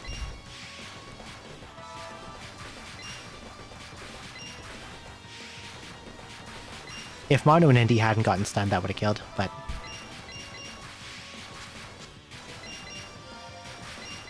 Indy is fighting on. Okay, there he goes.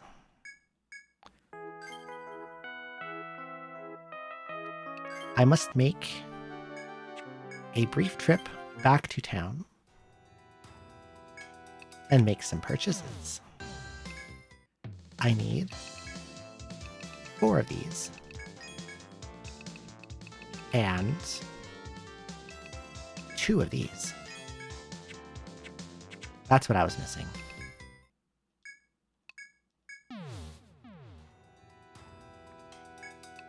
I thought about the... No, I don't need Amrita.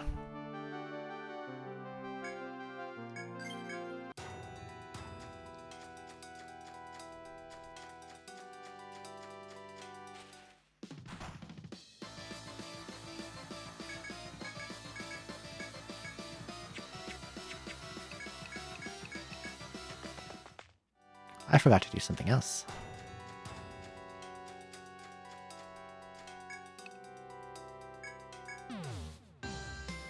We're gonna grab 2 more of these.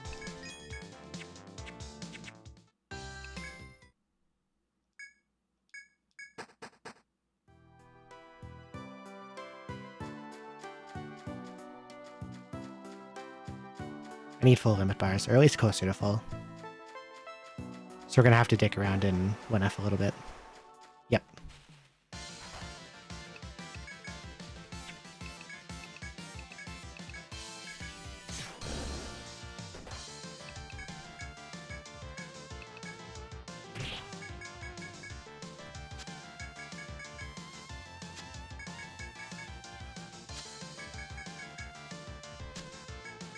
So that turn where Mono and Indy got stunned was supposed to be fatal. Like, I was supposed to have lethal there. This is enough.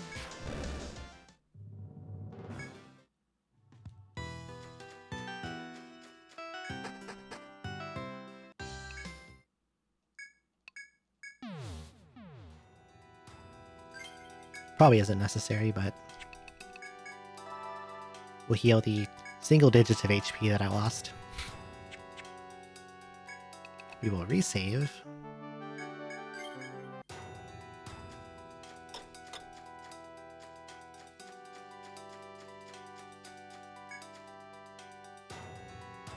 I forgot to word chime. Okay, good, I didn't get a fight. Running away from a fight lowers your limit gauge.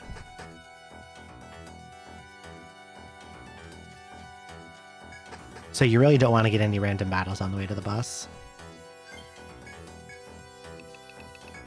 And the first floor, or 21st floor, is where you're most likely to see one. Everywhere else, the shortcuts make the path too short for an encounter to really happen. Unless you get really, really lucky on 24. Or really, really unlucky, I should say. Alright, Chief. Let's go again. Warrior Might. Warrior Might. Attack. Attack. Anti-fire.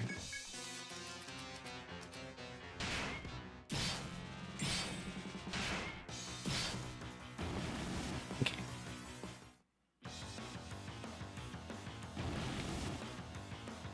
Now this should go better.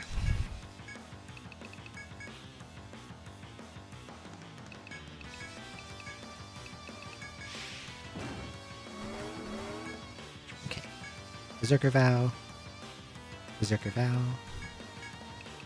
Heal yourself. This is what I needed the Medicus for. Medicus for to get their HP back up to full. Both roses. You use a Bravant on Kiara. You use a Bravant on Aya.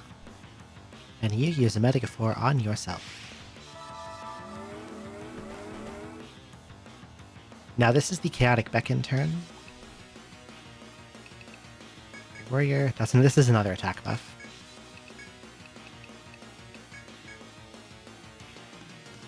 I think I use Bravants again. Yes. And you bodyguard Aya.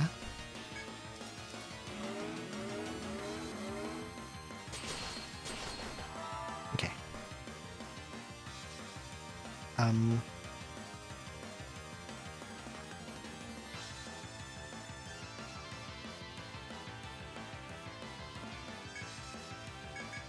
Great Warrior, Great Warrior. This is the Spurting Fumes turn.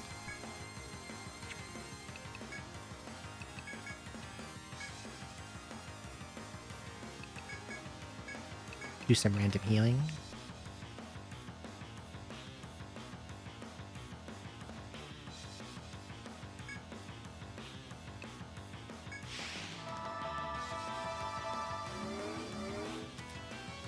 Okay, buffs look like they should.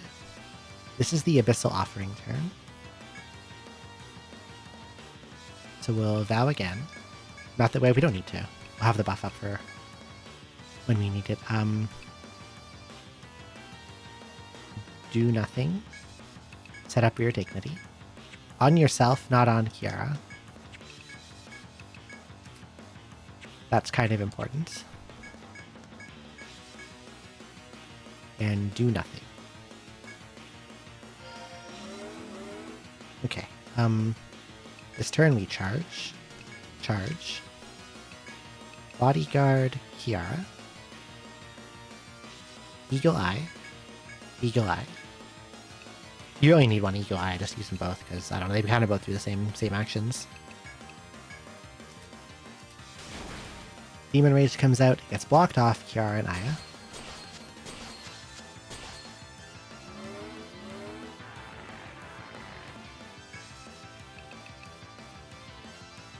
And then we go Limit. No, I don't need Indomitable here. I'll put it on anyway, though. Limit Lucky Hammer, because that's an extra hit for Warrior Knight. You use Ouroboros Guard so no one gets stunned, or damaged or killed. And you attack, and you attack, and you attack, and you also attack.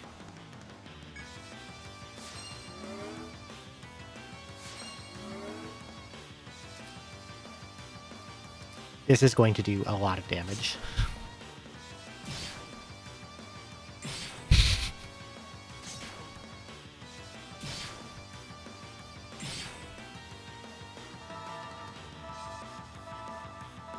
Hello, Ethelyn. You're just in time to see this guy get sliced up.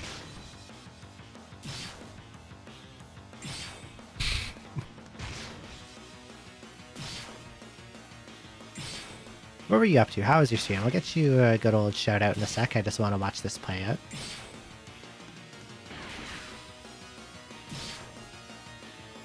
Bye. This is an instant kill cheese setup called Warrior Might. It can be a little prone to RNG if you don't get good swashbuckling procs on your Shogun Buccaneers, but it does unbelievable amount of damage.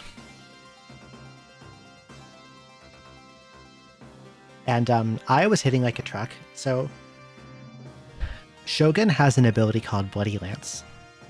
If they get a kill, any kill during a fight, it boosts their attack a bunch.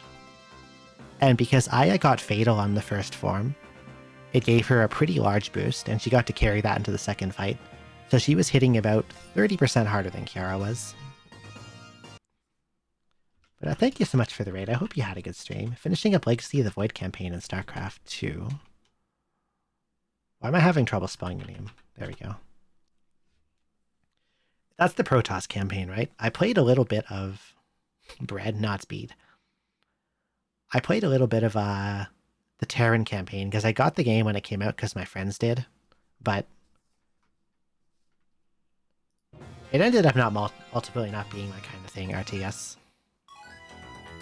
Okay, so that's 5.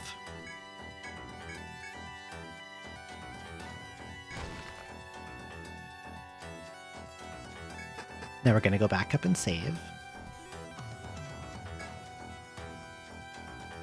I think instead of doing Zoe's second last, I'm going to do Zoe's last. Zoe and Feng.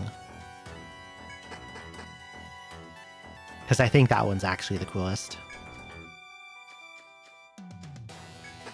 But the next one is pretty damn neat too.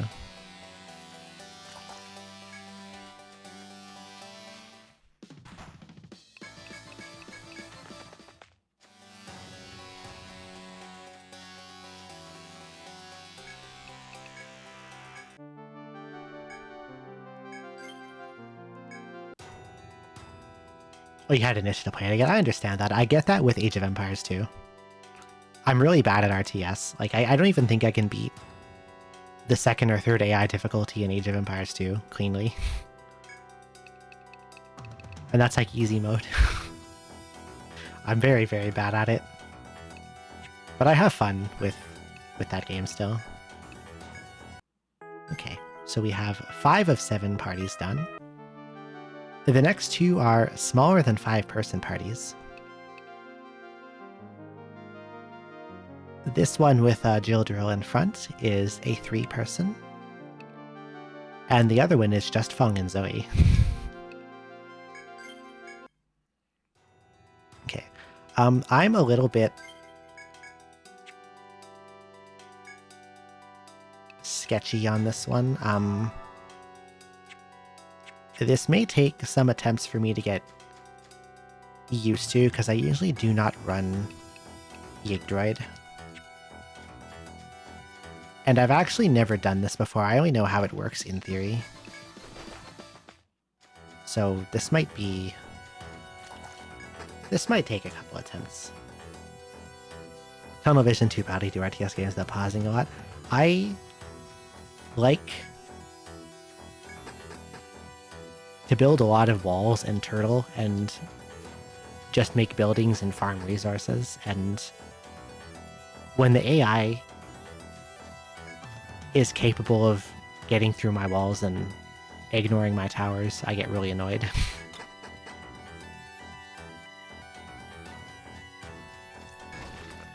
Yeah, Team Robot. I'm gonna use one Medora. Why did I make Medora 1s? Am I high? Hopefully that's not a major issue and I don't need to use many items. Okay. So what did I write down about this? Where are we?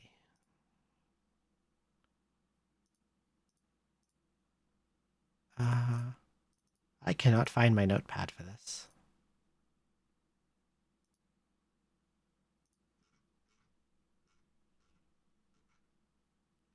Okay.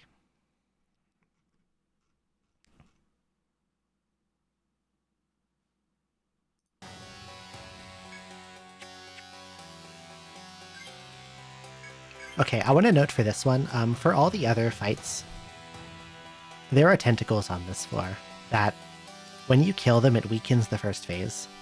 It lowers his damage resistance and also lowers his HP.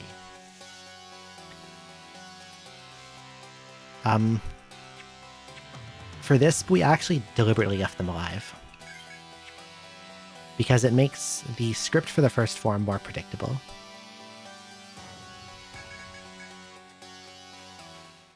Okay. Rocket jump.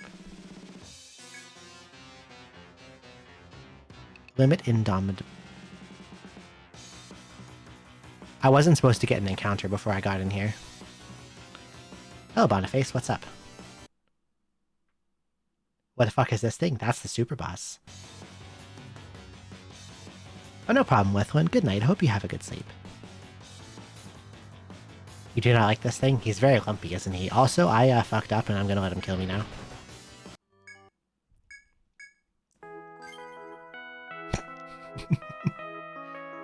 If you fail to block any attack in that first phase, it's pretty much instantly fatal. Incredible. I've got 3 robots. Okay, I have to not get into a fight on my way to him, which is going to be an issue because I forgot to bring word chimes.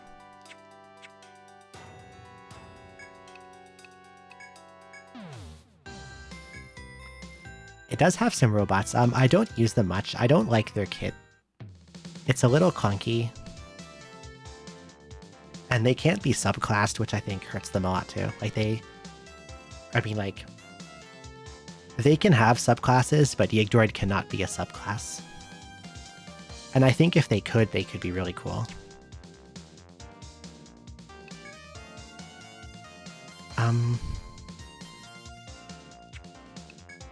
Okay, I do not need 1 bajillion tents.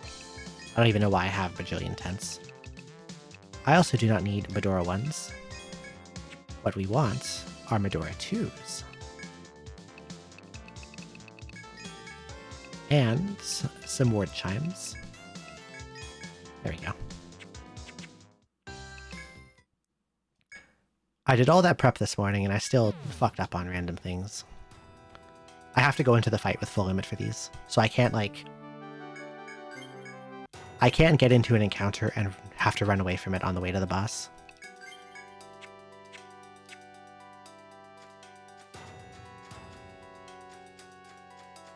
Because this team really is not equipped to do random battles. It's like... it's purpose-built to fight the Abyssal God. And fighting the Abyssal God is pretty much the only thing it can do.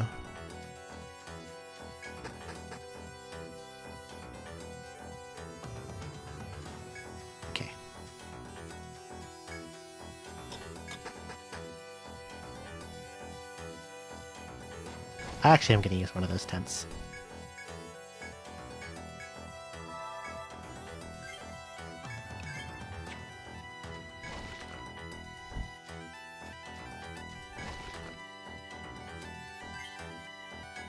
Okay. Here we go. Jump. Indomitable. Jump.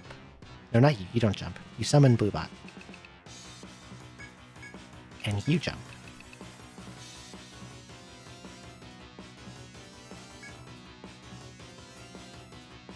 Yes. Yum.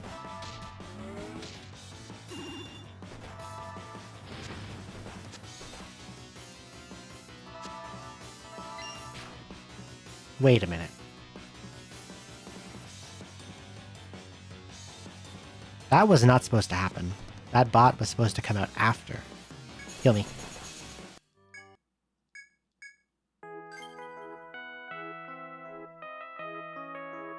Why did that happen?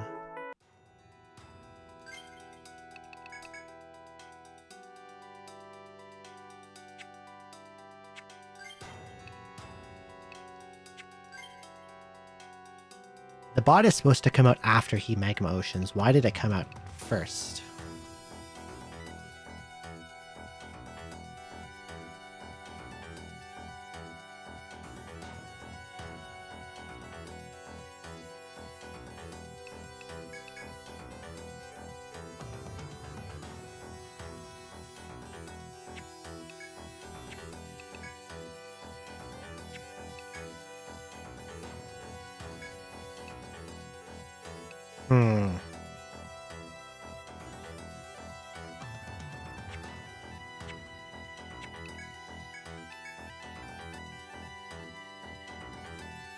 Am I perhaps too fast?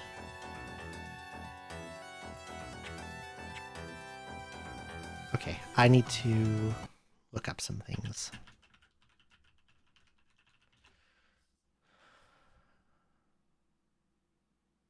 Turn speed. 3 and 4, okay. Knife adds +3.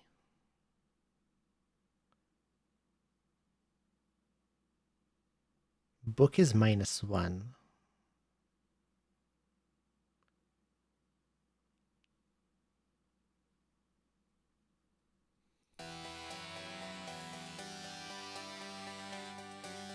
I might...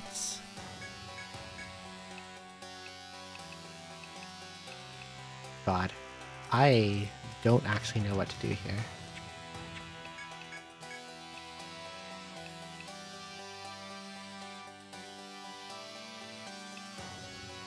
I'm going to unequip this knife and see if...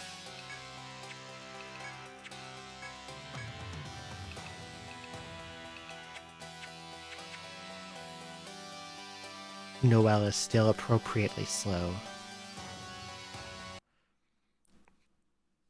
That bot is supposed to come out after Magma Ocean fires, but it came out before.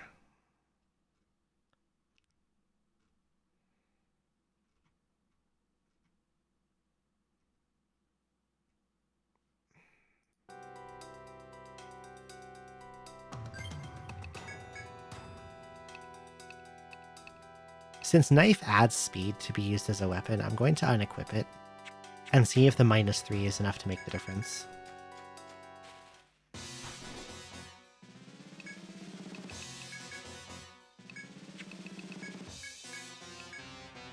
Boop-bop.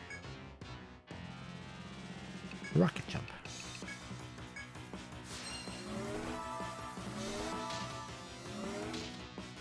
Okay, the knife was enough to make a difference. But I also need Noelle to have as much max HP as... Okay, I know what to do. Kill me.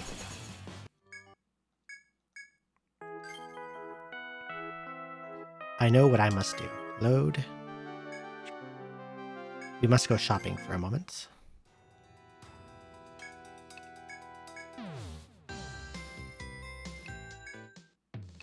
You to sell one thing. I don't know, tent. And we're going to purchase a book.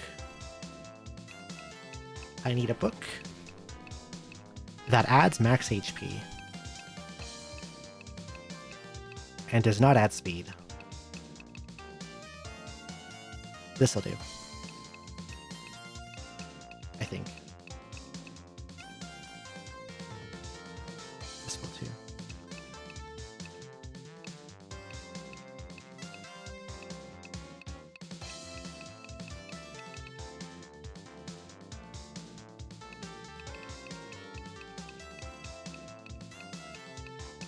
Is there nothing that just has HP on it? Because you can't forge HP onto weapons. And HP is kind of what I want. That's why I was using that dagger. But the dagger makes her too fast.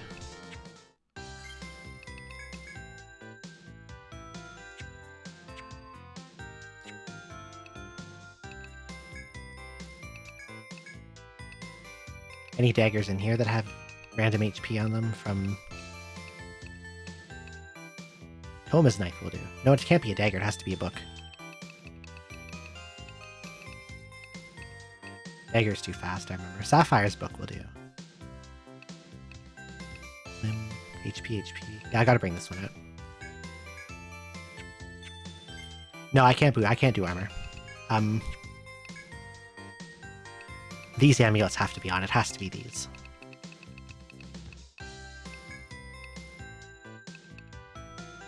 Yeah, that keeps me at 999. That's fine. We can make do with this.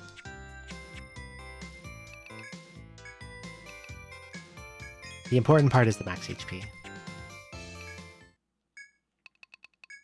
So that book will be fine. It's from like an old sea quest. Hopefully no one else has an issue where being too fast is a problem. Shit. Forgot to use that word chime.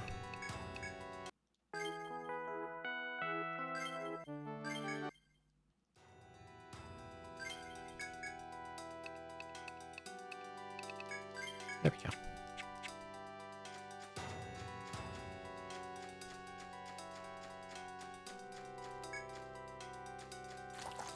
Okay, now we can go fight him.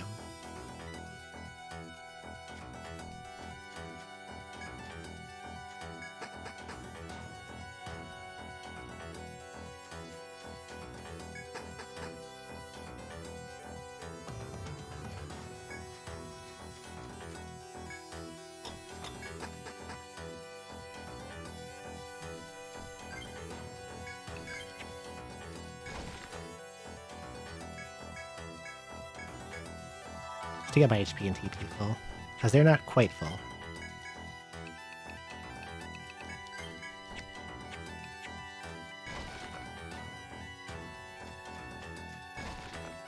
Okay.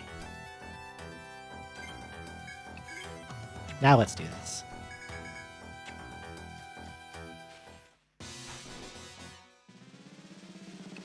So, rocket jump, Indomitable, blue bot, rocket jump.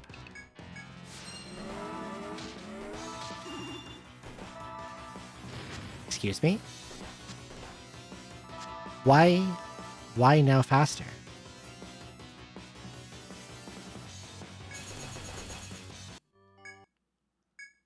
Why now faster? Is there a random value in speed? There has to be.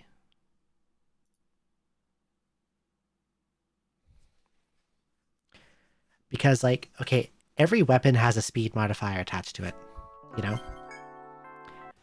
Dagger is the fastest at +3. Book is -1.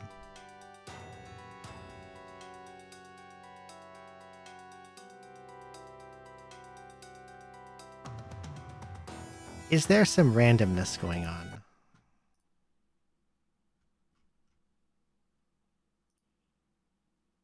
Perhaps there is. I want to go look at the formula for action speed.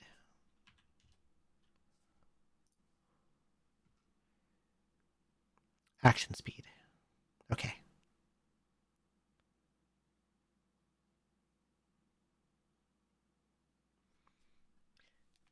Speed equals agility plus total equipment speed plus skill action speed plus priority modifier plus speed forge power plus a random number from 0 to 4 plus 2000.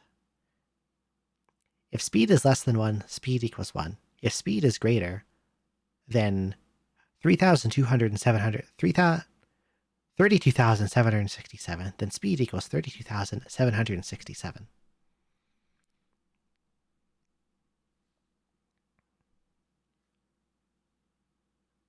And tome is a -1 and knife is a +3.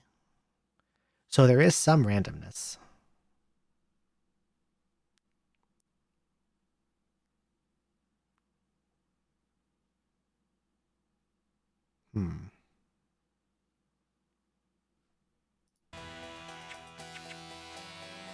Well, if there's randomness, we just have to wait for it to go correctly.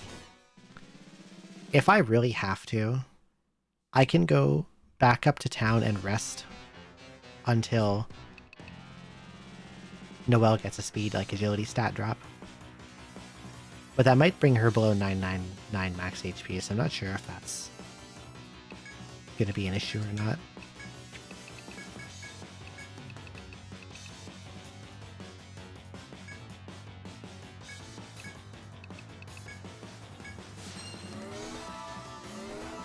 Come on, Magma Ocean first. There we go. And then the blue bot comes out. Okay. That's how this is supposed to go.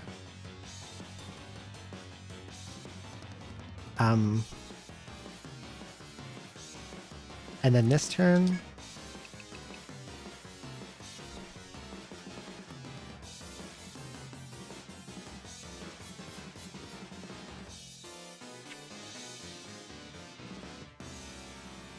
I'm getting my wires crossed here. You summon Yellow Bot. You use Reflector.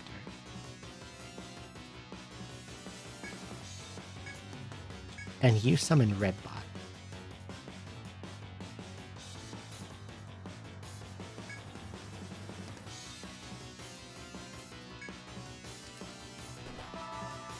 So Reflector is going to make ice attacks get deflected. Bing.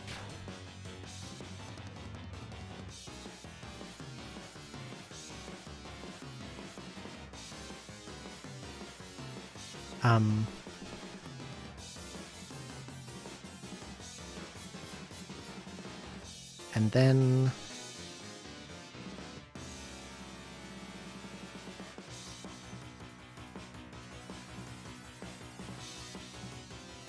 I should have practiced this beforehand.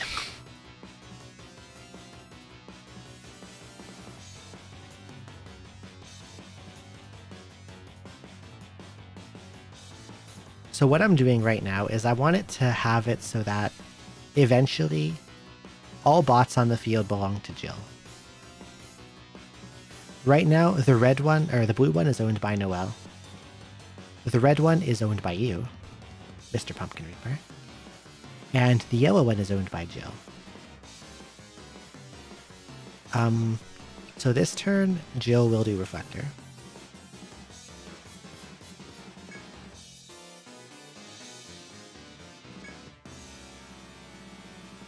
Noelle.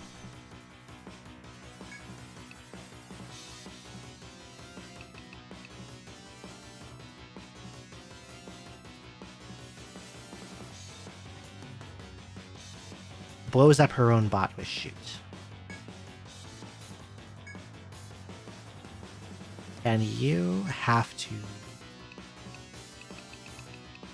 Rocket Punch to give yourself Arm Bind.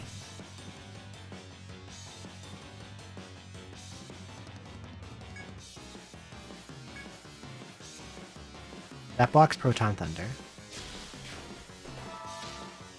And that does a self-Arm Bind.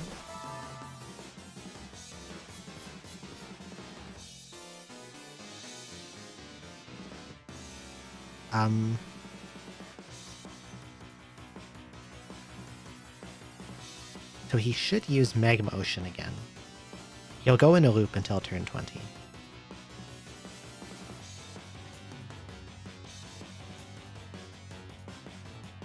And then Jill is going to summon a blue bot.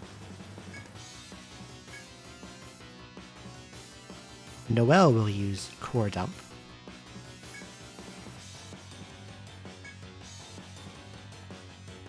And Pumpkin, owning the red bot, will use Reflector to block Mega Motion. Ding. Okay.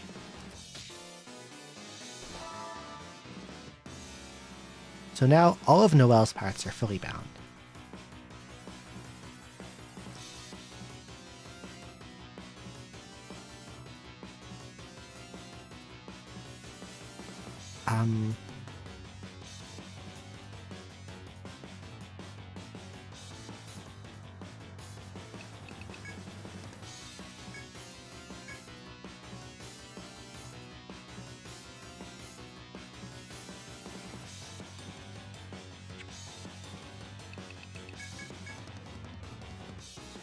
I think I Reflector with Jill to bounce off the upcoming ice attack. And Noelle casts HP Cannon.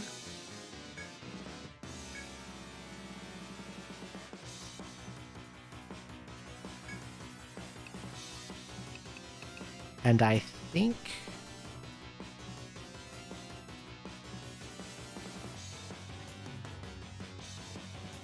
the red bot now has to be destroyed.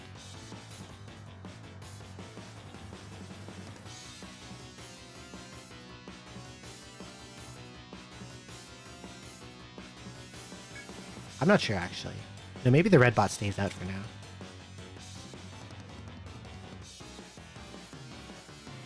Okay, yeah, this is what we'll do.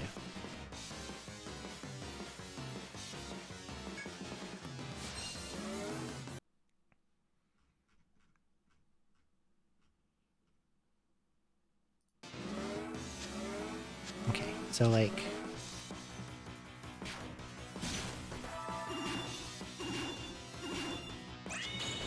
Dodged? Excuse me, that's not supposed to happen. What do you mean it dodged?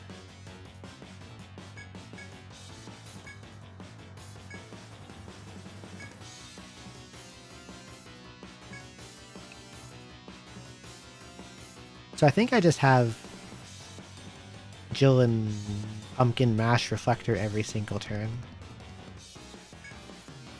And Noelle casts HP Cannon until we get the phase change. Although...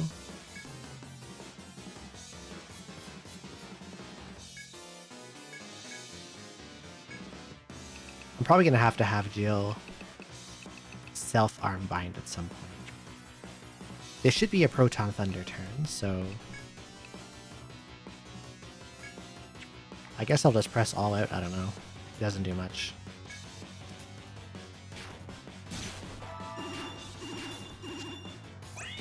There we go, does 2,000 damage. It's 2,000, the element that it's dealing is called Almighty. It is non-elemental, and this guy's enormous elemental resist with all tentacles alive do not work on it.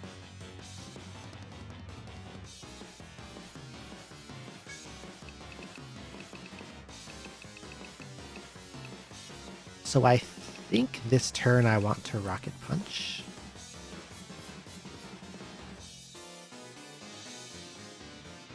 I hope I'm not wrong about that.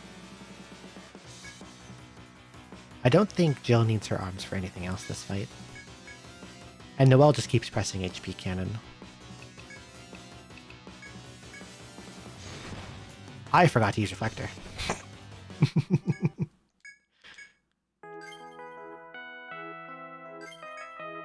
I forgot that Pumpkin Bot was supposed to press Reflector, and instead I used an item.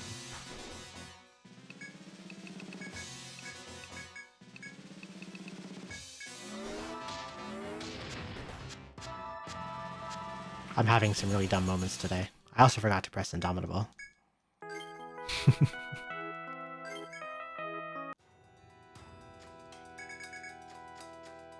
Okay. Jump. Indomitable. Blue bot. Jump. There we go. Yellow bot. Deflector. Red bot. I think that's the one I mean.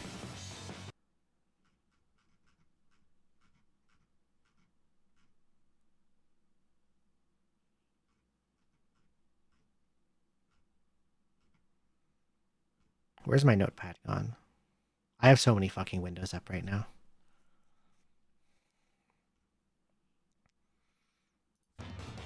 Okay.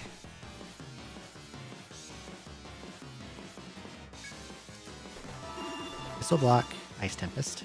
Ding. And then turn 3.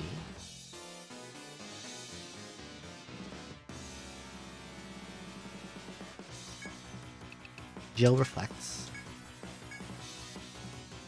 Noelle presses shoot to get rid of red bot.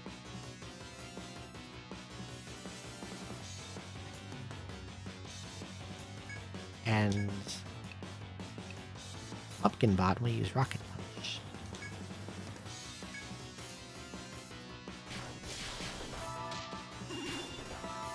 Okay.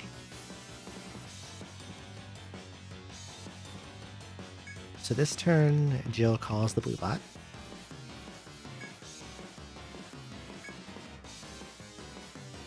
Noelle core dumps.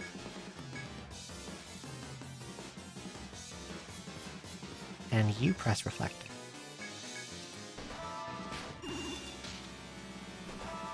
Okay.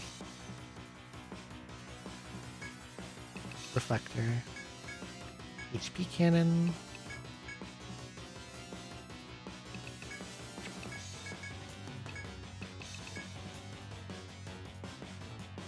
And I guess on turns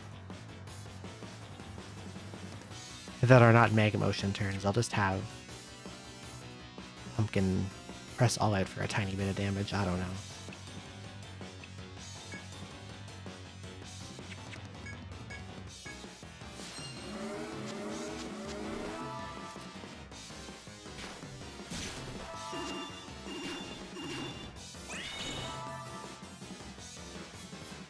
Really, most of the damage is from HP cannon. Reflector. HP cannon. All outs.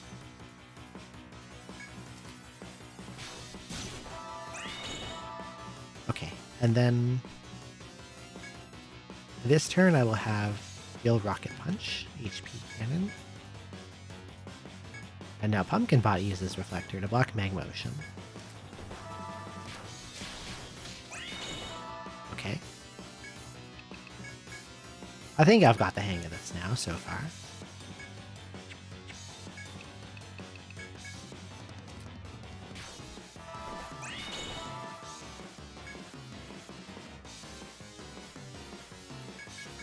He's almost dead.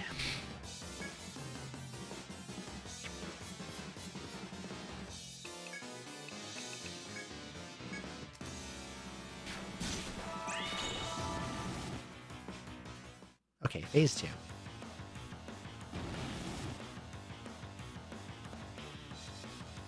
Now, while he's doing this, I have to set up a little differently here.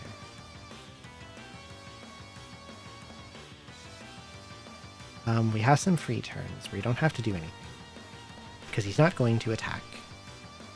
So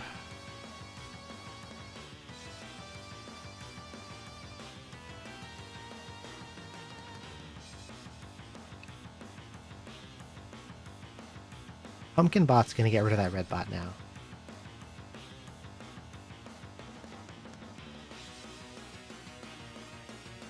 Probably no point to attack because they're just going to heal with Abyssal Offering in a few turns. So do nothing, shoot.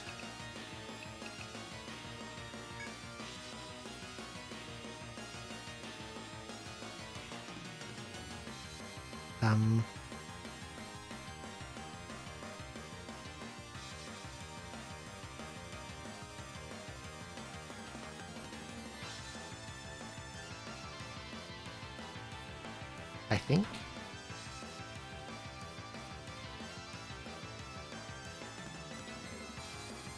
I'm confusing myself a little. Do nothing. Do nothing.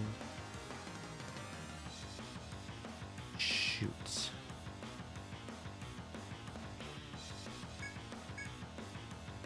To get rid of Redbot.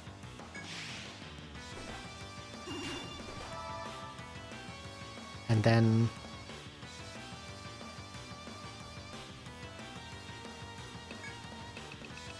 defrag.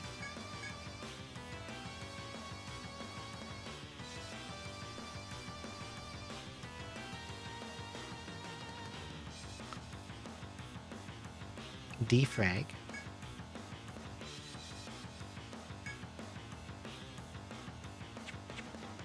Don't defrag. Summon Redbot. These two defrag.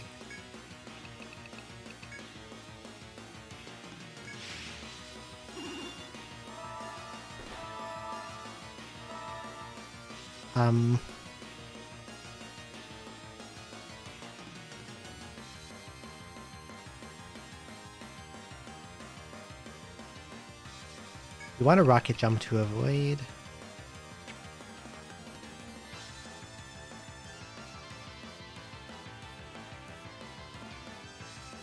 Chaotic Beckon's gonna hit the bots. So I believe I resupply on this turn. And Noelle rocket jumps. And you rocket jump.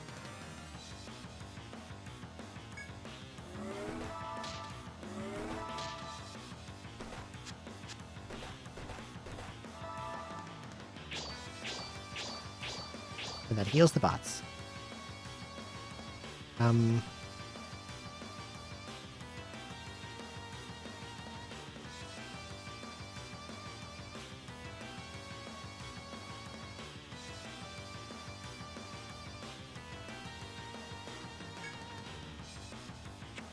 This is the... They're in the back. Being in the back line helps them against physicals, but they also take the accessory effects from their owners.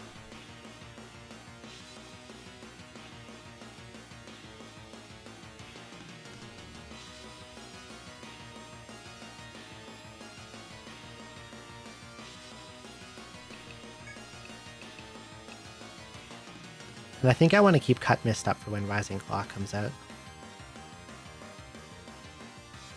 This is turn 13.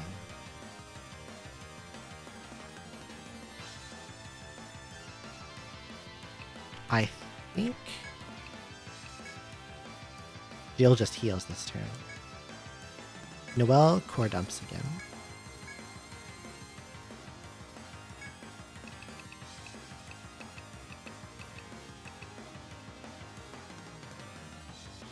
I think I rebind. No, it doesn't matter, actually. You will do nothing.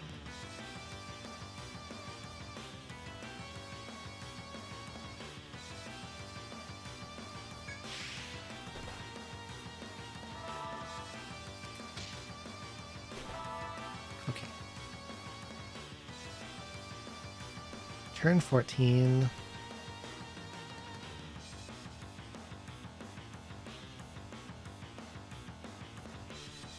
We will use a Cut Mist.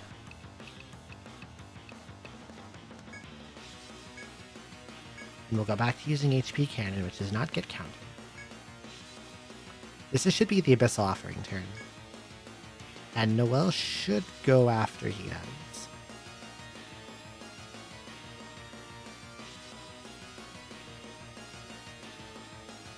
And I think...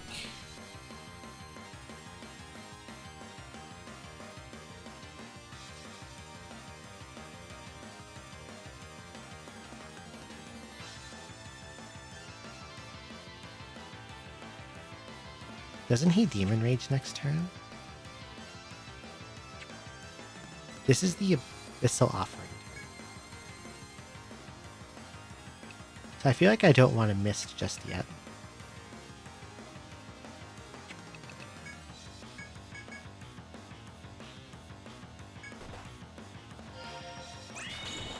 Okay, now we're gonna start trying to deal damage.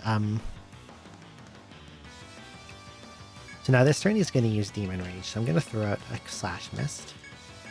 You'll do HP Cannon.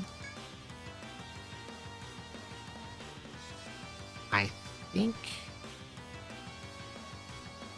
you do nothing again.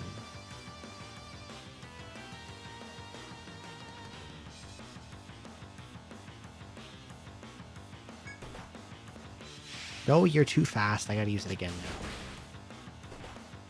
Because everyone has 2 Crush Amulets, which Demon Rage is, it does 1 damage. I gotta use this again.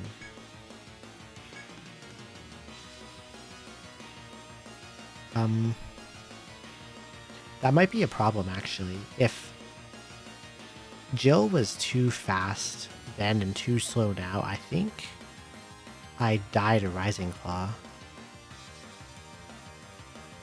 I can't remember if Jill has a dagger or a book. I might get owned. I'm gonna... I can't press Indomitable because Chaos Tentacle's coming out next turn.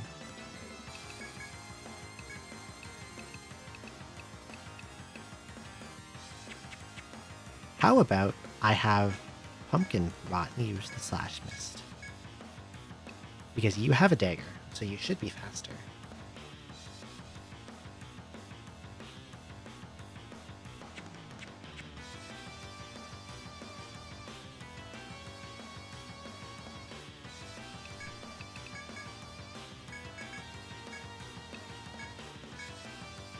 Now he's faster. Oh, Noelle's fine.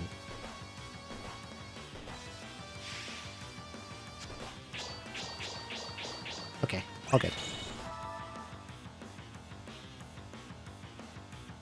Just took a little bit of damage. Now we press Reflector. Because it's gonna do Primitive Burn, then Foul Glacier, then Dark Lightning.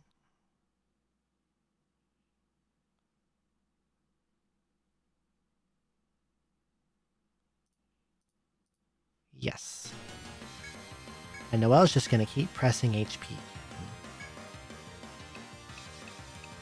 And you're gonna throw a Medica at Jill. Just in case. Oh, I forgot about Chaos Tentacle. I'm an idiot. I think I just wiped. I don't have any revives, do I? I do. I can come back from this. I lost track of where I was.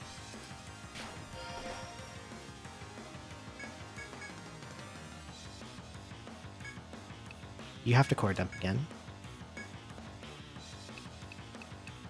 You do nothing.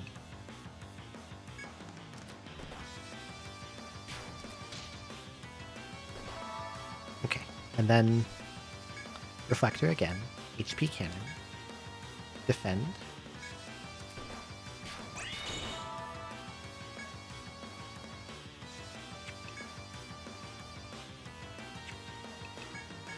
HP Cannon, Defend. I don't know what he's gonna do now.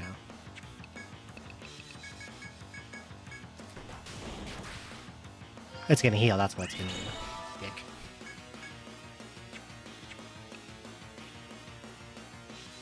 I might end up hitting the Enrage because I think I screwed up a bit there.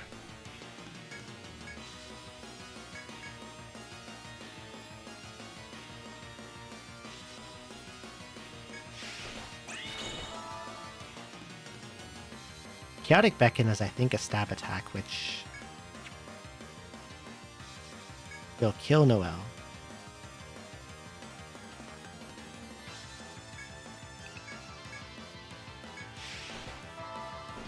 And that comes out next, so you're gonna rocket jump.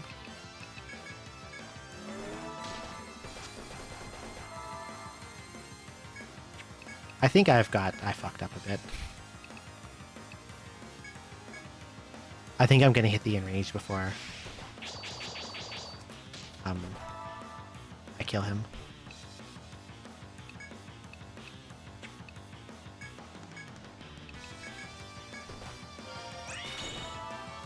Because it's turn 27 and he's full.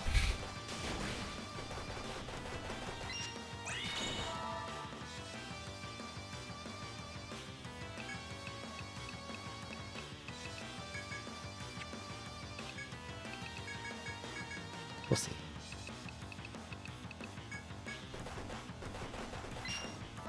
And for some reason, like, my speed is messed up. Tell me.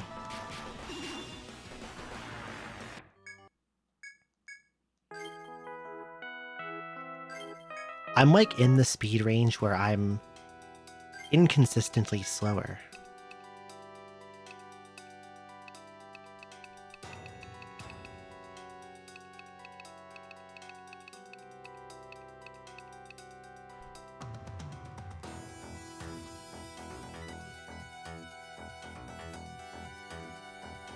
Do I have that? Where's that paste bin that I had?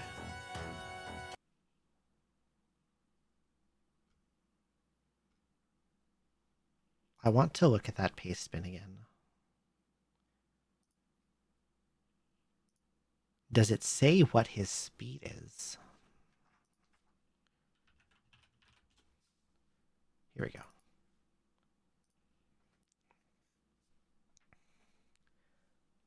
Agility 63.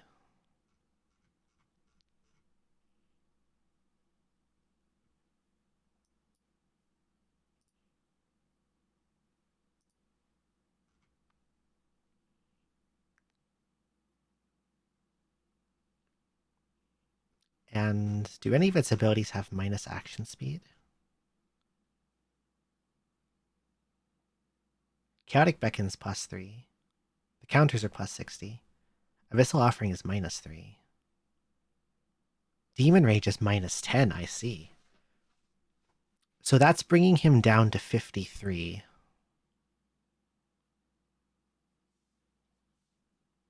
But I'm 54 with the books.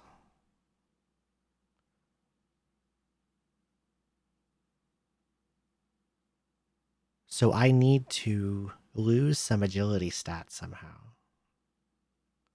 Okay.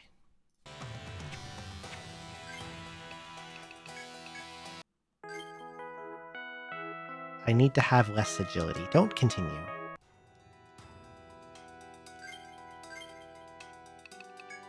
I guess I'll go to the guild and...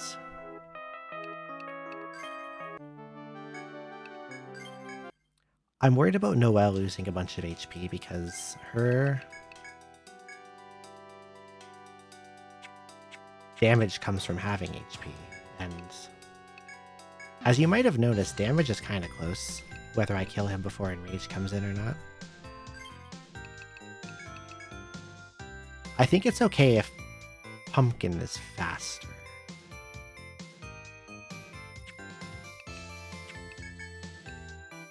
Agility 55. I think the problem is that I have retired them, which is giving them a lot of extra speed. And I don't have a way to lower it.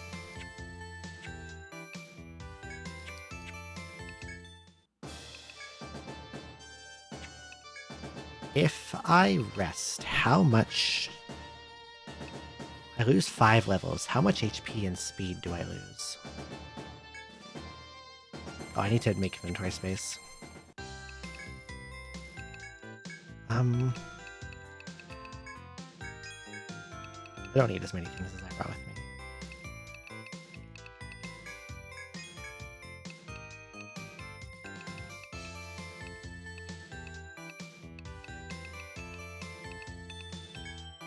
Okay.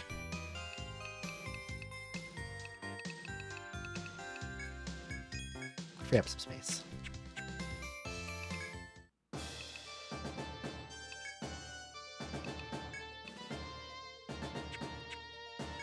I hope she doesn't need those levels.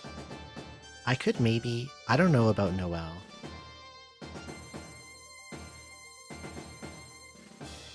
I have an idea with Jill, maybe. What if I don't rest Noelle and I just gamble on the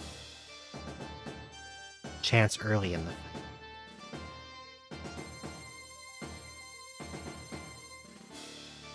Because it's important that Jill is slower. But I don't think everyone else needs to be.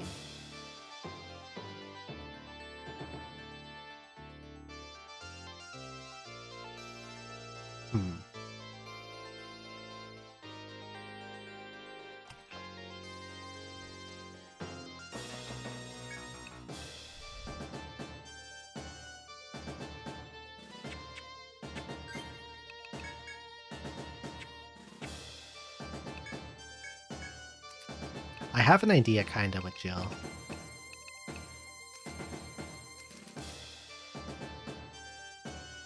It's fine if she's down a bit of HP. I can just...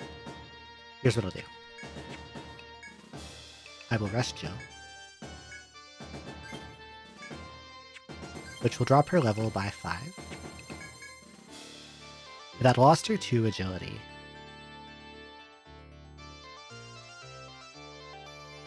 So Abyssal God has 63.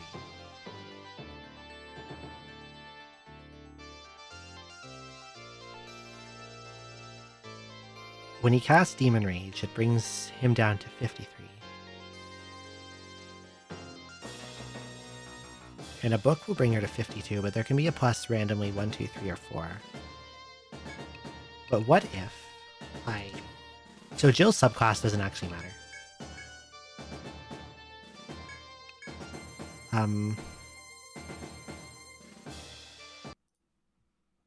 I need to look up what my skill distribution was for this again. Just to make sure I get everything. I didn't expect this part to go off the rails. Okay, so I need these maxed.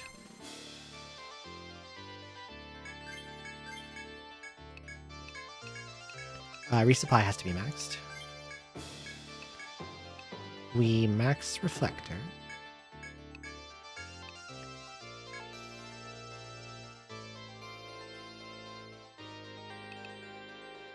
And I need Rocket Jump and Rocket Punch, but not Rocket Head.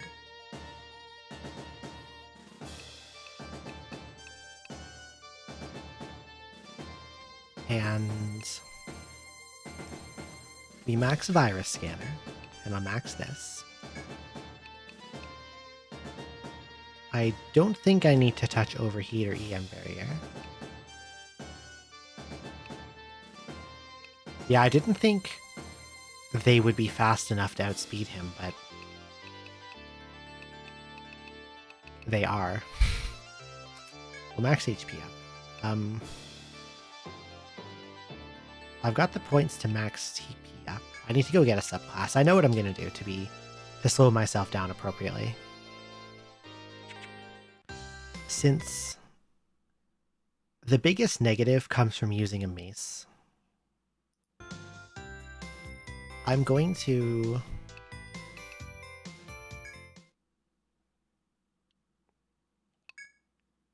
pick a gladiator subclass.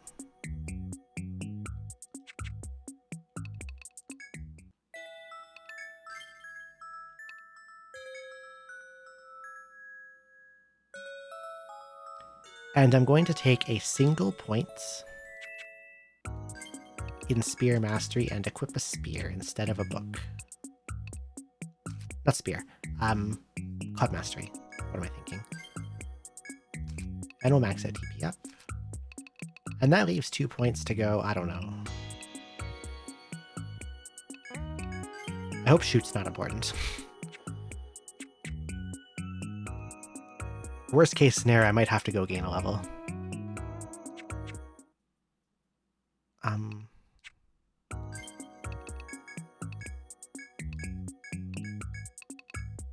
And instead of using this book, I'm gonna grab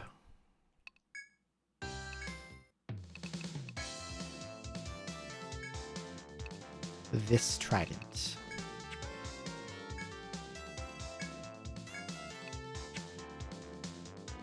Why do I keep thinking I'm using a spear?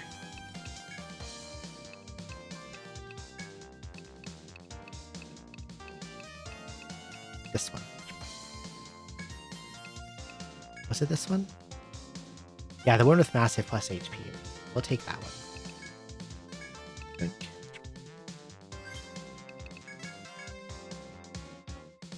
There we go.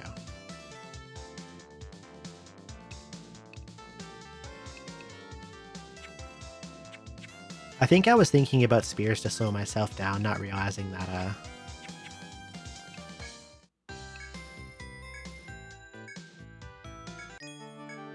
maces did the same thing but better. The loss of 5 levels shouldn't be a big deal. So she should now be consistently slower than the Abyssal God no matter what he does. Because having a mace equipped is a -4. She's down like 3 vitality, that's not going to be a big deal. Okay, now this should work. I hope.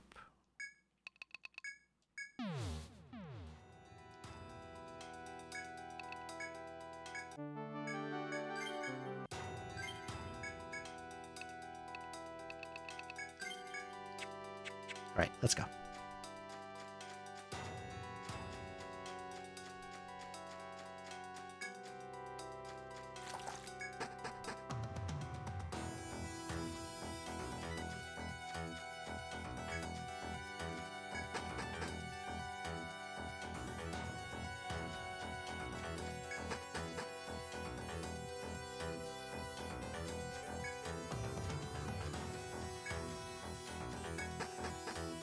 There shouldn't be any issues with speed now, I hope.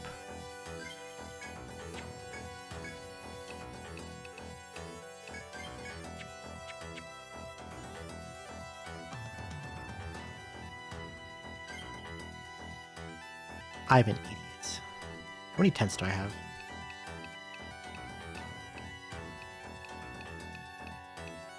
One. It's supposed to be night. It is supposed to be nighttime. The time of day is supposed to be night. That also matters. And probably explains why that HP cannon missed, because everyone has infravision, which increases aim and evasion at nighttime. But not at the day. Not during the day. Welcome back. I made some adjustments. Quite a few adjustments.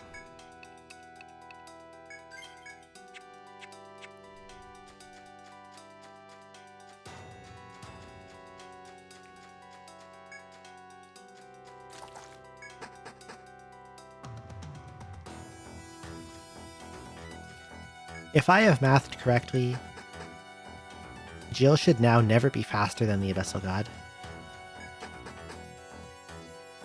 No matter what ability it throws out.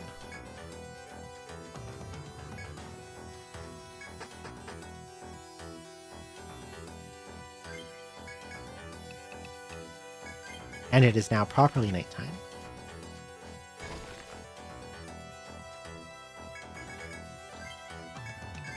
Alright, Chief. Jump. Indomitable.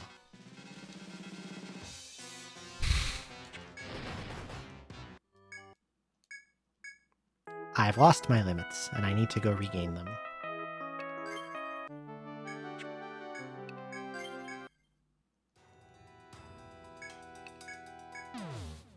Okay, to the first floor. Noelle has to start that fight at full limit.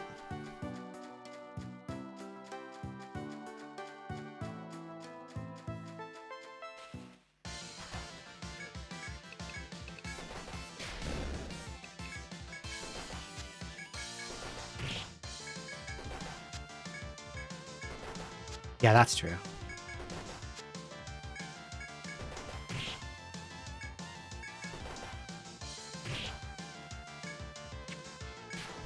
Okay.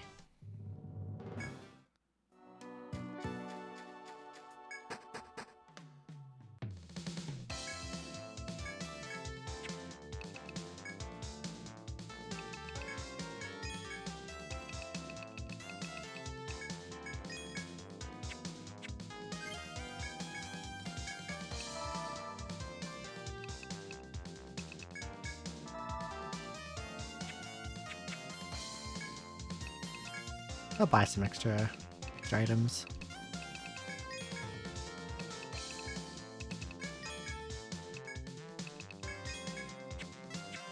I made some space and I was moving equips around, so let's refill it back up.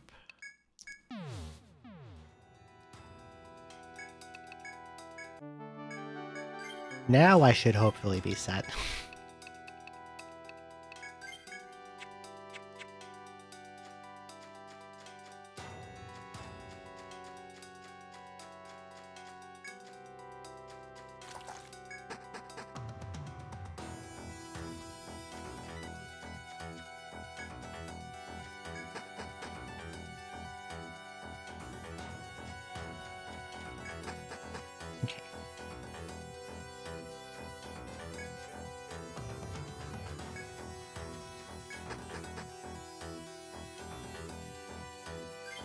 God, I'm getting hungry.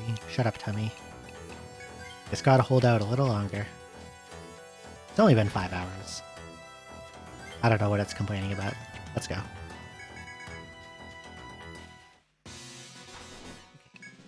Rocket jump. Indomitable. Blue bot. Rocket jump.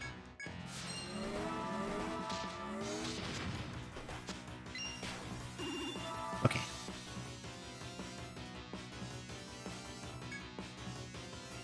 Yellow bots.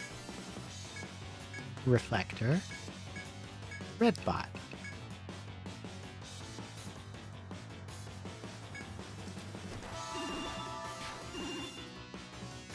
Reflector. Shoot.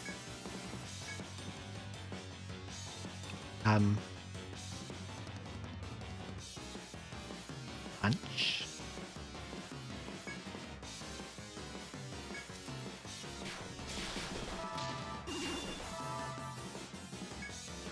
Blue bot. Core dump. Reflector.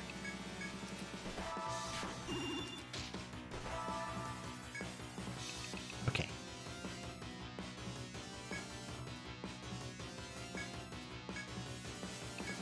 Now Noelle can spam HP cannon. And Jill and Pumpkins can spam Reflector.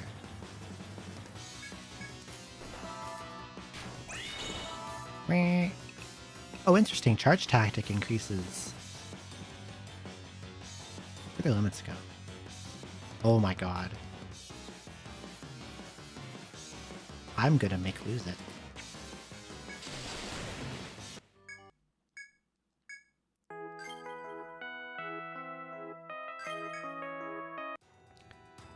When I rested, it unequipped all the limits. Or unequipped at least Jill's. Any charge tactic.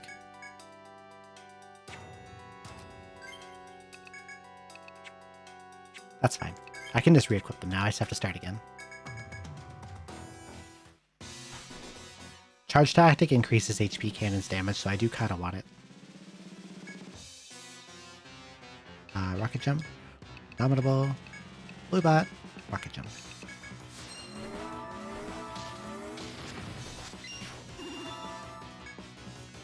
Yellow bot. Reflector. Red bot. Reflector. Shoots. Rocket punch. Oh, screw off. Thank you. I'm not sure I agree, but thank you. Blue bot. Core dump. Reflector. Okay. Reflector. HP cannon. Charge tactic. Reflector, why not?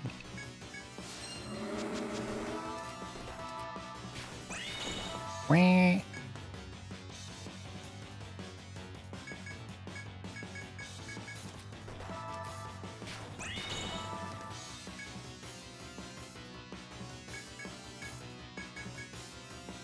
I'll just press this until he dies.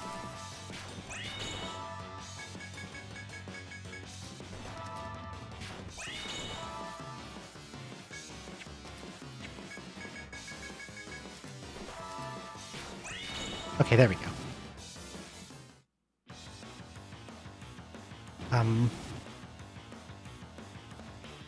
What do I do for the first part of this again?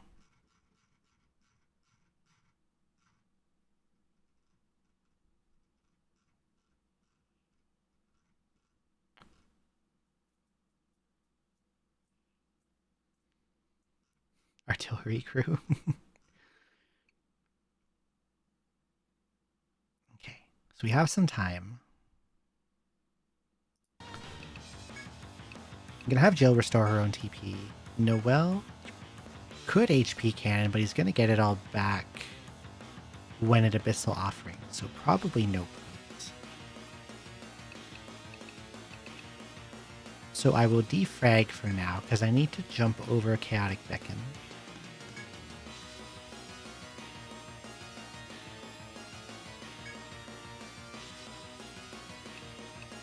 And you're going to get rid of that red bot.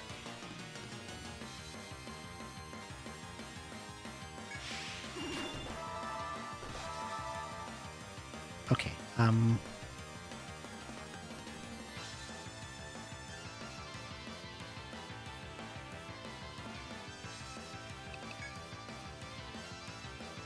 and Jill's going to resummon red bot. And Noelle does nothing. And Pumpkin defrags. Okay. And Jill resupplies. And Noelle rocket jumps. And Pumpkin rocket jumps.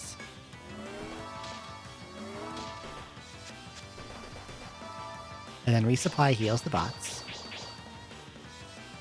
And then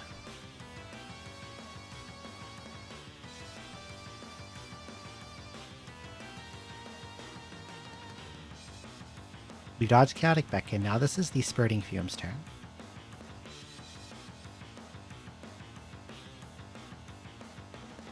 I think this turn Jill does nothing. Noelle core dumps. Pumpkin does nothing.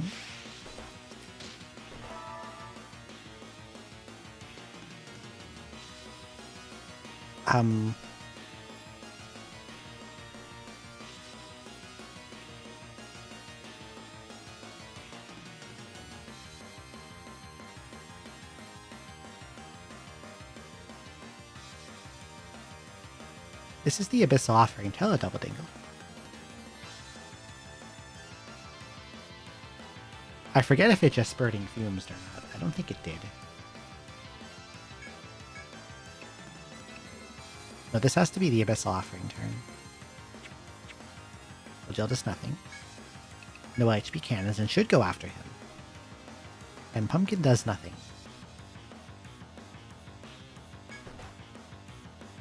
Heals, I start hitting him. Probably pop charge tactic now.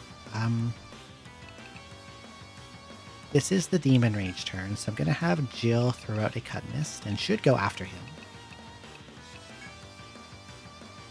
Noelle HP cannons. Pumpkin does nothing. Wait, I shouldn't have charge tacked now. I'm going to lose those from Demon Rage. Oops.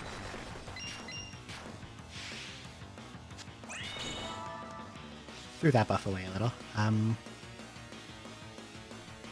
This turn is Rising Claw, and Cut Mist will block that.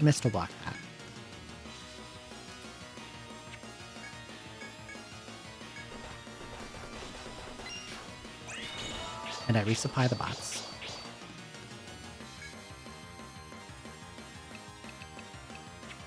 I'm going to use this turn to have Jill heal herself a bit.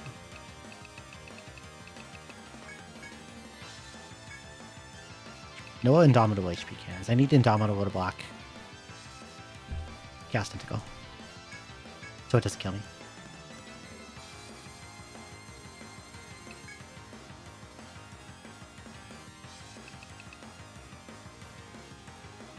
I'm going to Rocket Punch. No, I don't need to.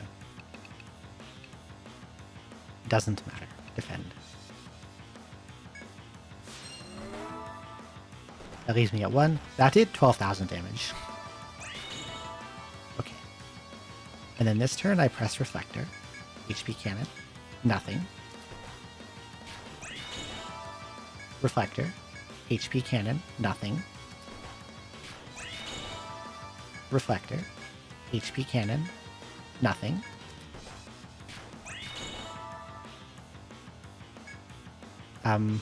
Where am I now? What's his HP at?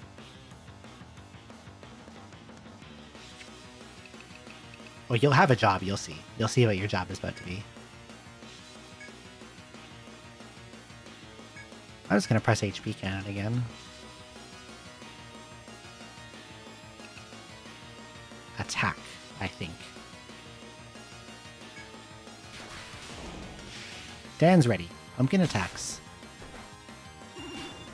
Nameless wall.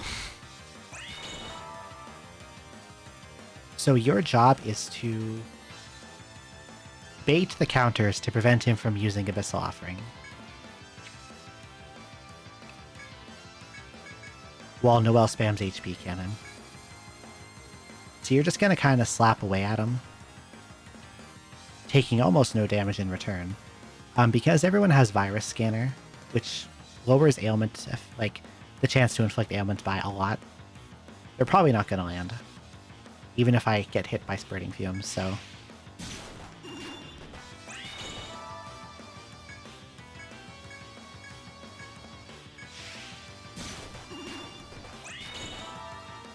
Okay, he should go back to attack mode now.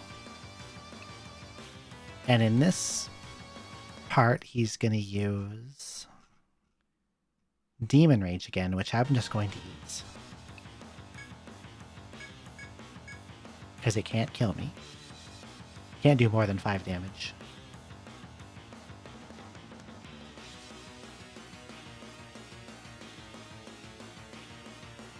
Right? Yes, he should Demon Rage now. I'll attack again anyway.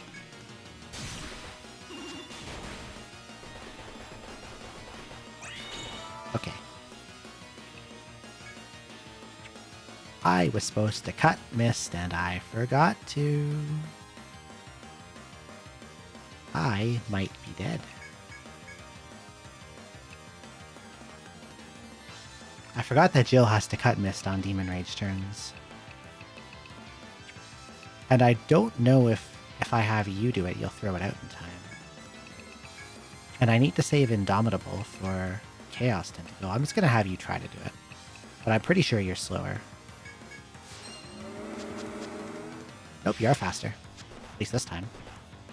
Never mind, he did Dark Lightning. I forgot his pattern. Okay, kill me. I fucked up. I forgot it was phase 2 and not phase 1.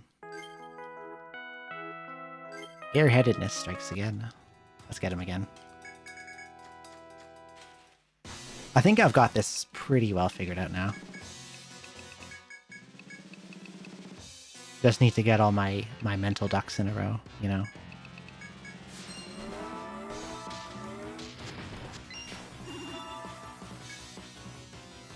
Right.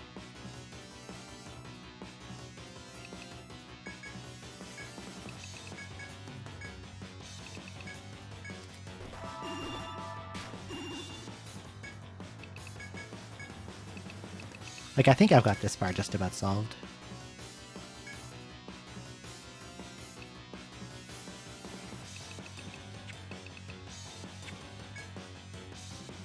Yeah, here you get rid of your bot. And you Rocket Punch.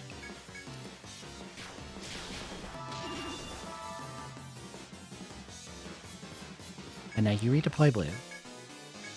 You Core Dump. You Reflector to block Mega Motion. And you Reflector. Noelle starts to spam HP Cannon. We'll do a charge tactic.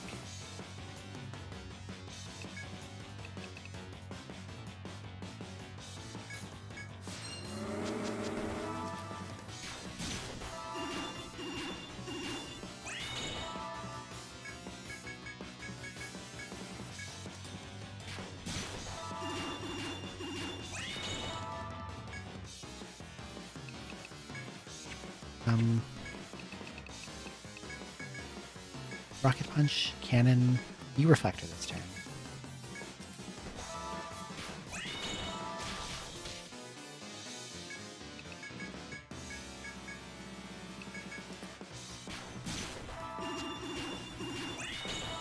Okay. Should be dead this turn.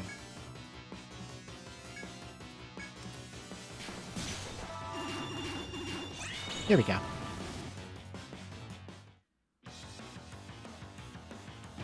Okay.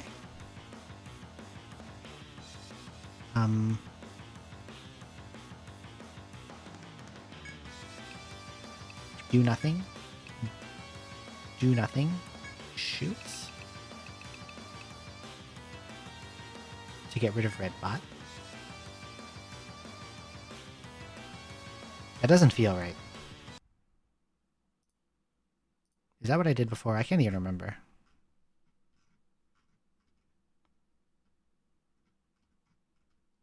She's going to do Nameless Wall, then Mist Curtain, then Chaotic Beacon. Noelle and Pumpkin have to jump over Chaotic Beacon. Jill does not get to jump over Chaotic Beacon. Jill stays for that. So this turn, Jill does nothing. She does not defrag.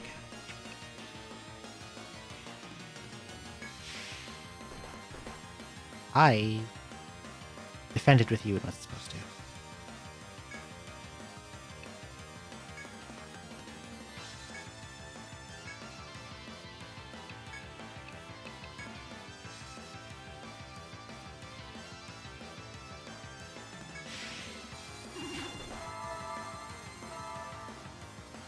I think I fucked up a little, but I can recover from it.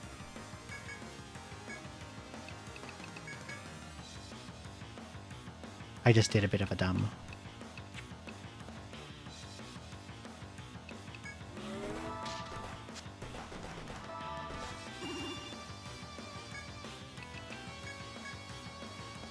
I can just do the resupply this turn.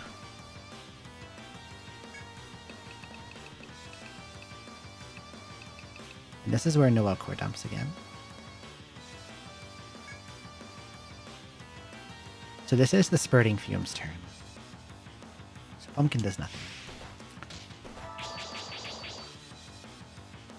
And this is the Abyssal Offering turn,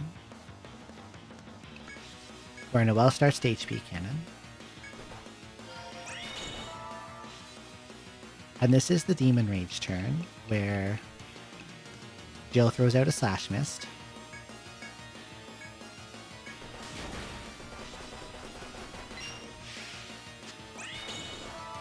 Okay, and this is the Rising Claw turn, which cannot hurt me because I have 100% Slash Resist, due to the Mist and my accessory. And on this turn, Jill does nothing. And Noelle HP Cannons. And Pumpkin... Now that Demon Rage is out, I can use Shark Tactic to get more damage.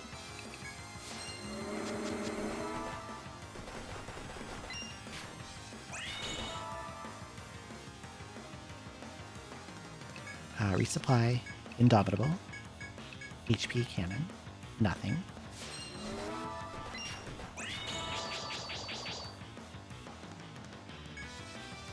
And now he's going to do Elemental, so we're going to Reflector, HP Cannon, nothing for 3 turns.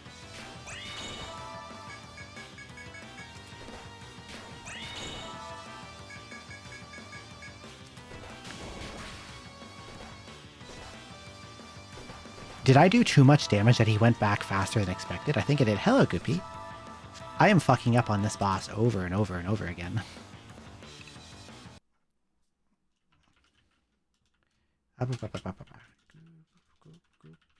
Goopy VT. How was your stream? What were you doing?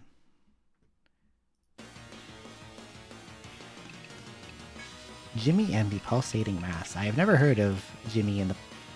He went back to defense early. He went back to defense early. Or did he use Abyssal Offering and I missed it? Kill me. You have to blow me up now.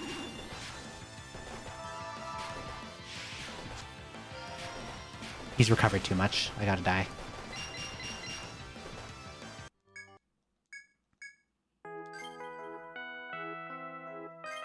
RPG Maker game recently got a console release. What's it about?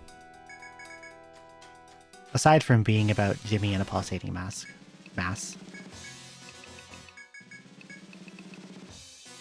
Boobot.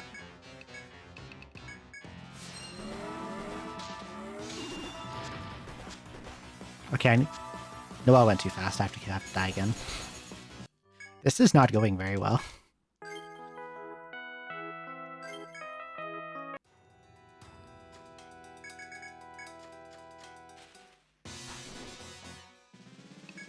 Jump.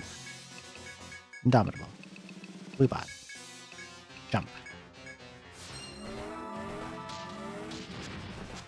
There we go. Yellow bot.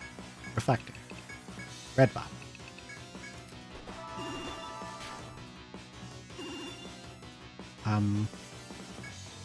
Reflector. Earthbound Inspired. Not sure what's actually going on yet, other than some guy hates Jimmy. Or Jimmy. I wonder what he did to offend him. I think you Rocket Punch this turn. And then you summon Blue Bot. And Noelle Core Dumps. And you use Reflector. This is the super boss of Etrian Odyssey 3. I am killing him with... I have a 30-member guild made up of, like, friends and mutuals. And I'm killing him with 7 different parties made up of those 30 members. This is the 6th one I'm killing him with, and it's not going as well as I thought it would.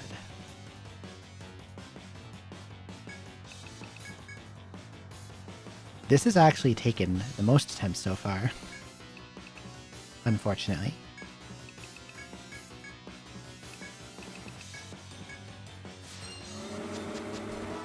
MSU pack. Is that where like it plays custom music? I heard some of them have Etrian Odyssey music. Which I would like to see.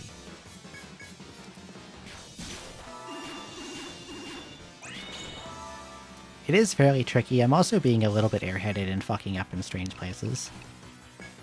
Which is not helping.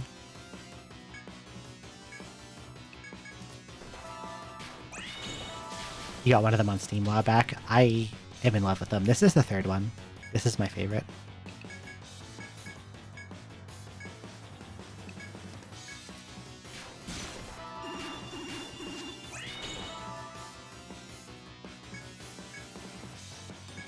Okay, now he is about to die, phase 1. What is it? Which one did they pick for the moth?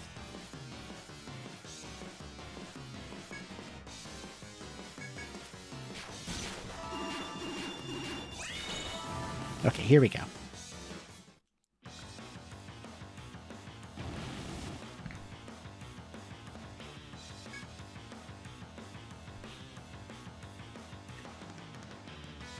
Oh, that is a good one. Okay. This turn, Jill does nothing. Noelle defrags. Pumpkin defrags. The pumpkin gets rid of his bot.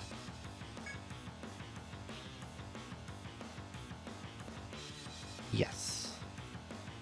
And then the defrag is the next turn.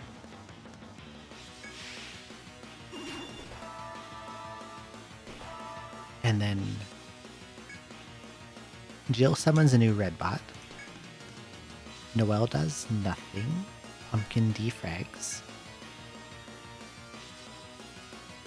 Bit of EO1 Untold on 3DS. Ought to get it put back to get the HD collection. I will say that Untold and the originals are very, very different. They're barely the same game. They're like full remakes. Okay. Resupply. Rocket Jump. Rocket Jump.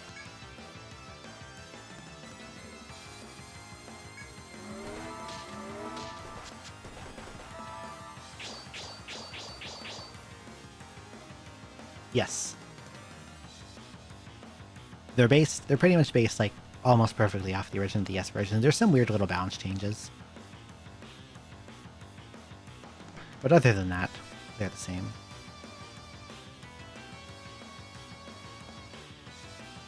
This turn is Spurting Fumes. I will have Noelle Core Dump here. And Pumpkin will do nothing for a while.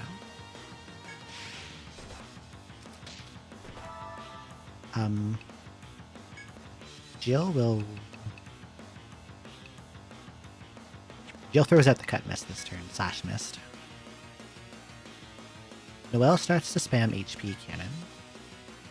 Pumpkin does nothing. I have slash misted too early. This is where I'm supposed to do it. That's fine. I just wasted a miss, but I probably don't need that many.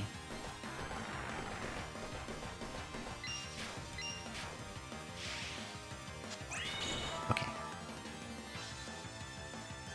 Next turn is Rising Claw, which will do nothing.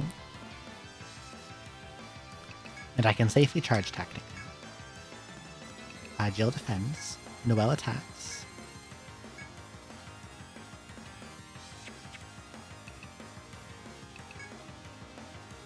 Jill can attack, why not? It doesn't matter. Pumpkin can also attack.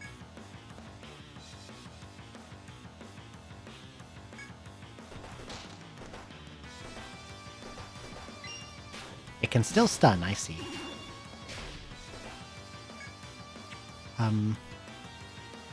This turn is Indomitable. So it does Chaos Tentacle, you resupply. Indomitable. I might be dead, actually.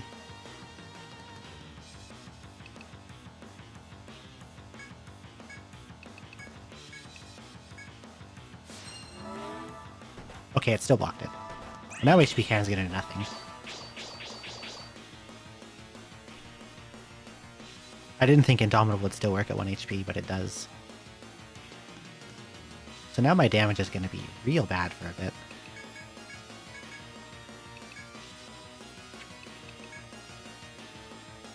Now it's going to start using elementals, so I'm just going to spam Reflector for 3 turns.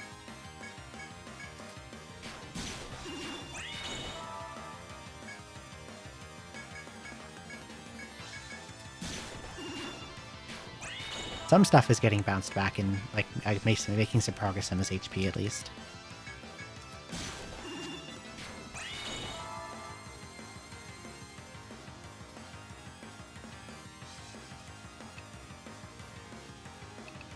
Defend, HP cannon. I think he's going to either counter or Abyssal Offer here. Damn.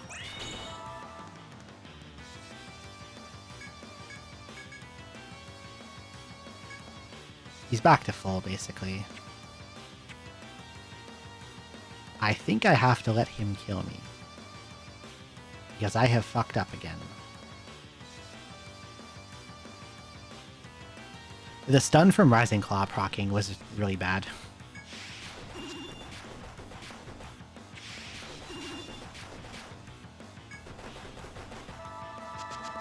That lost me a ton of damage, and then I fucked up even more when I misunderstood how Indomitable worked. I thought you had to have, like, some amount of HP to actually have it function, but even if you're at 1, it still works. Which I was not aware of.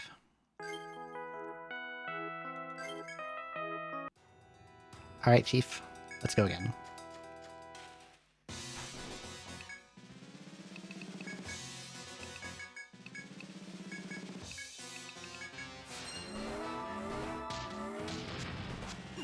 Okay.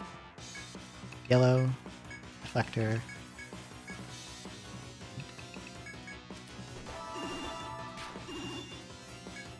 Reflector. Shoots. Rocket Punch.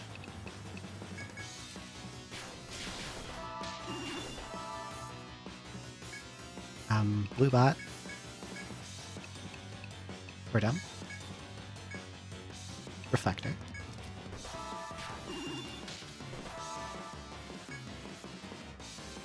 Reflector. HP Cannon. Charge Tactic. All out. For a little bit of extra damage. But I'm not sure it matters. I think I still kill in the same amount of HP cannon, so it's kind of meaningless.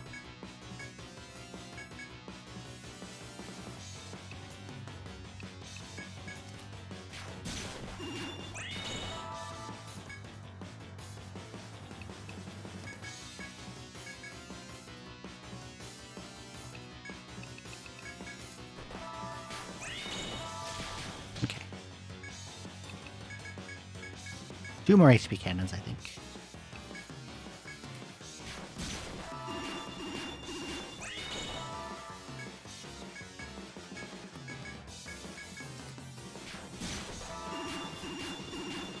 Okay, back to phase 2. Back to Mr. Fucker. Oh, they're cute little Oshawott.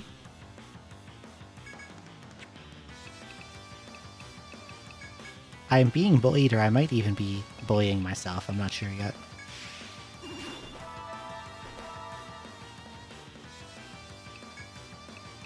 I keep having some airhead moments. Be fresh. Resupply. Rocket jump. Rocket jump.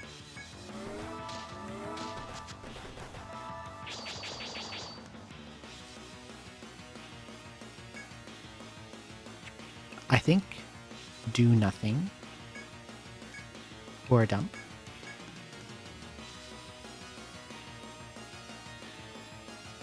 Do nothing.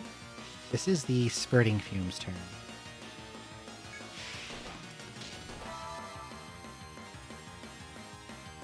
And this is the Abyssal Offering turn where I start cannoning. And this is the Demon Rage turn where I throw out a Cut Mist.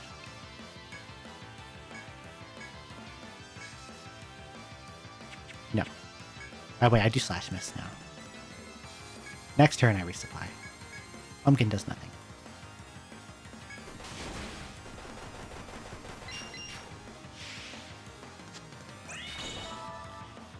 And now I press resupply because Rising Claw is going to do about half of the bot's HP to them. Noelle keeps cannoning. Pumpkin put out some defensive buff so Noelle can do more damage. And otherwise, does nothing.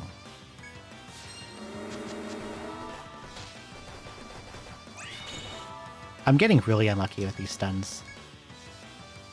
But that one's actually fine. I can resupply the bots on this Chaos Tentacle turn. And keep shooting.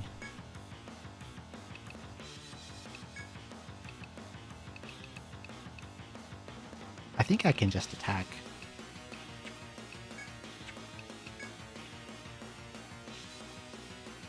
Yes.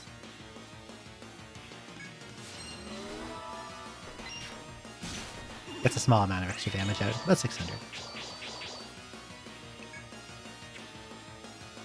And then it's going to do Elemental, so I'll use Reflector. HP Cannon, attack.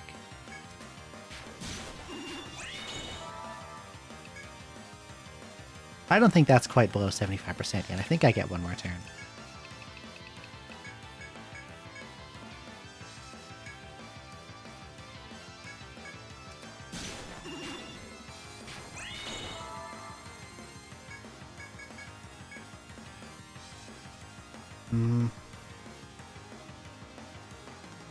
I think I can just keep hitting him.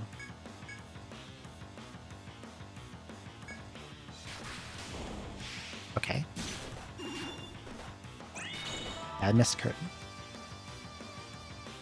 I think he will behave pretty predictably right now.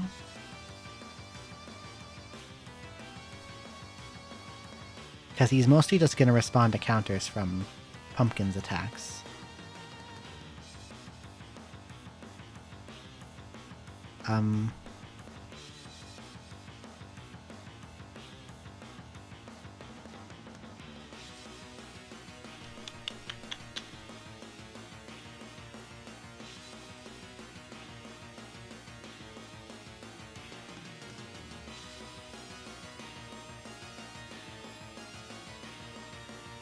I think I just keep spamming Reflector.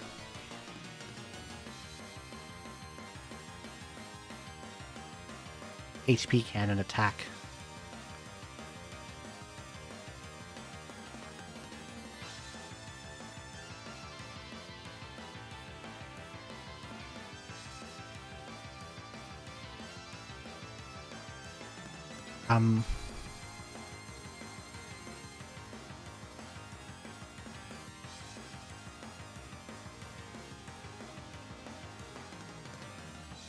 Reflector, HP Cannon, attack.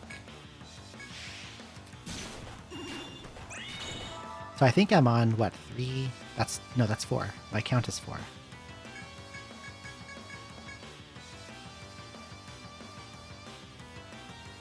And then this turn will bring him to 6.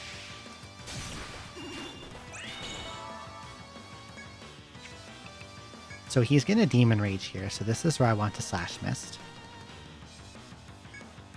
And HP Cannon. And I guess keep auto-attacking.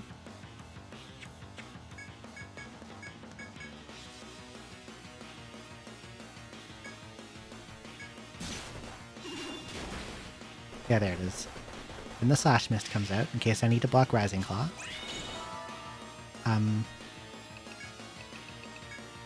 This turn, upcoming turn, should be Dark Lightning.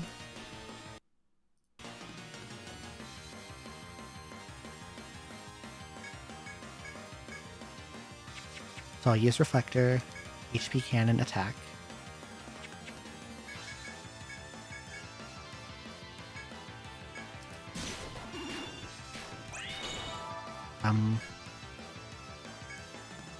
He'll do Foul Glacier, so Reflect, HP Cannon, attack. He went back early. Interesting.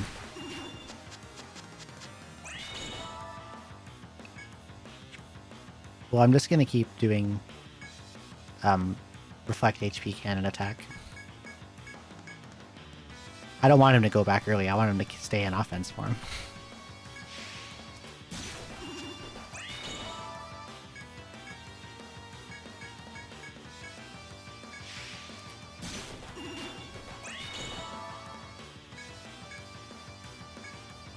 It would be bad if a Chaotic Beacon came out, but he seems to prefer to do counters.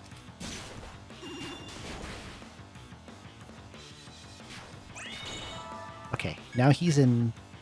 He should be in his Phase 3 pattern, where I think he prefers to do elemental attacks.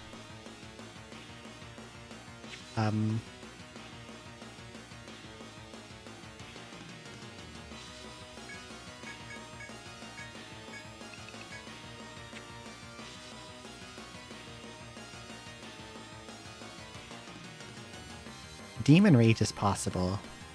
Chaos Tentacle is possible.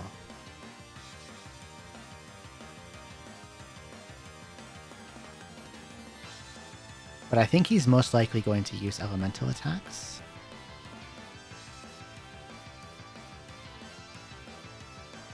And Rising Claw I don't think can come out at all unless I'm misunderstanding his pattern. Let me go get his AI script again. Wait, okay.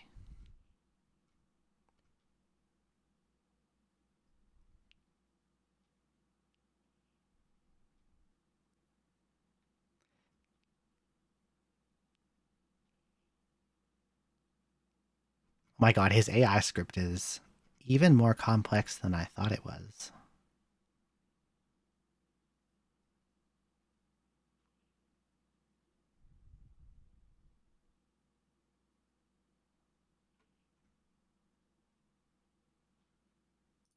I'm just gonna keep...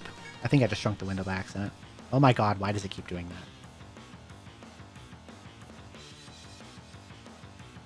Like, I accidentally click back in and, like, the mouse just, like, attaches to the fucking window. And drags the window size on a ride. I'm gonna keep hitting him. I think he's most likely to use elemental stuff. If he decides to Chaos Tentacle, I'm in trouble. I don't know when to predict, how to predict when he's gonna do that.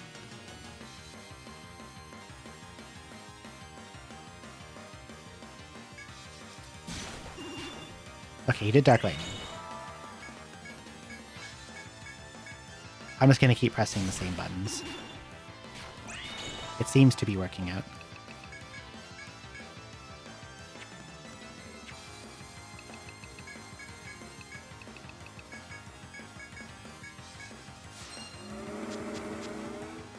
Defensive stance, that's okay.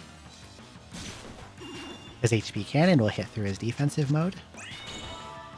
So I'm just going to keep pressing Reflector, HP Cannon, and attack.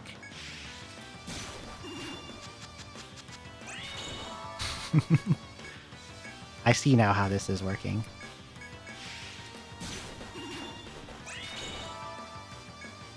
Reflector, HP cannon, attack.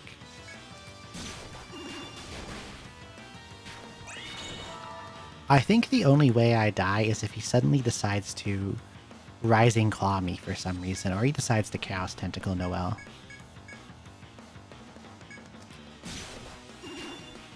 But he seems to prefer to do his elementals.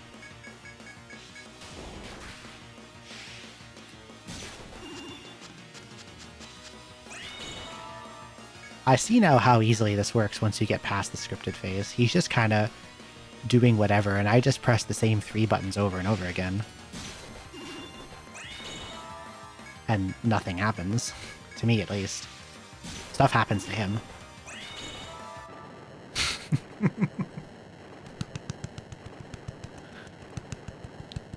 Once you get the speeds going right and you stop making weird mistakes in the scripted part, that goes pretty well.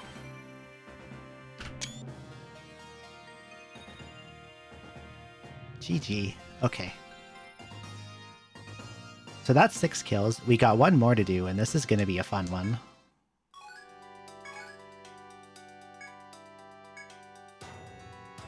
Thank you.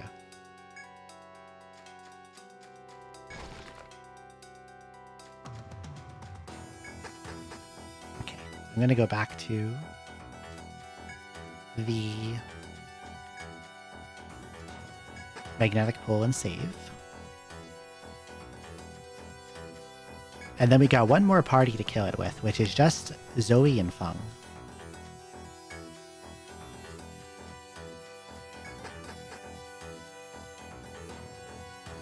Now, just in case a random encounter decides to be annoying on the way back, I'm gonna heal.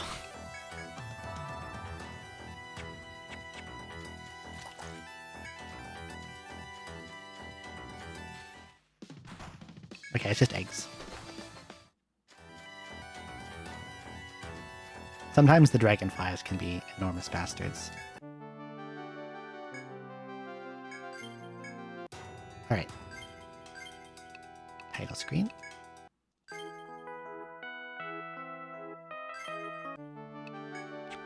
Now we need Feng and Zoe.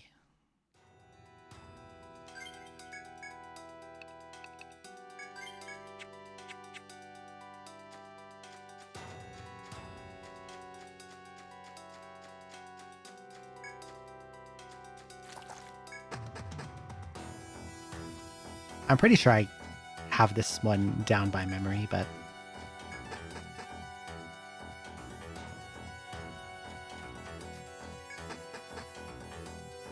just in case, I'll get out my little notepad. Okay.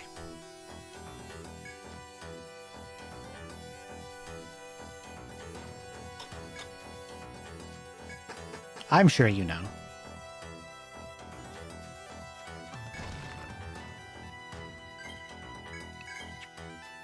Hello.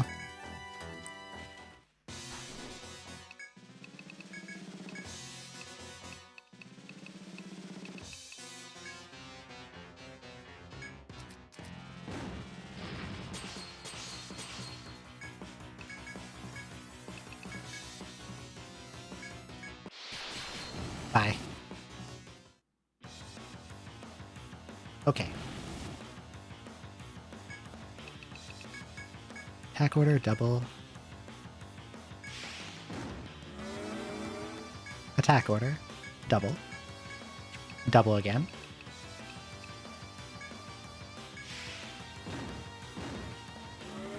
Imagine 4 Zoes.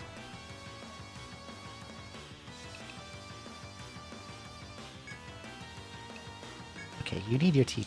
And then they're all going to use Ninpo. Which one was it?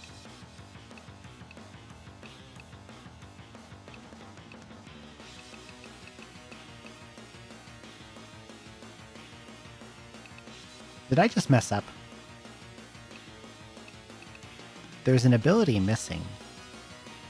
Hello?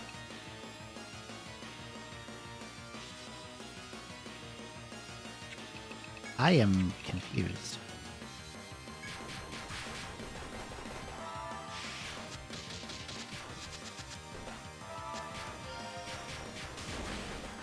Something has gone wrong, and I'm not quite sure how. What happened to Ninpo Flight? I'm supposed to have that. Do I not have it? Apparently I don't. I just didn't skill it. Alright. Now I have it.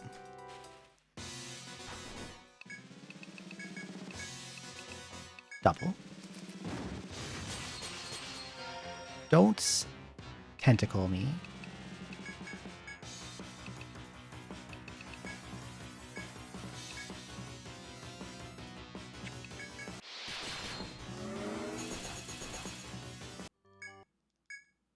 He is being a dick and reviving HP on the first turn. Do not be a dick. I need you to not be a dick.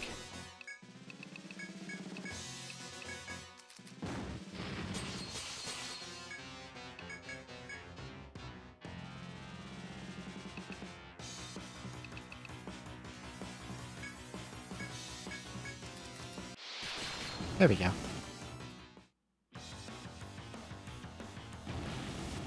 Okay. Attack order. Double. Attack order. Double. Double. Ninjas being able to make one-to-one clones is so broken. Now we all press Ninpo Flight. Every Zoe is going to take off for a little bit.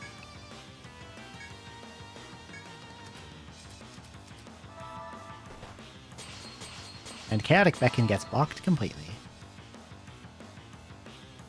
Hello, Eerie Grey. Welcome in.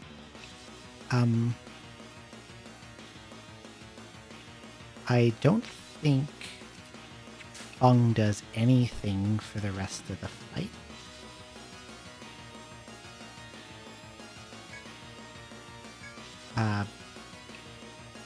The first Zoe uses Berserker Vow. And the 3 clones will feed her candy.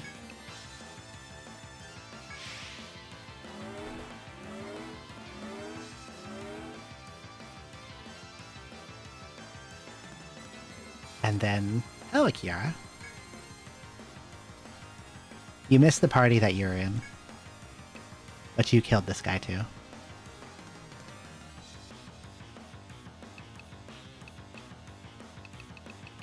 I think I Berserker Vow again. And then the other Zoes don't do anything. And he heals.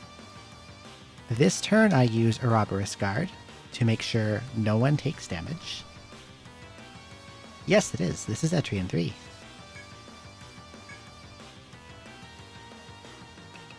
And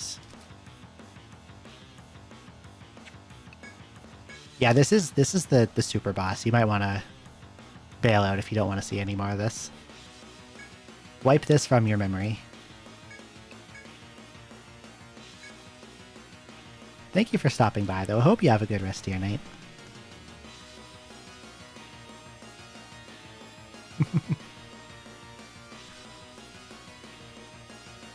Okay.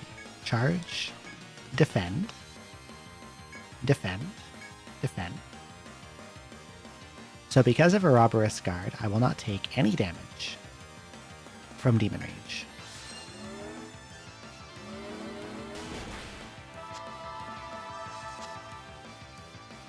And Zoe charges up. And then Fung presses Knighthood. Got Attack Order, Berserker Vow, Charge, Province, 4 clones, and then we're going to press Drawing Slice. Now these things, that doesn't matter what they do. Defend, defend, defend.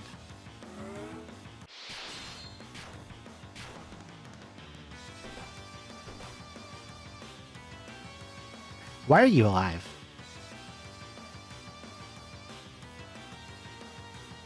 Did I miss something somewhere? Why did I only do 19k? I thought it does more than that. Excuse me? How much do you have? Well, he doesn't have a lot. I don't understand what the heck just happened, but...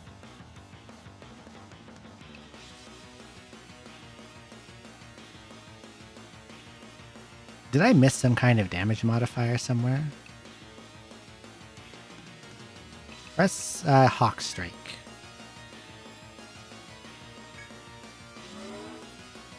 There's no room for a fifth... Oh, I can make a fifth Zoe. That's probably it. I forgot to double. Well, he's dead anyway, so it doesn't matter. You're right, I forgot to double as many times as I was supposed to. But it doesn't matter because he's still dead.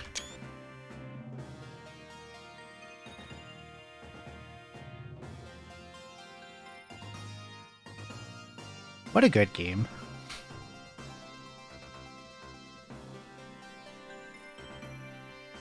Okay. Let's go do the ending.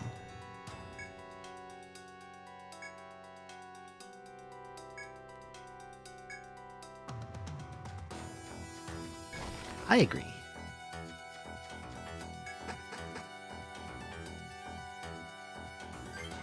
Yeah, I forgot to make a fifth clone, that was why.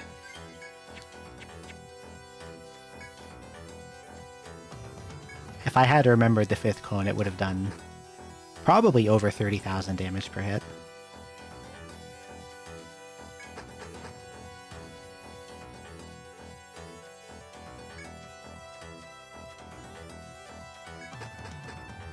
Okay. Flop.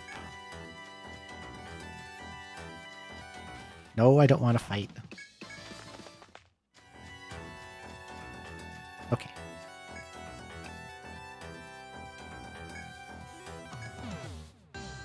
We're gonna go here. Report discoveries.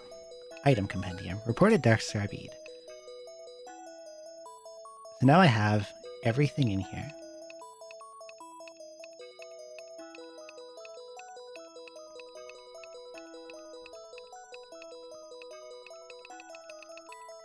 Why is this marked as new? And reported Abyssal God, so now I have everything in here.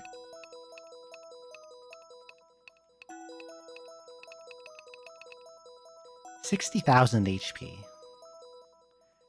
Immune to Petrify, immune to instant death, of course, so it can be hit by other ailments including stun, it's just very resistant. And it's weak to elements and slightly resists physical.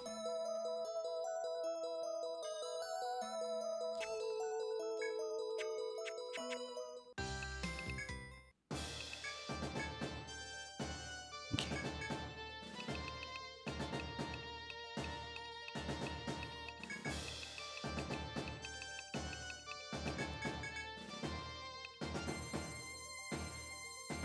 Pick a sphere.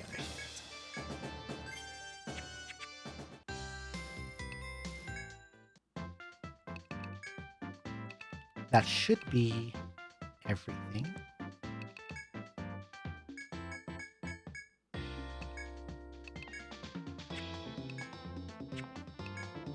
I can't remember what else there is to do here.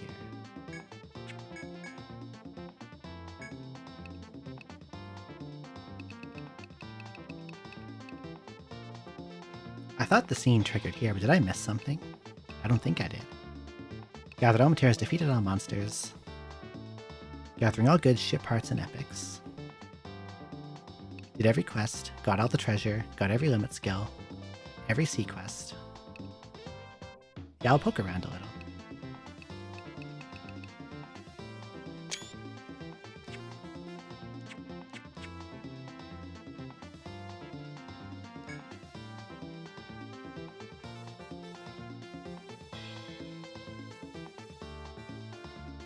It triggers when you try to leave. Monsters, materials, the deep, and more besides. Trade items, equipment, documents, on and on. Be surprised if there's anything left in Armroad that you haven't seen. In honor of this feat, I'd like you to have this. It's a small present from us, the people of Armroad. What you do from now on is up to you. If you yearn to find new lands, I cannot stop you. This world may feel far away, but in truth, the seas connect us all. That's why you're leaving isn't sad. If you desire to return here, just look at the shield and set sail in this direction. That's it. I hate to see you go, but this is truly farewell. May you be wet with great fortune, Gamers. Gamers was a good guild name.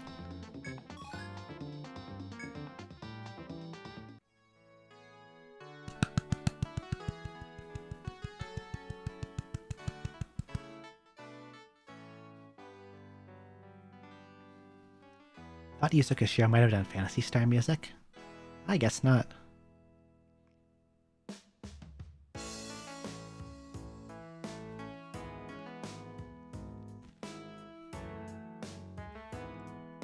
I love this game a lot.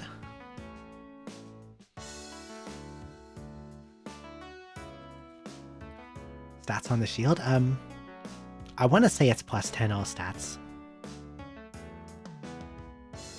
Usually by the time you get it, there's nothing left to do.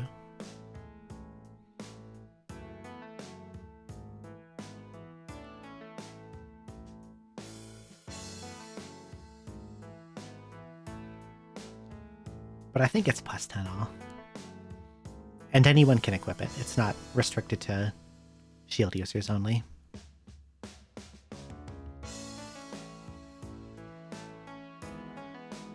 This was a nice way to end the playthrough.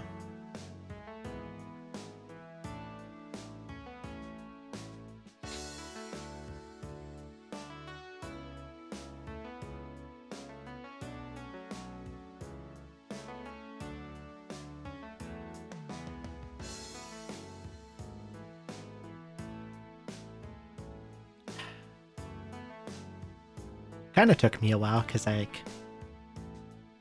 had to do like the setup for the 30 people and I got distracted by various things.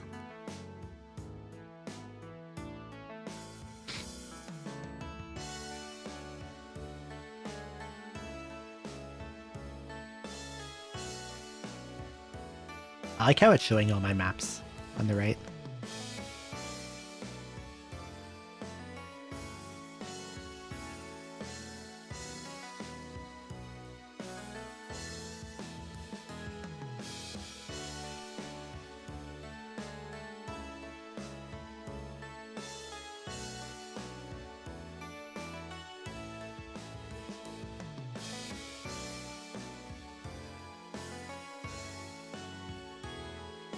Although interestingly, the chests aren't shown as open when they're open.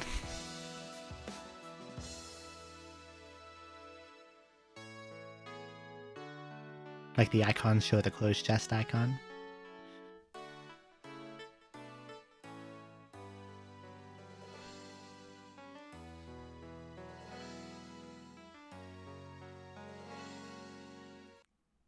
Oops.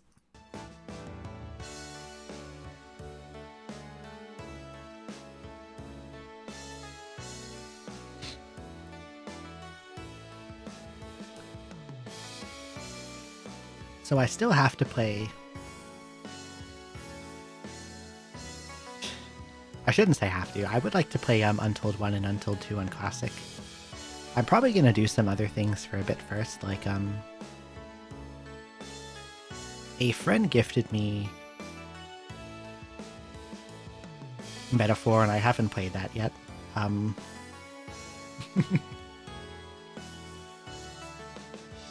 And I've been thinking of playing Ogre Battle 64.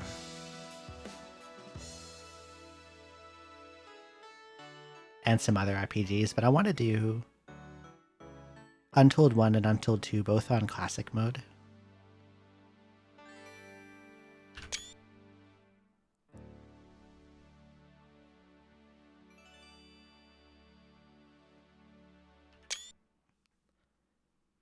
But I think Untold 1...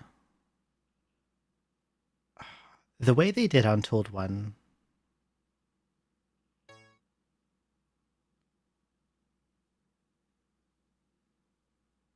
If you want to 100%, you have to clear the game on story mode, which is stupid and annoying because I don't like story mode in that one. Or any of them. But there are monsters and item drops that are story mode exclusive. You had it as a kid. I first played it when I was like 11 and I fell in love with it. And I bought it from an EB Games used for $70, which was kind of a lot for a used N64 game in the year 2002. And I still have that copy. Although my N64 barely functions, it resets itself automatically all the time. So I haven't actually brought it out and played it in ages. I still have it though. You still have it? Hell yeah. Save this down here.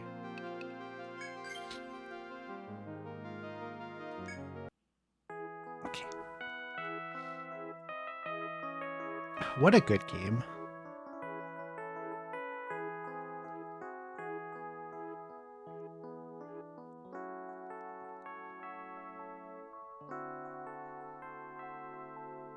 Okay. But I think after I do Untold 1 and Untold 2, I'm gonna start Nexus, and I'll probably do something like this again where I like recruit friends to make a big friend guild. I would like to do that again.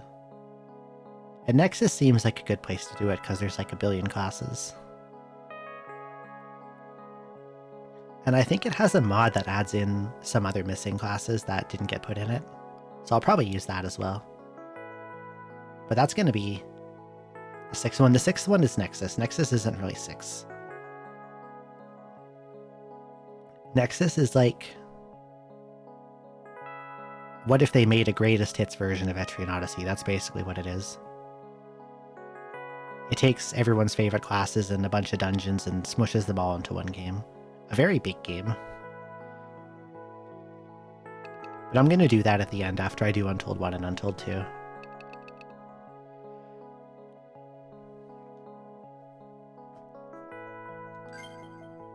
I'll not continue. I wanted to go look at that shield.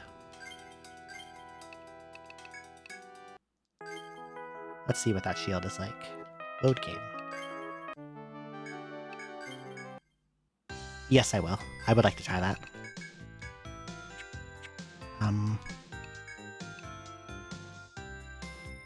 HP 100, TP 100, all stats plus 10. Really, really strong.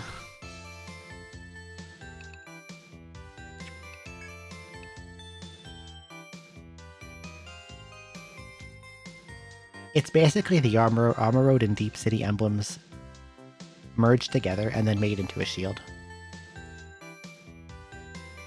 Which is actually good because everyone can equip it and it works for Hoplite shield skills.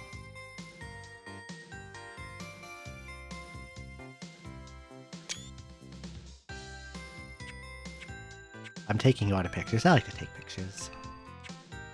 Have a billion screenshots. Okay. Let's go look for someone to raid. That's all I got for today. I love this game so much. I want to go see who's online to raid.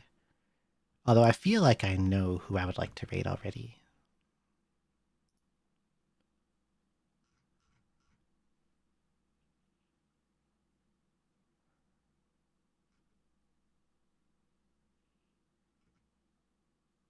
There she is.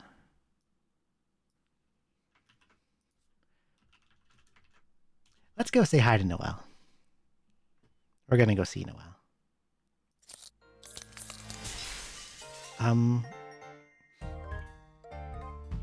Thanks everyone for coming. I'll be live again Thursday night.